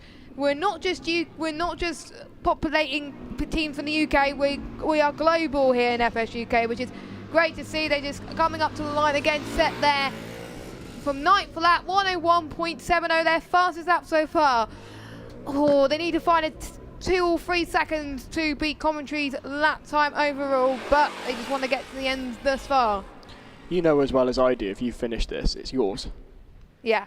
Yes, it's looking good so far, but yeah, the nerves are building. We've been there, we understand, and I can completely sympathise. I was very interested in the steering wheel that you guys have got. That's been custom made, designed by the team, ergonomically in hand. It feels really nice. I've had a look at it myself. What sort of feedback is the driver getting in the cockpit at the moment? Oh, well, the steering's an area we put a lot of work into, and we made the decision this year to go for a steering system that had no universal joints in it. So it's straight down to the steering rack, which means that the steering would be at usually quite an uncomfortable angle for the driver. So it's running a little bit of what go-karters would call wedge to straighten up the steering wheel to them. But it's a very light steering system, and they have no complaints. It's a very light car, 165 kilograms, am I right? Yeah, 165 in UK spec, 162 in Australian spec. Well, there we are. And they've got the track to themselves at the moment, waiting for Coventry to rejoin after their driver swap. Their latest time for Edith Cowan, a 1:01.73, only 0.03 seconds off their fastest time. Edith Cowan on to lap 11 out of 14 for driver number 1 to finish their stint for endurance. Very good evening if you're watching in Australia on the west coast near Perth, where ECU are based. As you informed me yesterday, Kevin, the only university in Australia named after a woman. Oh, yeah, and an impressive woman at that. No, it's a big part of our university to be very inclusive of everyone involved, and that's been a big part of the School of Engineering as well. And it really does, you know, we make sure that you want to have all of the different life experiences and that can offer a lot of value in design. I can imagine the graduates from this team will go on to the great and the good of the Australian engineering and automotive industries. They completed a time there of 1:02.15. That's 11 laps down, 3 to go in the process of their 12th. Who can we look forward to behind the wheel for stint number 2? Well, Tristan will be behind the wheel, and it's a good thing and a bad thing, because I don't think it's very easy to hold Tristan back. He did an amazing job in autocross in the last event, but he'll be itching to put a really quick lap time in. I can't wait to see that. That sub 60 time is just beckoning for the Australians here at Copse Corner, live from Formula Student UK 2024 at Copse Corner on Silverstone. It's Giles, Jess and Kevin with you and guiding you through session 2 of endurance as Edith Cowan complete yet another lap. Yeah, so 1:02.66, and I think one of the advantages of holding back just a little bit in the endurance is you can put in really consistent times, get into a bit of a groove, and you can get those really nice consistent times. And maybe just taking it back that little bit, you don't end up hitting cones, you don't end up getting penalties, you're a lot less flustered in the car. Efficiency is something to consider for those that are likely to finish endurance, and a number of electric teams have completed endurance. Oxford Brookes and the University of the Basque Country, they are likely to dominate in terms of endurance. Has that been accounted for in the team's approach? Well, it has. In Australia, it was very good. We used, I think, 2.1 litres of fuel for the endurance run. But we are struggling with fuel use with the E10 over here. We haven't really been able to get on top of the mapping. It has been a lot more different than we had expected, switching from the 98 fuel to the E10. As they go around then to complete lap 13 with a 1:02.15. One final lap then for the first driver from Edith Cowan, and they'll be into the pits for their driver swap before stint number 2 and another 14 laps. We're expecting Coventry, I thought, to return for... That's what I thought. I was about to say, Giles. Where is Coventry? Coventry should be back for their next stint. They've been lapping the fastest of any team we've seen in endurance, with a fastest lap of 59.64. We're trying to get a look out here, but we can't see anything from our position here at Copse. Monty, if you can hear us, we'd love to know the latest on Coventry and their return to track for stint number 2. as Edith Cowan look to complete their first stint, headed towards the final hairpin at the end of the circuit. The harshest corner here for Endurance. No problems for them as they head towards the line. Kevin? Oh, well, that's great to see, but I think anybody that's a big fan of Formula Student will know that the driver changeover for the internal combustion engine is probably the most nervous time you're ever going to feel. And I think we've got some word for Monty. Monty? Hello guys, got an update on Coventry there. So in their pit stop, it turns out they had a battery issue throughout that first stint. They were losing voltage, they had lost gear change ability as the run went on, and obviously low voltage. They couldn't get the car started up again for their second half. So that is unfortunately a DNF for Coventry, which is a crying shame. Oh, that is so horrible to see. I mean, they were going absolutely fantastically, and I know we've been sharing a pits with Coventry. They have been absolutely wonderful people to get to know, and they are a highly professional team. We've learnt a lot by how they've set up and run here. So they'll be gutted with this, but they should feel very proud of what they've managed to do in this competition.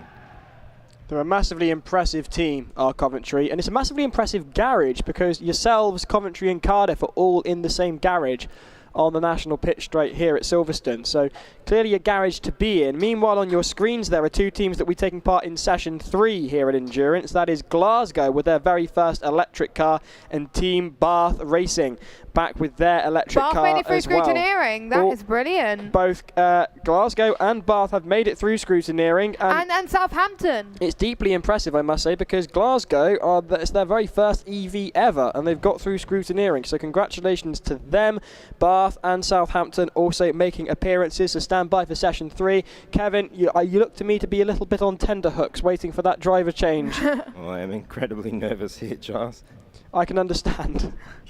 No, this is by far the hardest part of any internal combustion car is the restart. The cars do heat soak. There's a lot of heat that goes in. It's a point where you can have issues with battery power, but also cooling issues. We have done many endurance runs so far with this vehicle, but you do have some occasionally where it doesn't go to plan, and just hope that is not what is happening. Fingers crossed. There is a minimum time that they have to spend in the pit, so I imagine, I'll cross my fingers for you. I think it's around about 2-3 minutes. An engine. There is an engine. I recognise that engine, so I think it's probably good news there. We've got a lot of support in the chat for ECU. Elwin saying, great driving. Seb, let's go Tristan. Madison Brown saying, let's go Tristan. Ray saying, Tristan, the GOAT. Thomas saying, let's go Edith, 1 half left, you got this. Gina Ryan saying, go Tristan, Team ECU, save for Tech 130. Carmel Crispy saying, on the UGR. And here we go then. We've got one car out on the circuit as we speak. Tristan behind the wheel of Edith Cowan, their second stint for Endurance at Formula Student UK 2024. I hate to wrap up the tension like this, but it's kind of part of my job. If they finish this as we have it in the commentary box, Formula Student UK will be going all the way down under, and Edith Cowan will be Formula Student UK champions. For the first time. Yeah, no, I think if they don't finish, it will go to Cardiff at the moment. So we've got 2 commentators here. Thoroughly invested. Very nervous, invested. Tristan behind the wheel. You've said earlier it's rather difficult to put a leash on his driving. Would he get the car home? I should imagine so. Well, I think seeing the times from Cardiff, I think we can stay within those times. Coventry were really putting a lot of pressure on. That sort of made things maybe a little bit easier, but also a lot more nervous. Through they go then to complete the first lap. There's Tristan behind the wheel of Edith Cowan's car. That is a lap completed with a time of 1:03.46, only 2 seconds off of their fastest time of a 1:01.70. Sub 60, are we on for that? I would say with Tristan in this car, even conserving, I think he might go under the 60. It'll be just a case of whether he stays there. We haven't really done a lot of running where the fuel has got incredibly low, so we don't know what will happen if it gets there and if it starts to surge, how that will affect the car. Most of the endurance runs we've done over here, we have had enough fuel left in the tank, But we've noticed after the autocross, it's a surprising fuel usage yesterday. Hence the backfiring with that rather rich mixture going through. The map reconfigured from Australian fuel to British fuel. Very well done, I must say, to account for that accordingly. Getting almost the tail out through that last corner there, did Tristan, with a time of 1:00.42. Next one, I'd argue that's going to be sub 60. I'd say he's aiming for that, and I think he can sit there reasonably comfortably. He knows what's at stake. He's a senior team member. He knows what to do in the car as well. He just seems a little bit more at home as well. And Will saying go ECU, and of course Kev has found the mic. Of course he is. He's a popular man in the commentary box. Tamsin saying shout out to commentary. We're gutted too in the commentary box when we found out from Monty they got a battery issue. DB Perry says shout out to the broadcast team, great commentary and great camera coverage, really fun to watch. Thank you. And James McRae saying let's go Bath.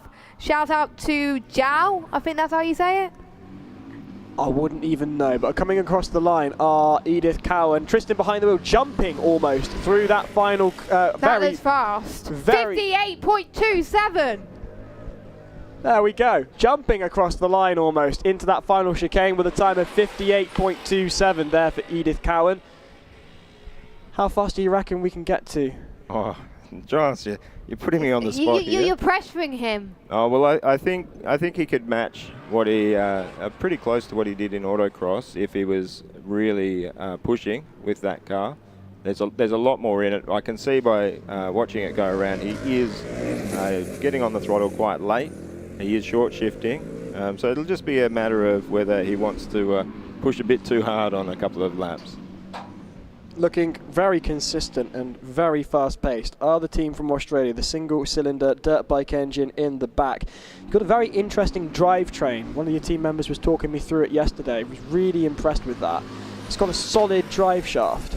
Yeah, a solid drive shaft. It's something that the team adopted last year as a way to reduce costs and improve packaging. It's actually a drive shaft out of a micro sprint car, and it's actually chopped down. Even a micro sprint car is larger than these. But it's a 7 Series drive shaft off the shelf, really quite cheap, and it weighs less than 2 steel drive shafts. It's been a great system. It does mean that you're not running a diff or an LSD there. But how does that affect the car's performance without running a diff? Well, if you have a good look at the car as you're coming on the exit of corners, you design a much higher rear roll centre and rear roll stiffness to get the rear tyre unloaded, and that'll help you rotate under power, but it also does make the car quite energetic into corners. Yes, indeed. I'm interested to see what happens with Edith Cowan on their lap time. I've just seen a sub 57 minute the last lap. They've done a 58 just now. That is consistent from the team down under from Perth. ECU flying greetings from Perth, says Ray. Elwin saying Tristan autocross / endurance king. He definitely is out there on the circuit.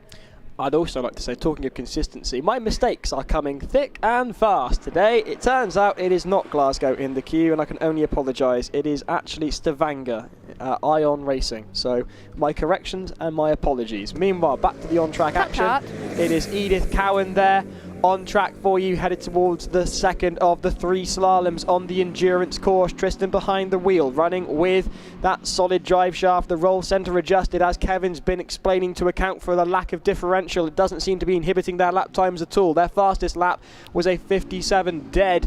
Their latest lap, a 58.25. They come across the line to complete their 21st lap. What is it going to be? A 58.05. Very consistent from Tristan there, out at endurance. Not long to go then before they complete the run. 22 laps, near enough. 22nd in progress currently, 28 to complete.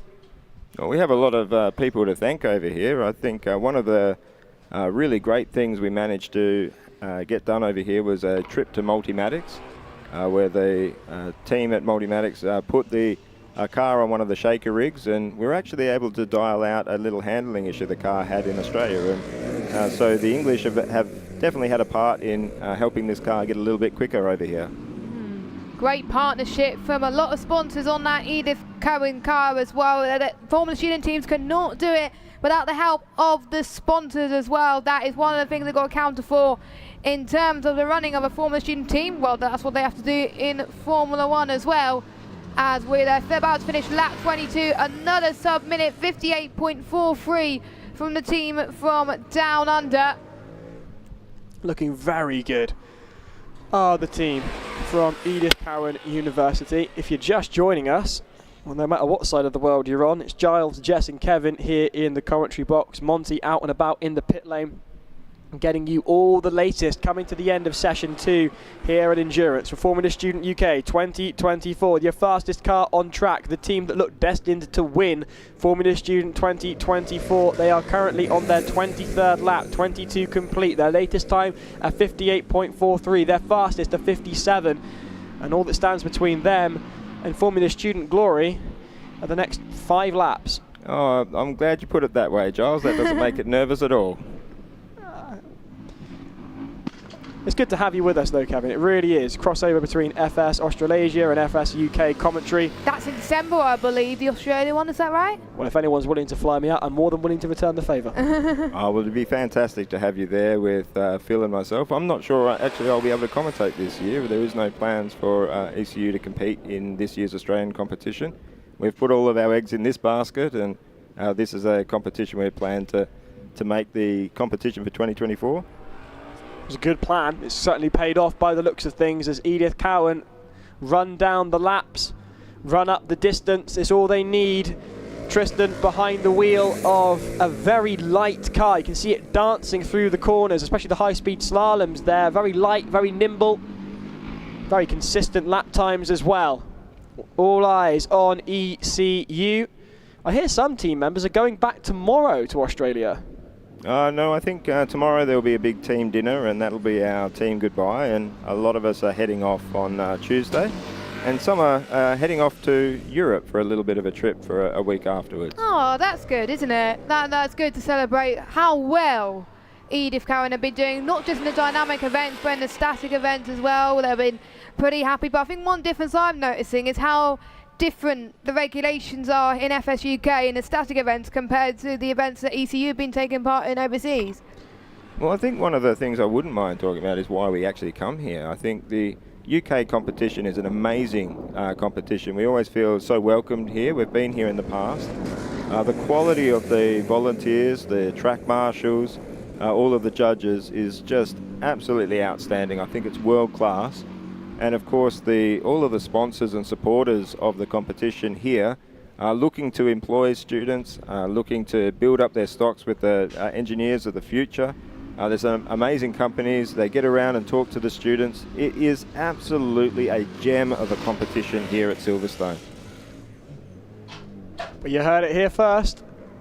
FS UK, a gem in the Formula Student calendar around the world. In a couple of weeks there is FS Czech. I know some UK teams that we've seen here in Endurance will be competing in that. Oxford Brookes, Cardiff University. UWE as well. And indeed UE, once they get their power unit back in working order as Edith Cowan exit the S's and enter more S's. The variable radiuses on that top section there, headed back towards the fast section of the track. Those 2 slaloms to complete the narrowing between the 2.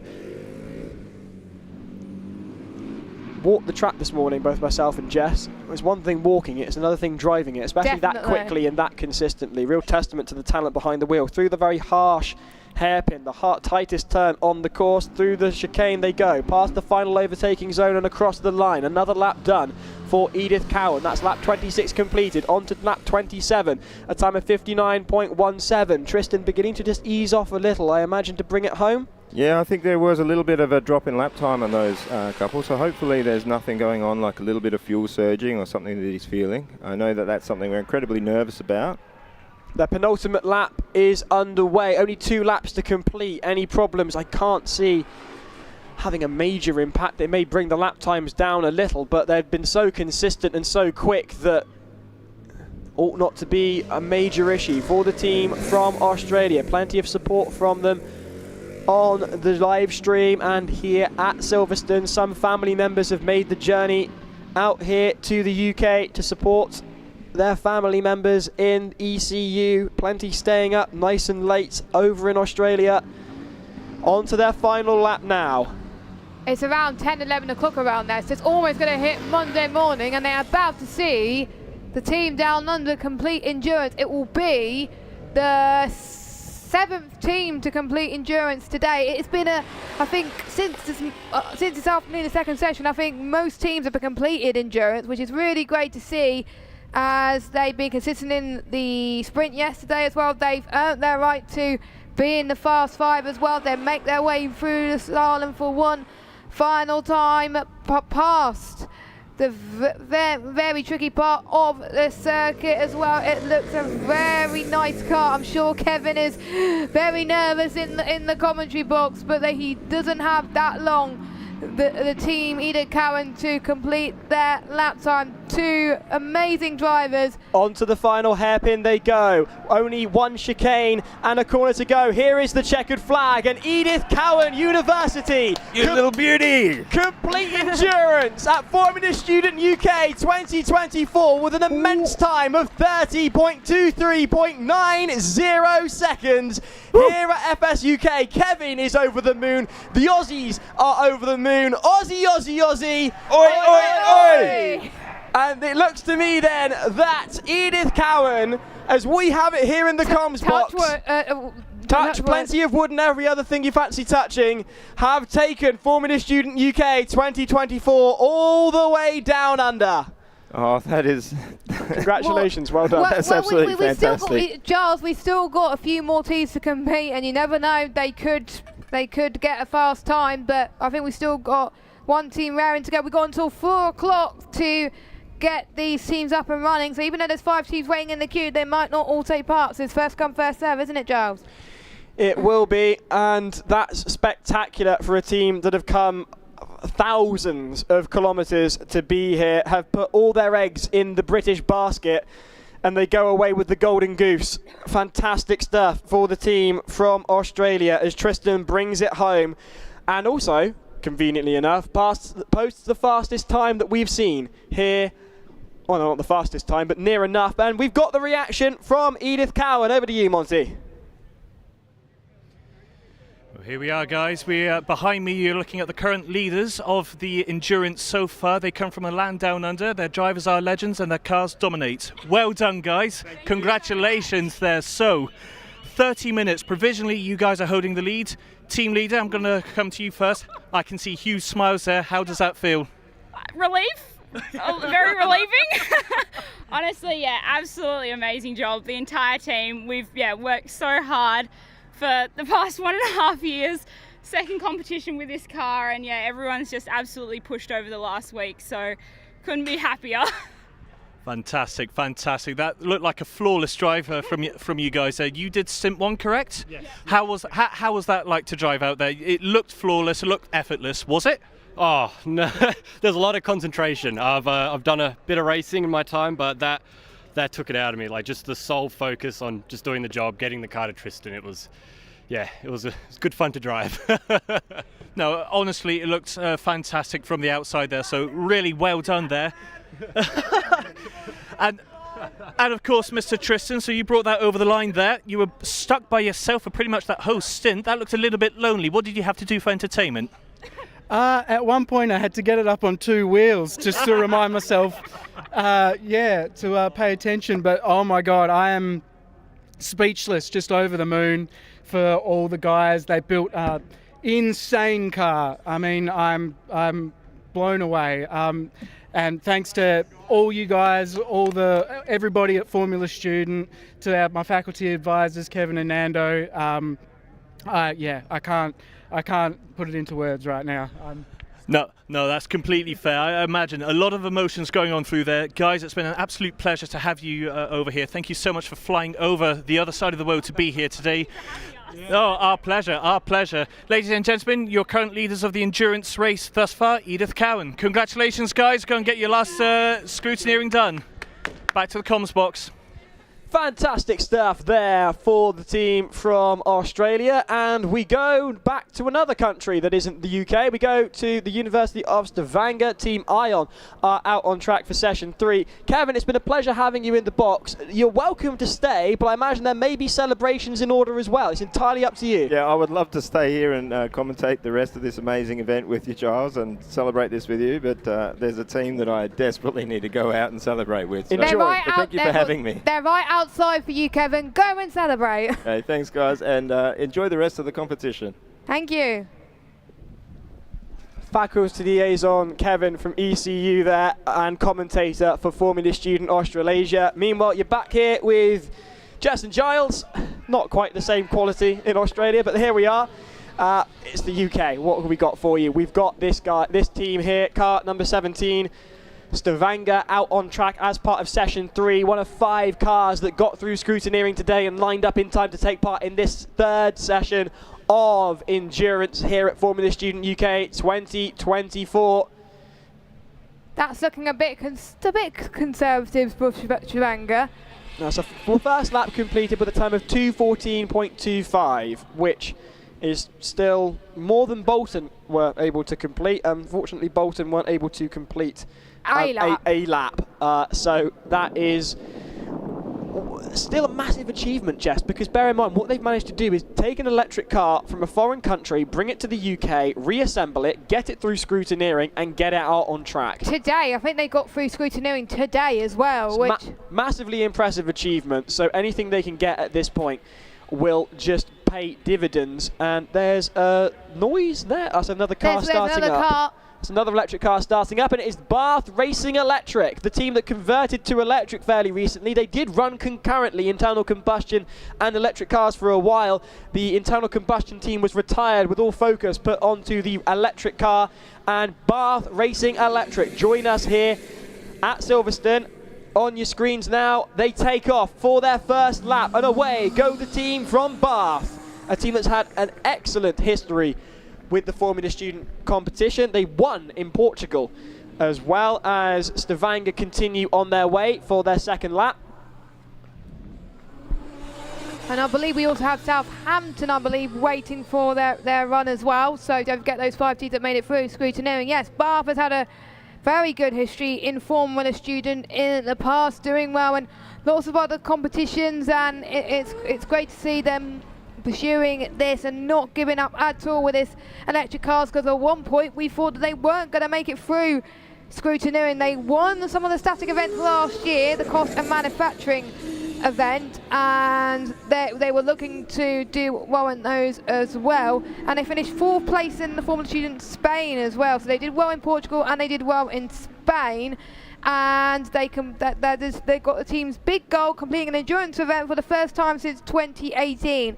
So that is their main goal for this year. They still have time, of course, to do it. So best of luck to Bath, as they're out on circuit now. Crossing the line are Bath to complete their first lap with a 1:10.27. They are flying the flag for British Engineering at International Formula Student.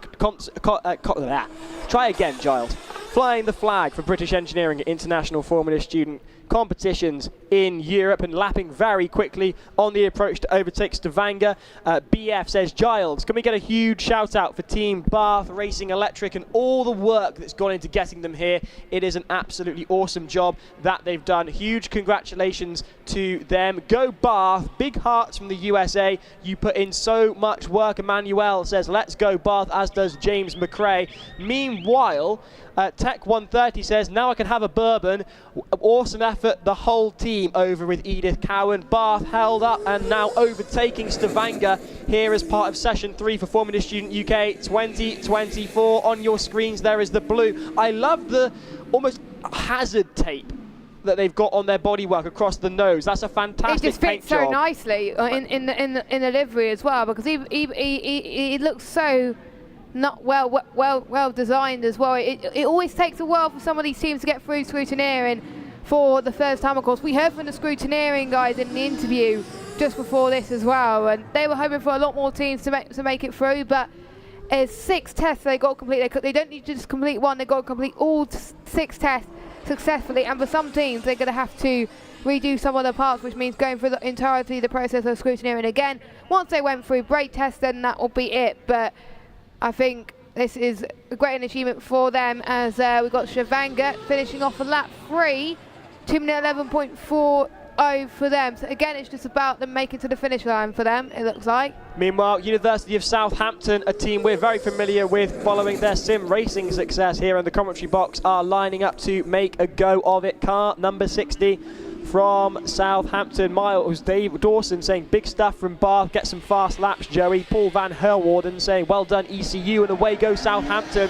The team cheering, they're over the moon with that. Southampton underway for a run in endurance here at Formula Student UK 2024. Bath coming through to complete another lap. That is lap 3 complete with a 102.74, their fastest lap yet. That is 3 complete, onto their 4th now. Can they get a sub 60 is the question. The answer coming to you very shortly. Stick with us here at Formula Student UK. Plenty more to come following this 3rd session. We'll also have the hot laps for you, so stick around as Bath are on the approach to Southampton. Bath held up then, waiting for the next overtaking opportunity here on the endurance course. Through the S's they go. The red light is flashing as we see it above the car from Southampton. In fact, that's not a red light because obviously it's internal combustion. We're so used to electric cars suddenly being here because of course Stavanger and Bath are both electric, but no, Southampton is internal combustion. And Sandeep says go on Southampton, and they are going on, having been overtaken by Bath, who are quite clearly the very fastest car on track with a nearly sub-second time already. Sub 60 seconds is that golden time the drivers will be aiming for, as Bath are on the approach to Stavanger. Through the hairpin now they go. It's a concertina of cars coming through now, traffic building up. I imagine Stavanger will have to let through both Bath and Southampton. There's one thing I like about this team is, for Southampton, is they welcome every member regardless of what year they're in as well. So if there's someone in Southampton that's interested in being a part of Formula Student, then they can take part, which is always nice because it gives them the amount of experience, and it's also regardless of degree courses. It's like, say if they're doing like a degree in journalism, for example, and want to do something with Formula Student as an extracurricular activity at university, then Southampton welcomes for it, and that's always great as well, because it's great for your CV as well. And people may want to change in career in the future. They may want to do an engineering degree after their undergrad. So Southampton putting pretty much, they're learning a lot by just being a Formula Student team, and they've done so well in the past too. It's just nice that they're learning about every aspect of the car to improve as many years gone by. But the inclusivity of this team is amazing. It allows anyone who wants to take part in that university to take part as they head towards the start-finish line and to complete, well, that's Bath's completing the next lap, I believe, as well. So Bath, that was a 1 minute 1.01 for Bath. An absolutely stonking time then from the team from Bath, who we know are a very good team, just haven't had a great deal of luck previously in the last few years here at FS UK. They've gone international with their efforts and have proven that they are capable of great things, and they're back here at FS UK with a point to prove, and we're all here for it. They go through then. Meanwhile, also going through are Southampton with their fastest time of a 1:16.33 onto their 3rd lap to complete now for the team. That is a brilliant result for the guys from Southampton. Stavanger also out on track so far. That is 3 out of the 5 teams we've allowed for session 3. Wondering then, are we going to get a 4th and 5th? I'm not seeing anybody. Oh, hang on, I'm not seeing anybody lined up here on the pitch straight, so we might end up with just 3 cars here, and that is Stavanger being overtaken again by Bath as Bath come through to complete yet another lap for them. That's lap 6 completed with a 1:02.67 onto their 7th, halfway through the stint. They're halfway through this one. Don't forget, they will have to do a driver swap, 11 kilometres each for their first half of endurance. Looking absolutely spot on are some of these teams. I'm really loving a car has stopped on track, the number 60. And that is Southampton, stopped out on track. Absolute heartbreak for the team who had completed 2 laps, were on their 3rd for endurance. Stavanger out as well. Going through Bath on the stranded Southampton car as they bring themselves back up to pace, having slowed down for the yellow zone. As stranded on the racing line are Southampton car number 60.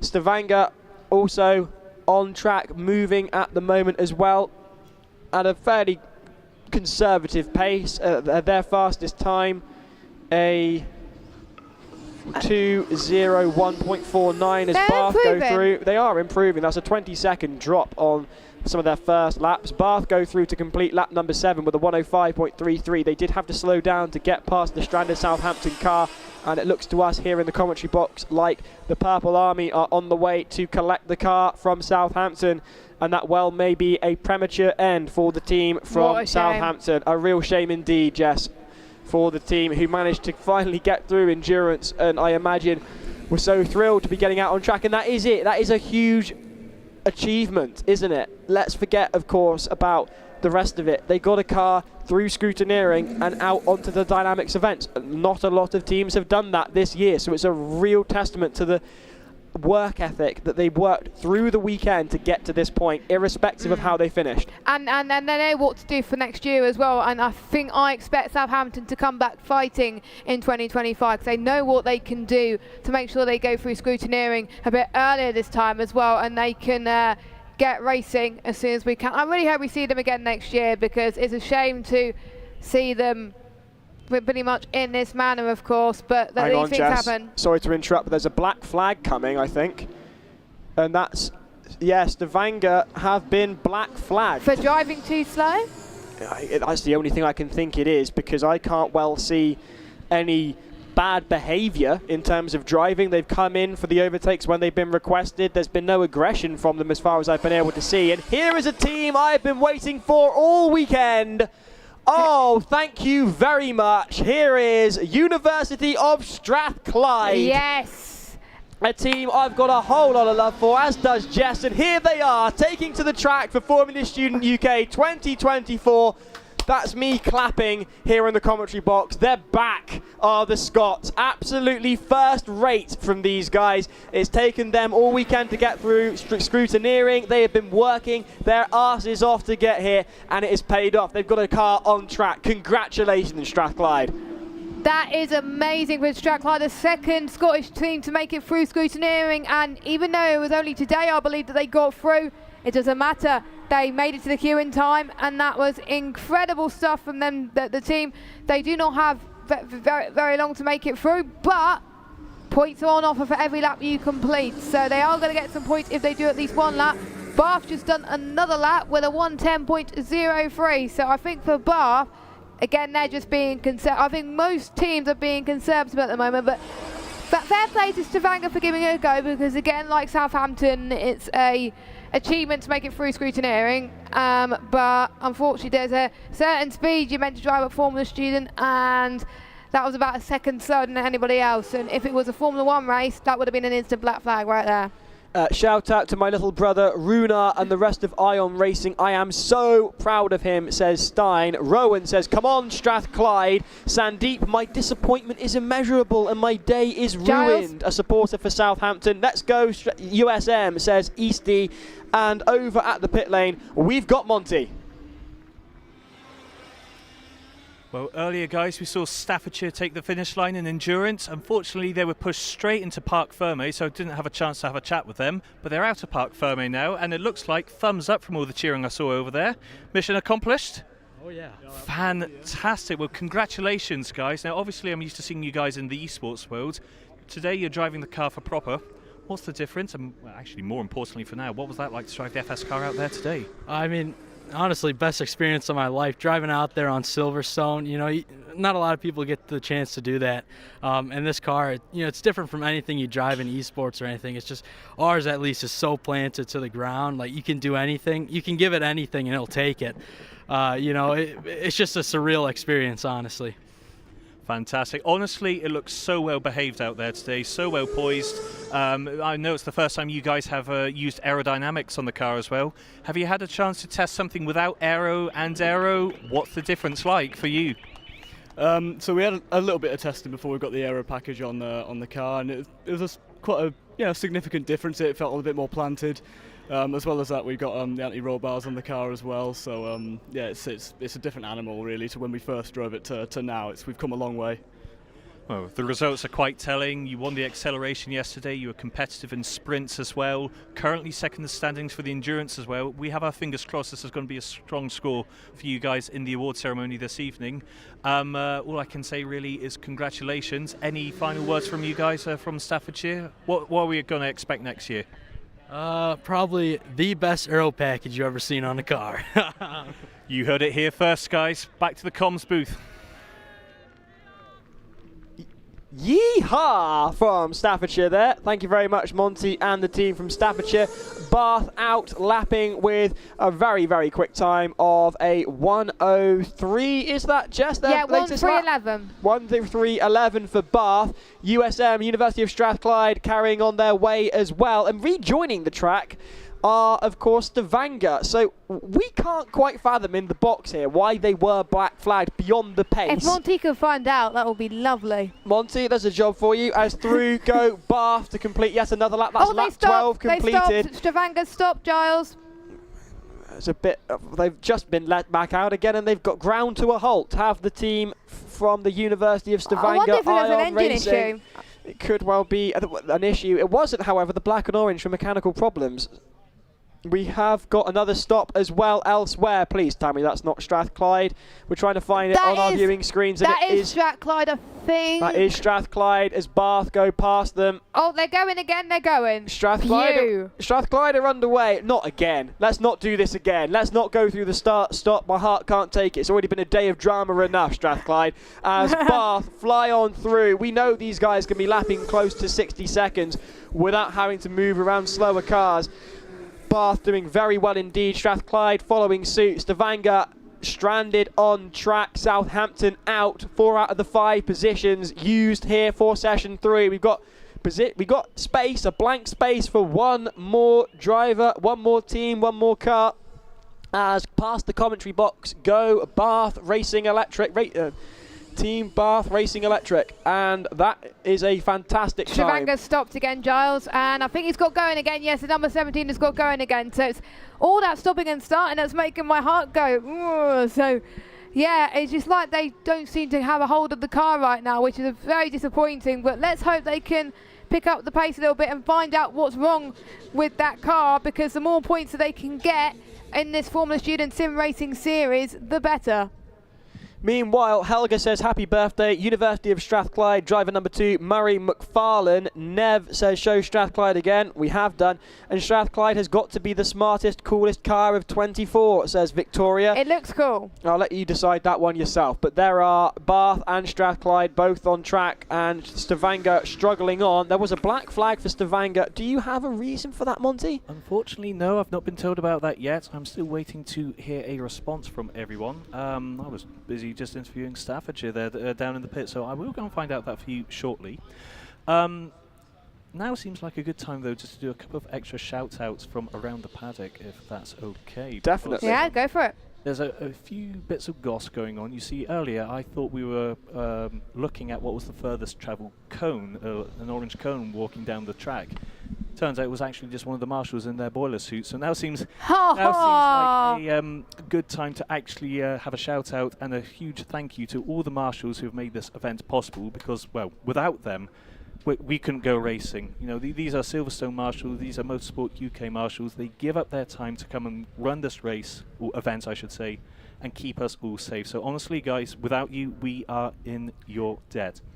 There's, of course, some other support staff members in there as well. We know we've got the photographers. I've got to interrupt both of you because I'm surprised to be saying these words, but Team Bath Racing Electric have stopped on track. Words I did not anticipate I would be saying. They've been so consistent and looking so strong here on their endurance run, but there they are in the center of your screens, the marshals pressing the kill switch on the car, disengaging the battery. Team Bath Racing Electric are out of endurance for Formula Student UK 2024. Oh, that is heartbreaking. Their times were just so consistent. They really were, and it just ends like that. That is another unfortunate thing for FSUK. We got the highs of, like, say, Staffordshire, that made it through endurance and got some crucial points, whereas Bath, they made it through scrutineering today, but unfortunately they're not going to go any further. As soon as the marshal hits their car, well, touches the car, then that's them out. So heartbreak for Team Bath Racing Electric. Strathclyde through on Stavanger and lapping far more quickly as a result. Through the final hairpin of the lap they go. Through that chicane, coming past us in the commentary box to cross the line to complete another lap for their stint, as are Stavanger. It's all over for Bath. Absolutely gutting. Also all over for Southampton. We've had 4 teams on track for this session and 2 out of them have survived so far, but none have yet to complete endurance. I did interrupt your thanks, Monty, and you weren't right to be carrying on with that, so back to you for what is words that we need to be saying. That's quite right. It's quite right that took priority there. That was gutting to see what happened to Bath there. They've built a great car. I was glad to see them get through scrutineering, and no, commiserations, guys, and good pace there. That says a lot for what to anticipate for next year, hopefully. But yes, no, just finishing off the thanks to everyone. So of course we got a car that stopped on the track. Sorry to cut you, Monty. It is Strathclyde that has stopped off the circuit. It's red above the driver, so they're underway again, and this has a sense of deja vu following last year's attempt at endurance. Was that Strathclyde doing the same as they did last year? It was indeed Strathclyde. They had that ill-placed kill switch and they were leaning on it under hard cornering and it was switching the car off. They just had to re-engage it. I wonder if it's the same. I shouldn't imagine so. They would have definitely learnt from that. We said enough about it in the commentary box that the point was probably laboured a little too much. Yeah, it was laboured too much, yeah, but hopefully they'll be able to get going. It's like, Monty, that they don't want to hear your thanks because the cars keep stopping out on track.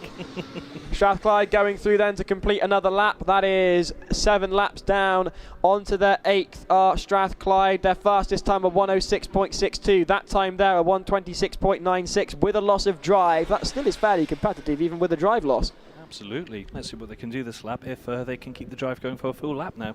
Absolutely. And Stavanger heading around at a leisurely pace. It's a Sunday drive out at Silverstone. What more could you want on a gloriously sunny afternoon here at the home of British Motorsport? Giles, Monty and Jess in the commentary box for you. Stay with us. We'll be bringing you the hot lap competition after this run of endurance.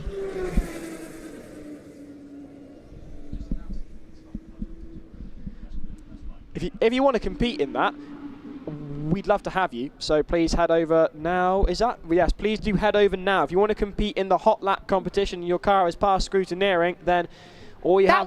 That was good timing, actually. The dynamics person came to the commentary box, so just about to tell us the same thing. So it's like we're telepathically mind readers or something. Meanwhile, Strathclyde go through, completing a lap uninterrupted by power issues, completing a time of 1:09.17 for their 8th lap. Onto their 9th, 14 to go for stint 1. Is it me, or is that suddenly bumping along a little bit there, is Stavanger? That doesn't look like a stable car. That's bunny hopping about, but there's no gear issue. There's no gearing for it to warrant bunny hopping because it's electric. That's not a particularly stable looking car. It's not a loose wheel. I guess we'll find out soon. To be fair, they haven't waved a black and orange disc flag yet, so they were black flagged earlier. They were black flagged earlier. And we still don't know why they've been black flagged. I'm not going mad here, am I? That really is vibrating quite notably. There is a bit of a bounce going on there, yes. But porpoising. That's the word we've been looking for. You're welcome. We will trust the scrutineers on this one. If they don't feel the need to wave a black and orange disc flag at the moment, then we'll let them carry on lapping. Well, a legend once said, those that can do and those that can't talk about it. I speak for myself there rather than these two, but it's certainly in my case, those that can do and those that can't talk about it. And I'm talking about the fact that Strathclyde have just gone through Stavanger. Now Stavanger under green flags again, having been overtaken by Stavanger, but overtaken by Strathclyde. There's a lot of S's going on. Strathclyde have been overtaken then, and that there is a time of 1:15.64. 9 laps completed, onto their 10th. They need 14, and Stavanger have completed 10 laps. They're on their 11th, lapping just under a minute, but barely so. If Strathclyde lap them again, Strathclyde will actually be ahead of Stavanger. Strathclyde, yet again, suffering from inconsistent power by the looks of things. Is this another ill-placed switch, or is this another problem? It's getting rather warm here in the commentary box. All of a sudden the sun's come out this afternoon, and I'm beginning to wonder whether jeans was a good call or not, but there we are. Yeah, I think it's the same heat as Friday, because Friday was really hot.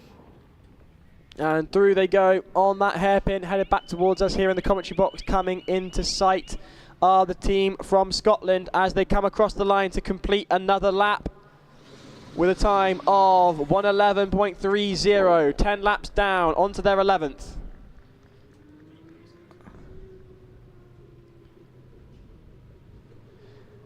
Looking really good when it works, are Strathclyde, but then again, most cars tend to look really good when they work here at Formula Student. It's not really a shocking statement to be making. We're supposed to be providing insight here in the commentary box rather than stating the obvious, but it's got to that time in the day. And don't forget, of course, we will have the sprint runs for you, those hot lap competitions coming at you very shortly if you want to be taking part in that competition. Your cars to the start line, please.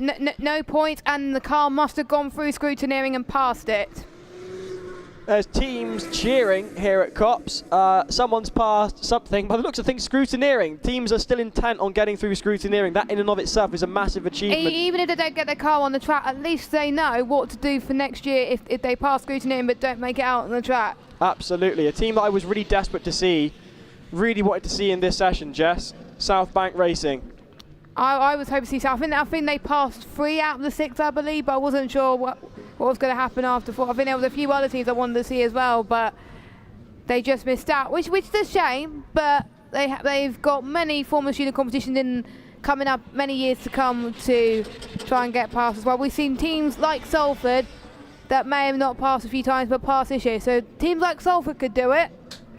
Oh, it's totally possible. And commiserations to South Bank if they've not quite got through yet. They may well have done, and we've just not been informed. fsstats.co.uk is the place to go for all your statistical information on Formula Student, lovingly run by volunteers here, and it is a massive effort and massive help to those of us present here at FS UK. If you want to get all the detail on the event, fsstats.co.uk is the place to go. Stavanger under pressure again from Strathclyde. Strathclyde lapping consistently and have now gone through on Stavanger, and that is Strathclyde now on equal footing, equal lapping with the team from the University of Stavanger, as through go Strathclyde into the final slalom before that very, very tight hairpin onto that rough section of the course. A dramatic change in road conditions consistently over the course of about 4 or 5 meters really unsettles the car into that very tight corner, and that throws you back out onto a straight that almost encourages you to put your foot down, and all of a sudden there's a very tight right-hander to contend with. And through Strathclyde go to complete lap 12 with a time of 1:22.11 onto their penultimate lap now before a driver swap for the team from Scotland, as Stavanger carry on their merry way to cross the line themselves. That will be their 13th lap completed for Stavanger, and that is, or 12th lap completed, sorry, for Stavanger with a time of 1:51.2, so 3 seconds off their fastest. 2 laps to go for the University of Stavanger, Team Ion Racing as well. We're going to get 2 simultaneous driver changes at this point. It looks it. Let's see if we can capture any chats with them as well once they come in, get their gut feeling. It's fantastic to see the cars being able to go thus far, and hopefully, fingers crossed, no more gremlins. We can get a few more finishes to add to the endurance today, and hopefully pick up some more big points from that as well.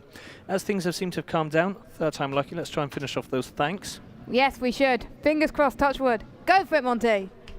Okay, the cars haven't broken down. Good. Right, so, yes, in addition to the marshals, of course, we want to give a huge thanks out to the marshals, the paramedics, and the fire crews for keeping us all safe on here.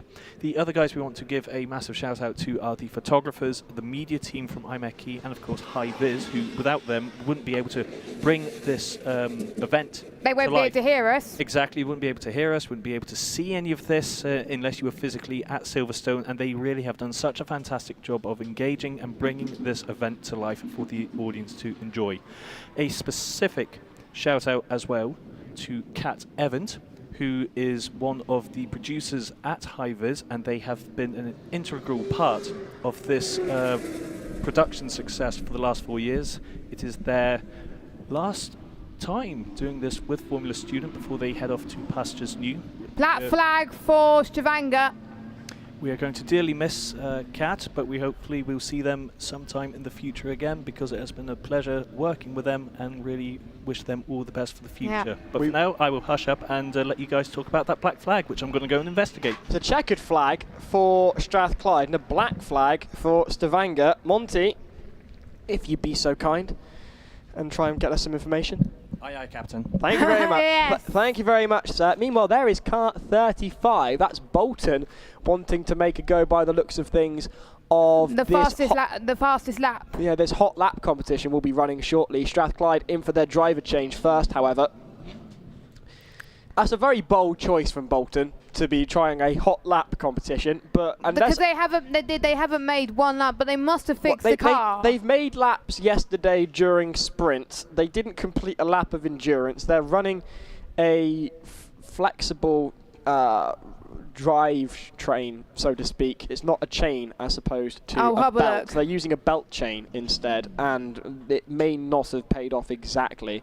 The Marshal's having a conversation with the driver from Stavanger, Marshall Dynamic Volunteer in purple there, talking to the team from the University of Stavanger, Team Ion Racing. Meanwhile, Strathclyde are swapping their drivers out, and I really do hope we can get to see Strathclyde finish endurance, but also would be nice to see Stavanger finish endurance as well. They're in deep conversation with the Dynamics volunteers there. It's a hub of activity here at the Pit Lane of Formula Student UK 2024. Giles and Jess with you throughout the rest of the afternoon into the evening here as we bring you the final session of endurance, followed by the hot lap competition. Bolton, unless someone else joins them in the queue, Bolton are going to win that hot lap competition, which would be hilarious because their lap times have been knocking on 3 minutes. Yes. And I know for a fact the team have an immense sense of humour. But to finish first, you first have to finish. They do have to finish, and it would be great if they could finish a lap today on the Sunday. I know their media officer, Elise, is sat waiting for Bolton to make a run of it, and meanwhile, the driver behind the wheel of Strathclyde's car for their second stint of endurance is being strapped in as we speak. That is Murray McFarlane, whose birthday it is today, says Helga. So happy birthday to Murray as he's strapped into his team's car for their second stint of endurance. The helmet is off of the driver number 1 from Stavanger, who's having a conversation with the Dynamics volunteers. His helmet is off, but I don't see the approach. I don't see them taking part. I just don't. You don't, do you, Jess? You have more of an optimism in your mind. The car hadn't stopped. It's just been black flagged twice. I appreciate that.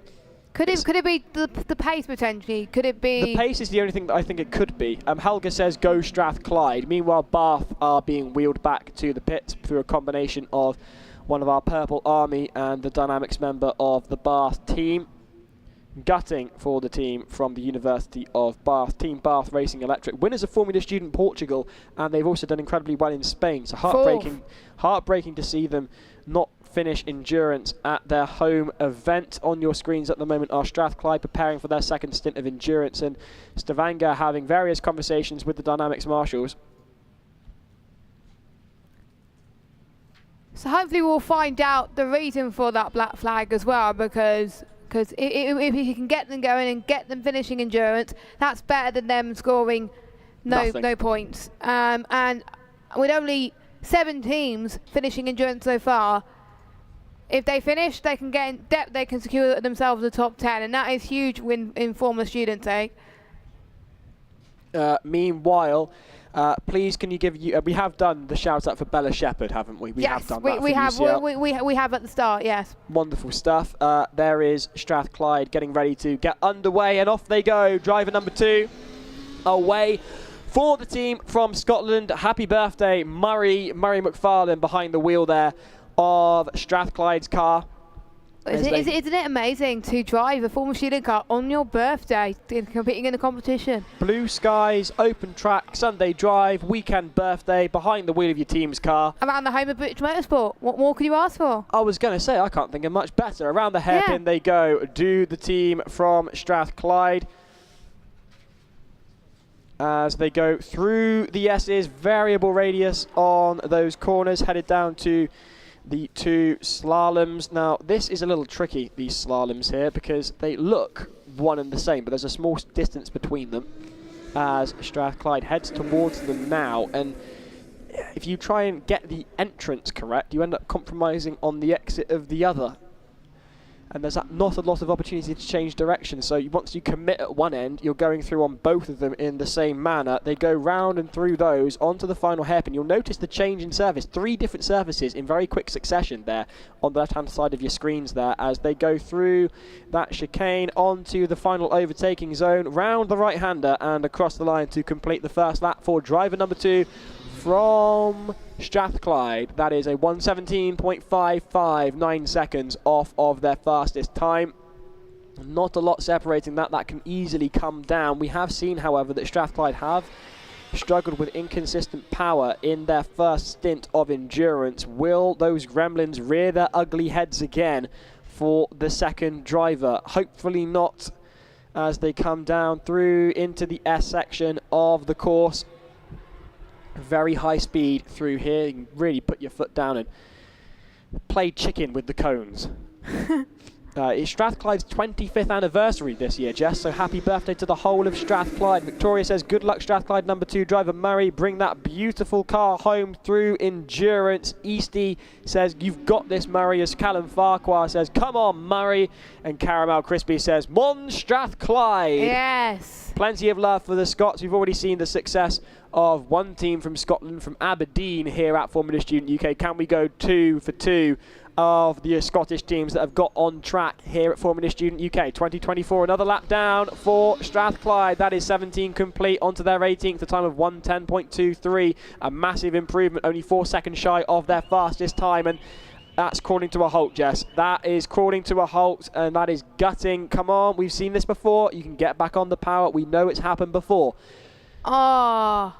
I think it's the 3rd or 4th time they stop out on the circuit today as well, so it might be a similar issue that they had before. The red light's flashing. That's good news. Can they just get the wheels rolling? Murray behind the wheel has coaxed the car back to life, and away they go again. It's not the first time and possibly not the last time we'll see the power issues that Strathclyde has been plagued with for the past couple of years here at Formula Student UK 2024. The determination of the team is something to be greatly admired.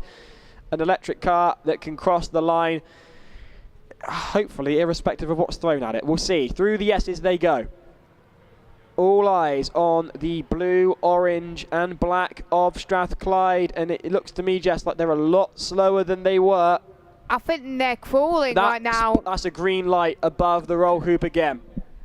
Yeah, it's green light, not a red light this time. So there is a problem with the car potentially that could put them out of contention. They ground to a halt, Giles. It's bad news again for the University of Strathclyde. Live timing available on fsstats.co.uk,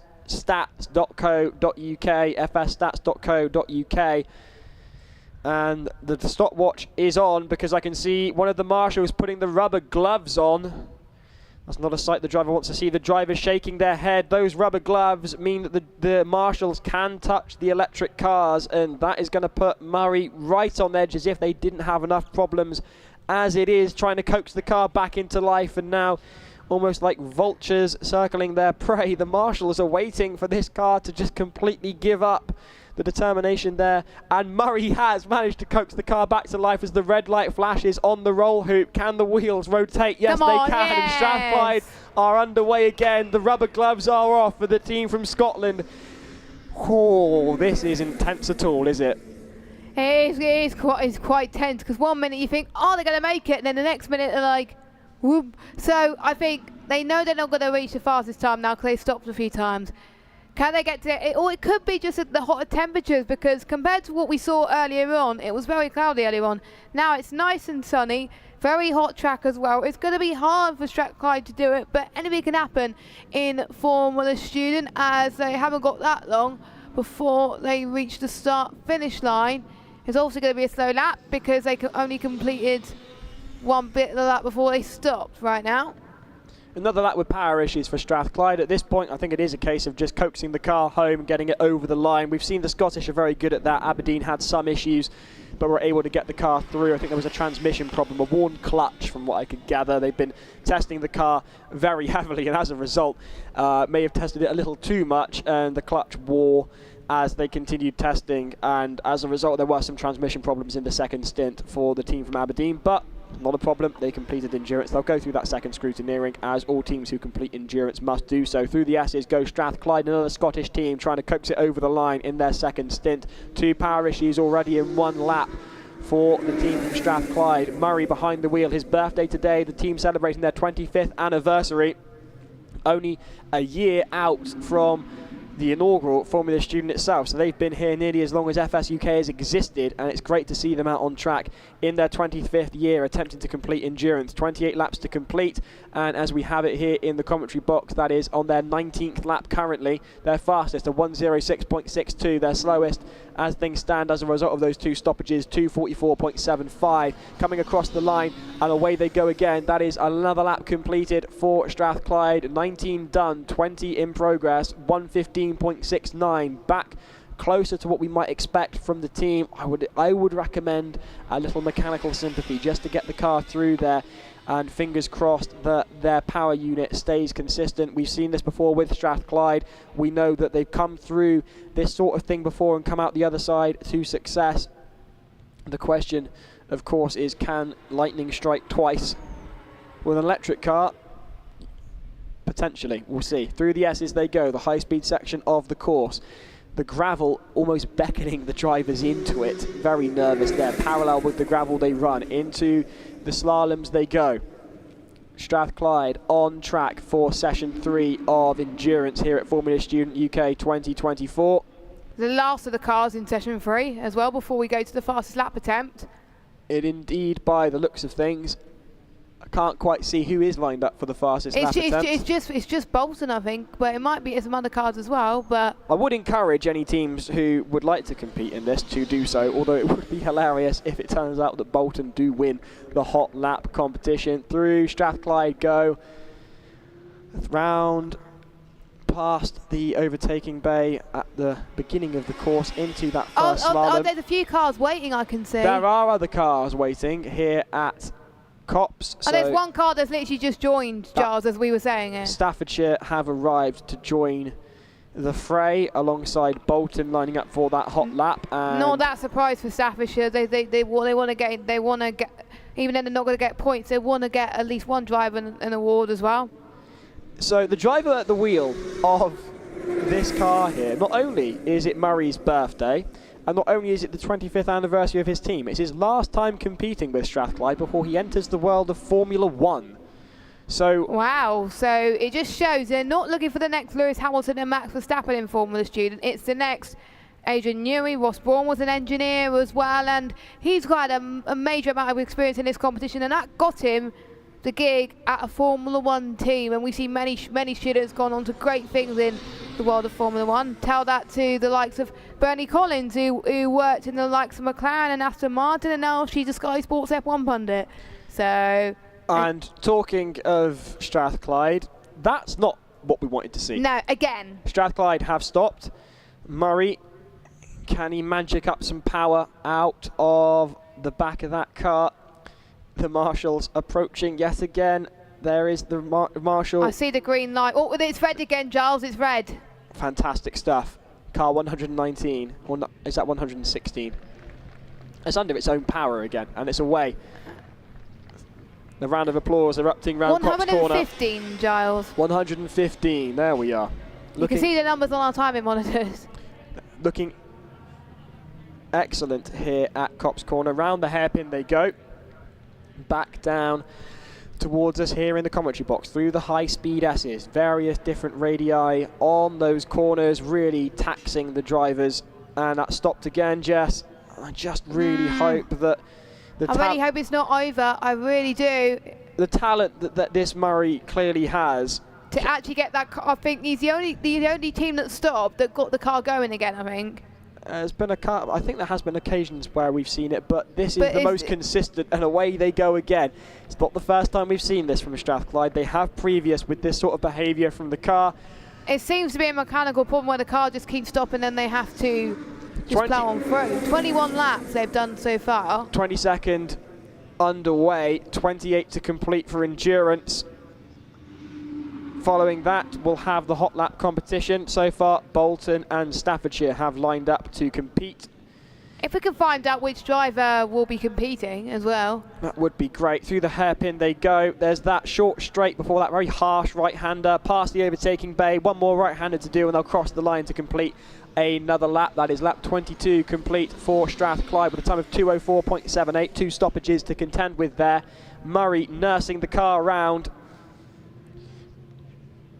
I don't know, is this another ill-placed kill switch, or is this something else entirely? It could be the kill. It could be the kill switch. I think there's no other explanation at this point. But again, we will find out for them later. Round the hairpin they go, back down the course, headed towards the S's. You can hold it here in second or third in an IC car. Don't need to worry about that with an electric power unit in the back. Rear mounted power unit for Strathclyde, nice and simple for an electric car. Plenty of work has gone into the aero, a clear evolution of the aero compared to the car they brought to us last year as they come past us on the far side of the track here in the commentary box, running parallel with the gravel. Monty back with us. Any news from you, please, sir? Yeah, just waiting. We're going to be catching up with Stavanger in a couple of minutes, just waiting for them to come back to the pits. I'm just going to find out what was happening with them earlier with the black flag there. Two black flags. 2 black flags, apologies. There does seem to be talk that it was handed out in mistake instead of a black and orange disc. I'm not quite sure on that, but I will confirm that once they are back in the pits momentarily. Otherwise, for now, let's just enjoy watching Strathclyde on the track. One person thoroughly enjoying watching Strathclyde on the track is Helga. She says, "That's my boy, go Murray." Zach Young says, "Shout out to FS, mum and dad of Staffordshire University. Happy 6th anniversary, guys." And Elsie Lewis has, Elise, hello Elise. Elise has let us know that it will be Carter Steele in the car for Bolton's fastest lap attempt. So that'll be Carter behind the wheel for Bolton, and carrying on his way is Murray behind the wheel of the car for Strathclyde, slowing down through the S's there, and there's the green light. It's always that characteristic moment of the car just slowing down and all of a sudden the green light's there on the roll hoop. It was the same place as the last time, Giles. It was exactly the same place. It just went off the circuit. Thoroughly hoping that we'll get to see Strathclyde through. Another team I was hoping to see was Kingston. They were one of the massive stories of the paddock this year. They had an issue with their suspension, completely rebuilt their suspension. I was under the impression they were going to be able to pass through scrutineering. The brake test was where their suspension failed. They spent the rest of the week rebuilding it. I was anticipating on seeing them for this 3rd session of Endurance. We've yet to see them, and I am gutted for them. I was really hoping to see them out on track. Meanwhile, Strathclyde well underway again now. Just because I've been out of the loop so far today, guys, have you had the chance to talk about Bolton's transmission system? Yeah, we were talking about it earlier. It's an interesting one. It's incredibly creative, but potentially hasn't led to the most consistent performance. Yeah, I think they're going to need to work on the design of it and refine it. But as a concept, it's very interesting when you go for a belt drive transmission system, because it creates, it removes all the typical restraints of a chain-based transmission. Of course, they probably need to work out the finer details on theirs, because I believe they've already gone through 6 or 7 belts this weekend, and they brought 10. So they aren't expecting to finish this event, which is about to happen. If they can make 3 laps, they'll be very happy with that. But anything after that is a bonus. But I have to say, 10 out of 10 for ingenuity. And having just spoken to the guys down at the pits there, I've been told about Carter. Apparently, he... Strathclyde has stopped Monty again. I can see the green light. They have indeed. Sorry about that, guys. Let's have a quick nose at that. What's happening with Strathclyde? Well, Strathclyde, according to EE, that we've been reliably informed that Strath are tripping the BSPD. That's the brake over travel switch. It's something that is in the rules. It was introduced a few years ago that teams have to include in their designs, which is what the brake over travel switch means that if the brake and the accelerator pedal are pressed simultaneously, it cuts the power out in case of a crash, essentially. The idea is that were the driver to be lurched forward in their seat and put pressure on both pedals simultaneously, it would cut the car out in a collision scenario. It is a fiddly thing to wire. I've known that myself over the years when it was introduced during my time as a Formula Student competitor with Cardiff. So I'm not entirely surprised that they are potentially having issues with that. It's a really fiddly thing to wire. Gil Hearn asking, has Bath completed the endurance already? They made an attempt at it, Gil Hearn, but they didn't manage to get across the line. Victoria says, faultless driving from Strathclyde drivers Gregor and Murray. Well done to Murray and Gregor for nursing the car through this endurance attempt. Extreme Grape says, Kingston didn't make it through the brake test before it closed up. I see some Stavanger guys out there. I think it's time to go and interview them in a few minutes, guys. Be right back. Fantastic. We look forward to hearing from you and Stavanger there, So I think Monty. scrutineering is shut then, I believe. Scrutineering must, or certainly the brake test is shut. They may be trying to do technical, and no, it does look to me like there are no cars in scrutineering. So yes, indeed, Jazz, scrutineering does look indeed to be closed. Through the hairpin go Strathclyde. Strathclyde currently on their 26th lap. Not long to go then for the team from Scotland if they can just manage to get it over the line and avoid tripping the BSPD. This is the place that they seem to stop a lot, and they managed to get through it, I think, through the S's. It's the high-speed section of the course. Potentially maybe high speeds are just encroaching on the BSPD for one reason or another. They will finish 8th place, Giles, if they complete endurance. So it's a lot of determination for Strathclyde, and I like this attitude from the driver. Just goes to show the driver's skill for getting the car up and running in this hot Silverstone day on Sunday as well. Great to see quite a lot of you turning up as well. We still got some more action to come, quite a few drivers in the queue for the hot lap attempt. We will go through the rules once again, because I know quite a few of you have forgotten about it, about what the drivers will need to do. One of the requirements, of course, is the team must have passed scrutineering in order to take part, as we've got Strathclyde seems to be, I think, just conservative heading towards the end of their lap. Strathclyde about to complete lap 26 of 28, 1:35.49, and on the straight it looks like they're going quite a bit slower than expected. They are crawling along at this point, are Strathclyde, but at this point, as long as they get across the line, it's all that matters. A bit of a debate over whether I've got it wrong about the BSPD. Gil Hearn pointing out that the BSPD ain't the brake over travel switch. I may have done the wording. I'm fairly certain the BSPDs when you press on the brake and accelerator together. I could well be wrong. It's been a while. I can only apologise. Someone do correct me if I'm talking nonsense, for which I can only apologise. Meanwhile, you've got the red light. Do you ever not talk nonsense, Giles? It tends to be something I'm rather good at, Jess, in all honesty. I know for a fact that various parents of teams have said you've got a real talent for talking rubbish, Giles, and well, it's got me here so far. Meanwhile, we've got the red light flashing at the moment for Strathclyde, and Stavanger are here to join us with Monty on the pit lane. 3, 2, 1. Hello guys, I'm back down at the pits and I'm with University of Stavanger. Guys, that was a very interesting journey, just looking at you guys going for the endurance there. Good sir, nice to see you again. Last year we saw you at Williams as part of the Sim Racing Series. You were winning one of the races there. Looked a little bit slow and leisurely out there and a bit difficult to drive at times, but what was it like being able to drive on Silverstone? Being able to drive on Silverstone itself was an amazing experience. I think I definitely had a few tears in the beginning. It was kind of a dream come true, but until the first black flag, we definitely had maybe not the pace, but the consistency to continue for the entire endurance. I would like to think that if we would like to, or could have continued at that pace, then we could have definitely finished. But unfortunately, we didn't. We had to stop for a black flag, and you know, when we went to check the problem, the only problem was me being too slow, which is something. Black flag for being too slow? Yeah, so I essentially got the message to just give it everything, and when I gave it everything, it kind of killed the drivetrain. So that was definitely not something you experience in sim racing, which is kind of a lesson for real life, I guess. Absolutely, it's a very different kettle of fish once you get into the real life with your own cars there. We did see a lot of oscillating with the cars, kind of bouncing up and down. Was this because of the drivetrain, or was there something else going on there, guys, which was causing the bouncing effect? Yeah, so we've been having some issues with the vibrations coming from the motor, so we think it's a problem with the motor control unit. During testing we found that at certain speeds the shaking started, so as long as we stayed below those speeds it was fine. But then again, on track, as you saw, it was very slow. So then we got black flagged, and we tried to just let's just risk it. And then you saw the car starting to experience the shaking. So as a result, the chain ended up pulling in the wrong directions on the drivetrain mechanism, which resulted in a buckling effect on the mounts. And then the chain came loose, and the sprockets and everything just disaligned.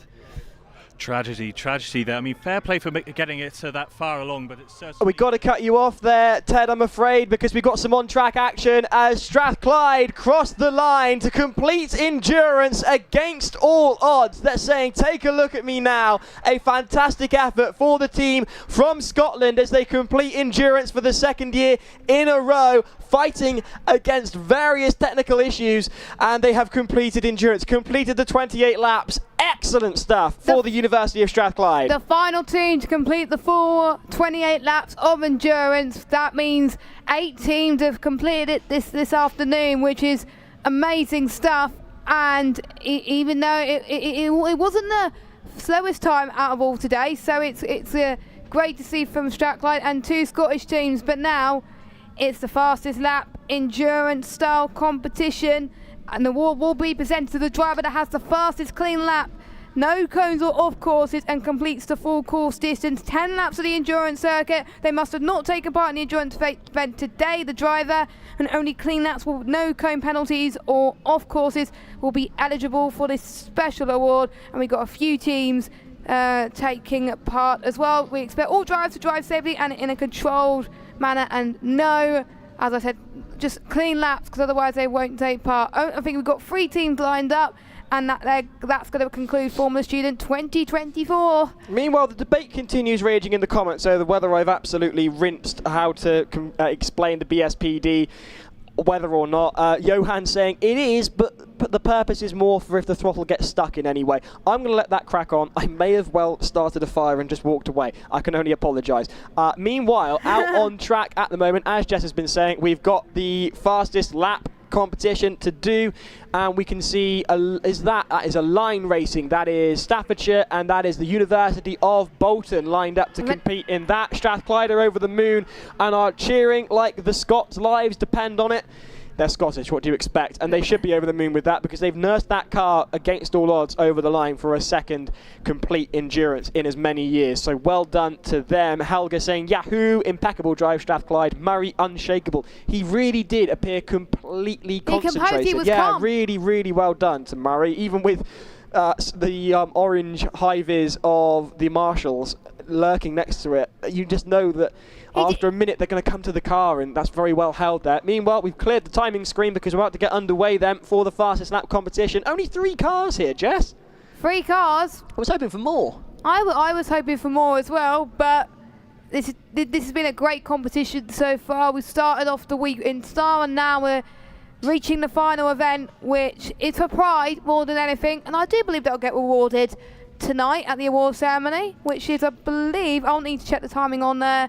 The timing sheet, quite a few awards are given out tonight. I believe the final award starts at 8 p.m. at the Pavilion. Johan saying, go a line. James Richardson, come on, Bolton, get some good times in. I feel bad that Coventry didn't finish endurance, says Midnight Flame. Shout out to Coventry for doing their absolute best. They were really great with Coventry, as always. Laps, yeah. Callum Farquhar saying, let's go. And Rowan Brook saying, big up Strathclyde, absolute troopers. Meanwhile, Wendy Cohen just asking for a quick rundown of endurance. Edith Cowan took victory in that, followed by, I believe it was Staffordshire and then Cardiff. And I will check. So I'll go on stats.co.uk. There's a bit of disparity there, because there was a checkered flag intended for Staffordshire, but both Cardiff and Staffordshire run in red and black, and the checkered flag went out prematurely, and as a result Cardiff came in, and that added a minute and a half to their time. Still not quite sure how that's going to be adjusted for, but if we have an update on it, we'll bring it to you. Meanwhile, here at Cops Corner, we're about to go for those hot laps. Bolton and Staffordshire and the line all waiting to go, ready here. Hopefully maybe more teams might join us. It would be nice if you fancy a go. Terry Curtis says, let's go Stafford, let's go.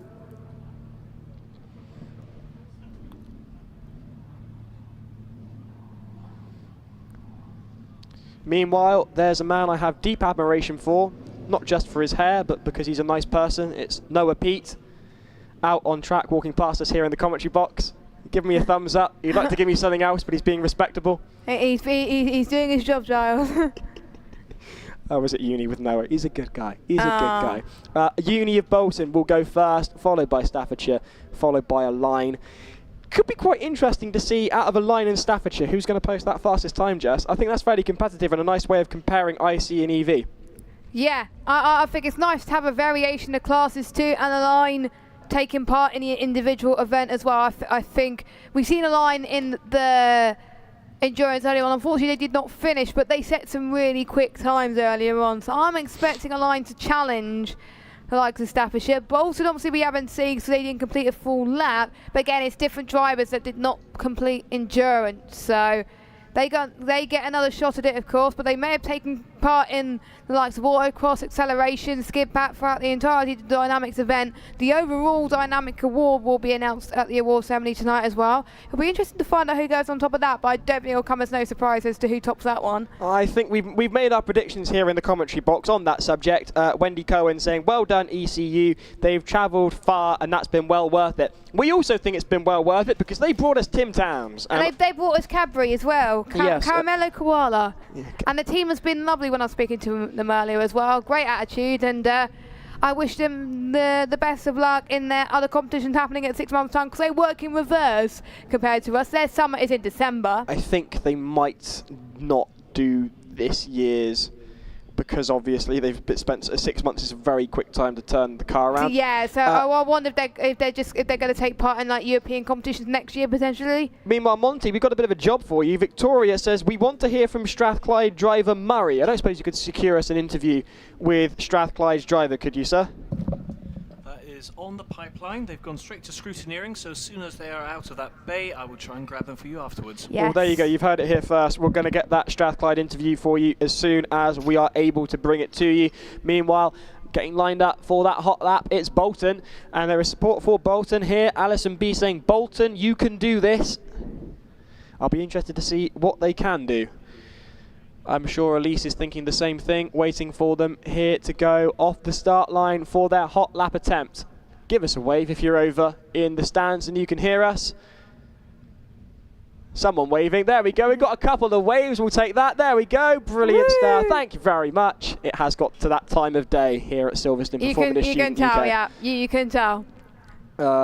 Meanwhile, just waiting for maybe more teams to join us. I know we're on the tannoy. If you are a team that has completed endurance and you fancy a bit of fun and maybe sending it as hard as you can, pegging it round Silverstone, then you bring your car to the start line. I'm not sure what time they're finishing, if we've given a time limit or anything.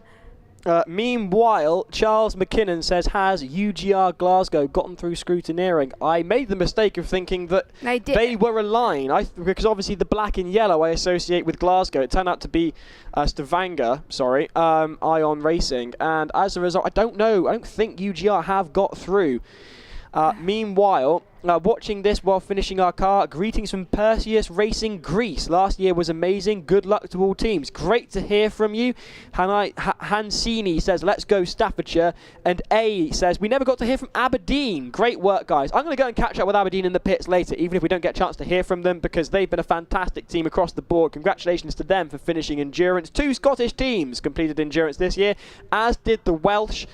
So we've had a real British Isles. Real mixture of teams. Yeah, it's been wonderful to see. Meanwhile, just you can see there on your screens the 3 teams that intend to complete the hot lap here at Silverstone. They'll get 10 laps each if they can make it round 10 laps. Of the full endurance layout, so it's not like the sprint we saw yesterday. No, and here comes the first team. It is the University of Bolton lining up to get underway here at Formula Student UK 2024.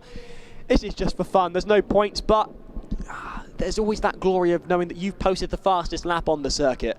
So the fastest time set by Edith Cohn was a 57. I know it won't count towards this, but it's a 57. 56 or 57 is around the benchmark that we can expect here on the endurance circuit. Bolton trying to get fired up on the start line. You can hear the revs. That's a rather interesting noise coming out of that car. Bear in mind they've got that unique drive system, that belt drive as opposed to a chain drive, a combination of fiberglass and rubber, taking the power from the engine to the drive shaft on the University of Bolton car. What sort of lap can we expect from them? We've seen something approximately 3 minutes previously from them, but they've got nothing to lose now. They can really push it as much as they like. Glasgow's not made through scrutineering. So there's your update for another Scottish team. The Glaswegians UGR have unfortunately not made it through scrutineering. This is, though, looking to be the fastest we've seen University of Bolton go. They've got an opportunity for 10 laps here. I'm not entirely sure. I mean, I think Monty clarified that I don't believe they're expecting to complete the full 10 laps, but this is a fun event. They were here, they've got through scrutineering. Why not at this point as they go through the first hairpin at the top of the circuit? Here at Formula Student UK 2024, another team getting underway is Staffordshire. I can hear them starting up. I think they're keen to get going as well because 10 laps go by very, very quickly around this Silverstone circuit. You say that, Jess. I do wonder. Speaking of that, as we... Yeah, see, that's what I was expecting because that's fast. That's an immense start from Staffordshire, but I'm not entirely sure how they're going to be able to complete a hot lap of the endurance circuit, knowing that eventually they're going to catch up with Bolton, and I imagine with the pace of Staffordshire, sending it immediately off the line, it's going to be sooner rather than later. And it's got to be clean, as well to take part in the award. No cones and no offs either, and Staffordshire have been a little liberal with their cones on occasion. But you never know, they got another driver in this now. They may have chosen a driver that's hit less cones, but you know. Honestly, I couldn't do it. We've seen the evidence. Here goes Staffordshire then coming past the commentary box as Bolton come through as well. Staffordshire on the approach to Bolton. Bolton going round that final hairpin as Staffordshire pile on down towards them. Staffordshire cross the line. That will be their fastest time, I think, ever completed round this course. A 1:47 for Bolton. That is indeed the fastest time ever set by the University of Bolton round this course. What about Staffordshire? That a 54.3. No, it's 103. That's okay. 103.79. I thought it was a 54. I got panicking then. Bloody hell. There was a timing glitch, I believe, there. Meanwhile, Bolton have got Staffordshire all up in their chaff. Staffordshire will want to get past because they'll be desperate to complete a clean lap. And here is Align Racing, and I can't help but think with the nippiness of the Align car, are we going to end up with a traffic jam? Are we going to have a traffic jam like on the M25? I think we might well do, Jess, because here is Bolton holding up Staffordshire. Staffordshire waiting for the nearest overtaking zone, and at every moment across this you can already see a line heading up to the top of the course, and it might be warm laps as opposed to hot laps. Yeah, there's the blue flag being waved. And there we go. And you can see the difference in pace immediately there as Staffordshire go through.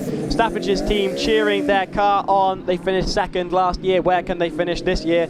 We'll find out. The award ceremony broadcast live on the Formula Student YouTube channel, and also you can come and join us in the pavilion here at Silverstone. 8 o'clock is the time for that. You also get to get some feedback from the judges as well later on. I think around about 7:15. Meanwhile, someone's suggesting that Aberdeen get on, saying, come on Aberdeen, get out there, have some fun and burn that clutch, says Fox and Stote. I like the encouragement. We're all for that here in the commentary box as Bolton now hold up Align Racing. Staffordshire's time of 1:16. We know they can go a lot faster than that. Their outlap was a 1:03. Bolton has indeed stopped, and we might actually be able to see some representative times for the rest of the teams out there. Nonetheless, cracking stuff from Bolton, a 1:42.92, their fastest ever. But bear in mind that gap is 39.13, given that the best lap was set by Staffordshire on their outlap of a 1:03.79. Now it's all to play for, and it is a shootout between IC and EV. Yeah, it's nice to see the differential in terms of classes as well. I think it's going to be closer than we think, so let's watch Staffordshire. I think it'll be the next lap once we find out the pure pace of that Staffordshire car. It was looking really good in the endurance earlier on, finishing second, pending penalties potentially. And through goes Staffordshire with a time then of 1:03.32, their fastest lap, 3 complete, 4 on the way. They've got a limit of 10 to set that fast lap, so what can they do? They are currently leaders in this hot lap event. They'll be rather pleased with that. Align coming through now to complete their lap with a time of 1:08.24, their fastest. The gap 4.92 seconds to complete. Third in progress, 10 the maximum. What can Staffordshire do here? Surely they can get that sub 60. Surely. Oh, look at that power. You can see on the straight, it's looking so fast. They're in the fast section of the course, the team egging them on. Put the foot down and let's see some properly dramatic driving from Staffordshire. A fantastic team who are just thrilled with every great result that they get, and the great results have been coming thick and fast across the weekend. They finished second last year, a firm favourite here at Formula Student UK, getting the tail out through there. Foot down, a 101.80, leaders on the hot lap, the gap up to 6.44 for a line to chase after. Giles. Someone has stopped. That is a line racing have stopped, and that is gutting then for the team that were only 6 seconds off of that pace set by Staffordshire, and Staffordshire are going to be slowed down then by this on-track stoppage. Question is, can they get a line out of the way so that Staffordshire have got a clear track to really send it? Bear in mind, Staffordshire are currently on their 5th lap. That's half of their laps gone for the allowance on this event. 10 laps available. Staffordshire back on the power, having come past the line, but that is not going to be representative of what this car is capable of. A 101.80, their fastest, knocking on the 60-second barrier. Come on. Just get go of it. I think they can get going. We saw Strat Collide do that earlier, but it may just be a problem with their car again. Remember, they had a problem with their car early on when they completed the full endurance. And away they go. Bolton coming back out. That's an interesting choice.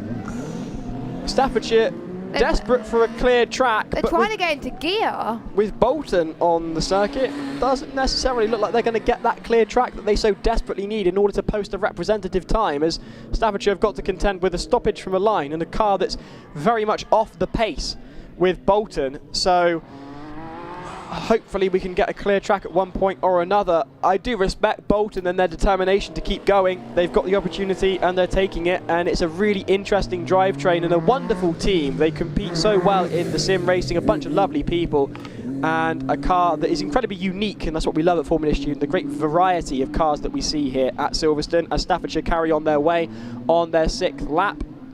And their last lap was a 107.04. That is 6 seconds off of their fastest of a 101.8.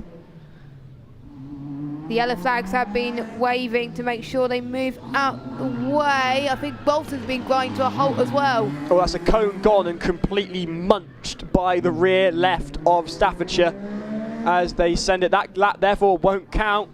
That's a 103. They were only 2 seconds off their fastest as Bolton. All their laps need to be clean? Any lap that is counted has to be clean, so that lap will be discounted.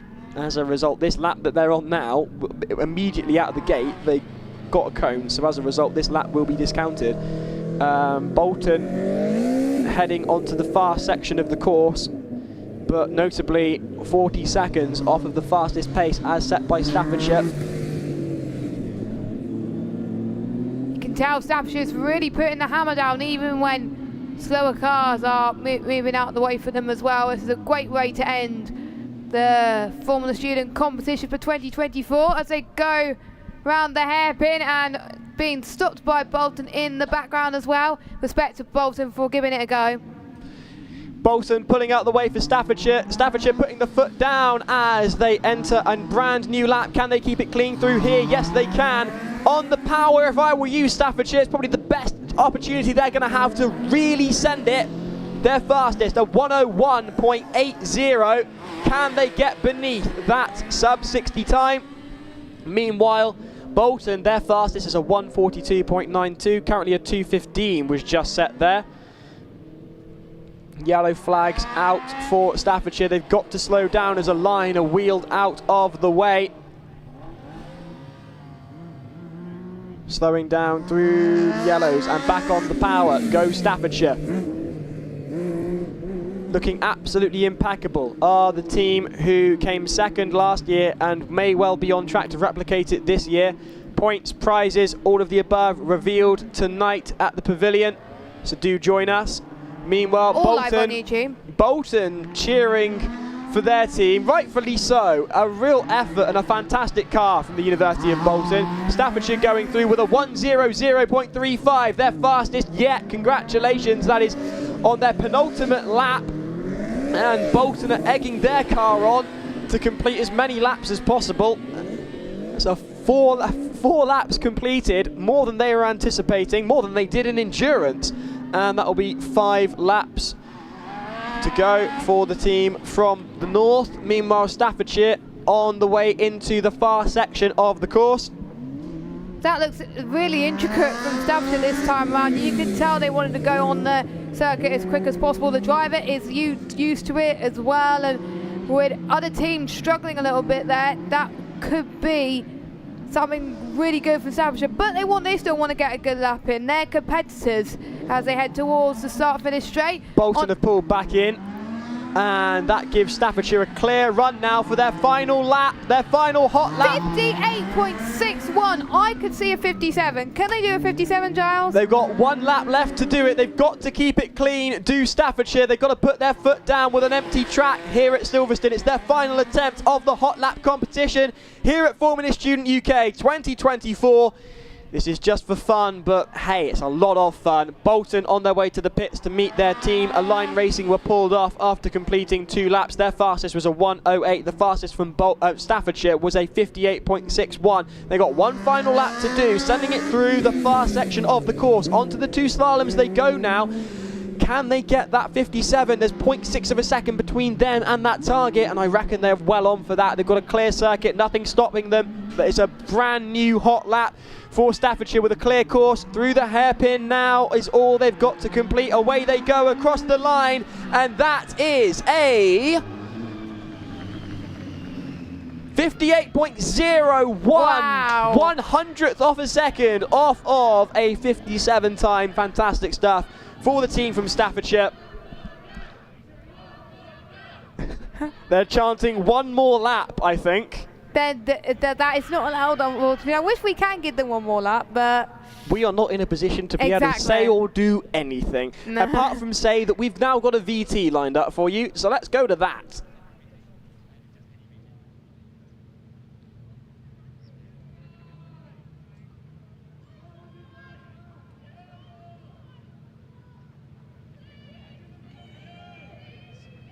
I've been Giles Cosgrove, she's been Jess Ball. Somewhere around here is James Monty Montgomery, and of course we've also been joined by Kevin as well from ECU. We've been your commentary team for Formula Student UK. We are only a small cog in a great machine that puts on this massive event. So a great thank you to Motorsport UK and the marshals that have been marshalling this track. Thank you ever so much to them, and of course the Purple Army, who take time out of their very busy schedules to join us here at Silverstone to put the tracks together, to wheel away the casualties of the various events. Thank you ever so much to them. Give them a round of applause, come on. If you are around and you fancy, do get your hands together.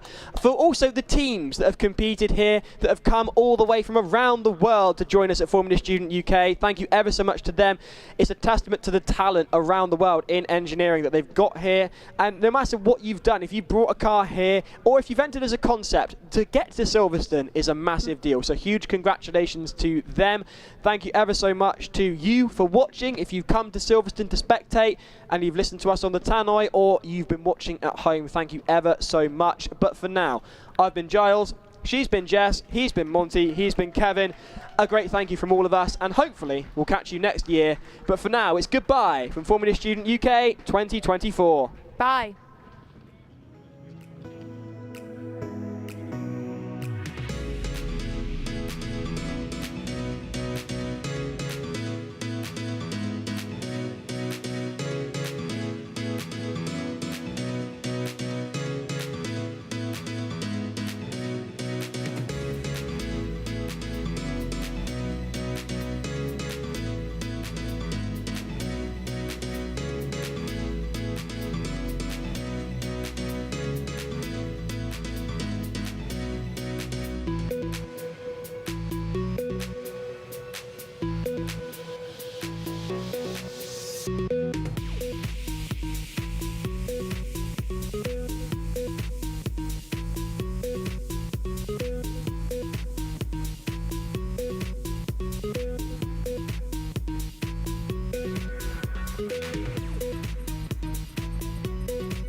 student weekend comes to an end. We've seen some great competition and we've welcomed teams from all over the world.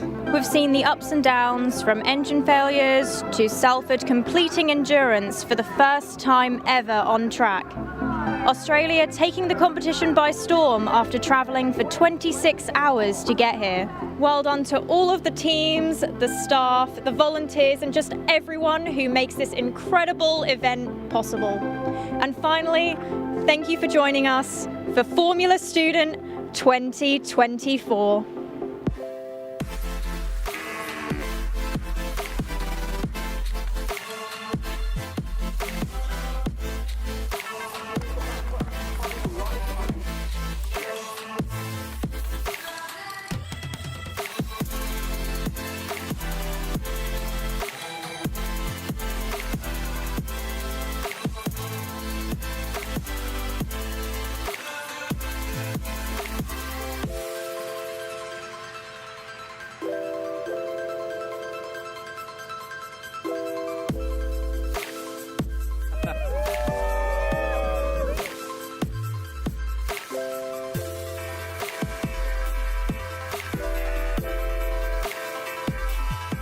Wheel spin off the line, that's a rapid start, backfiring, it's characteristic of the engine unit, and that's a 4.576.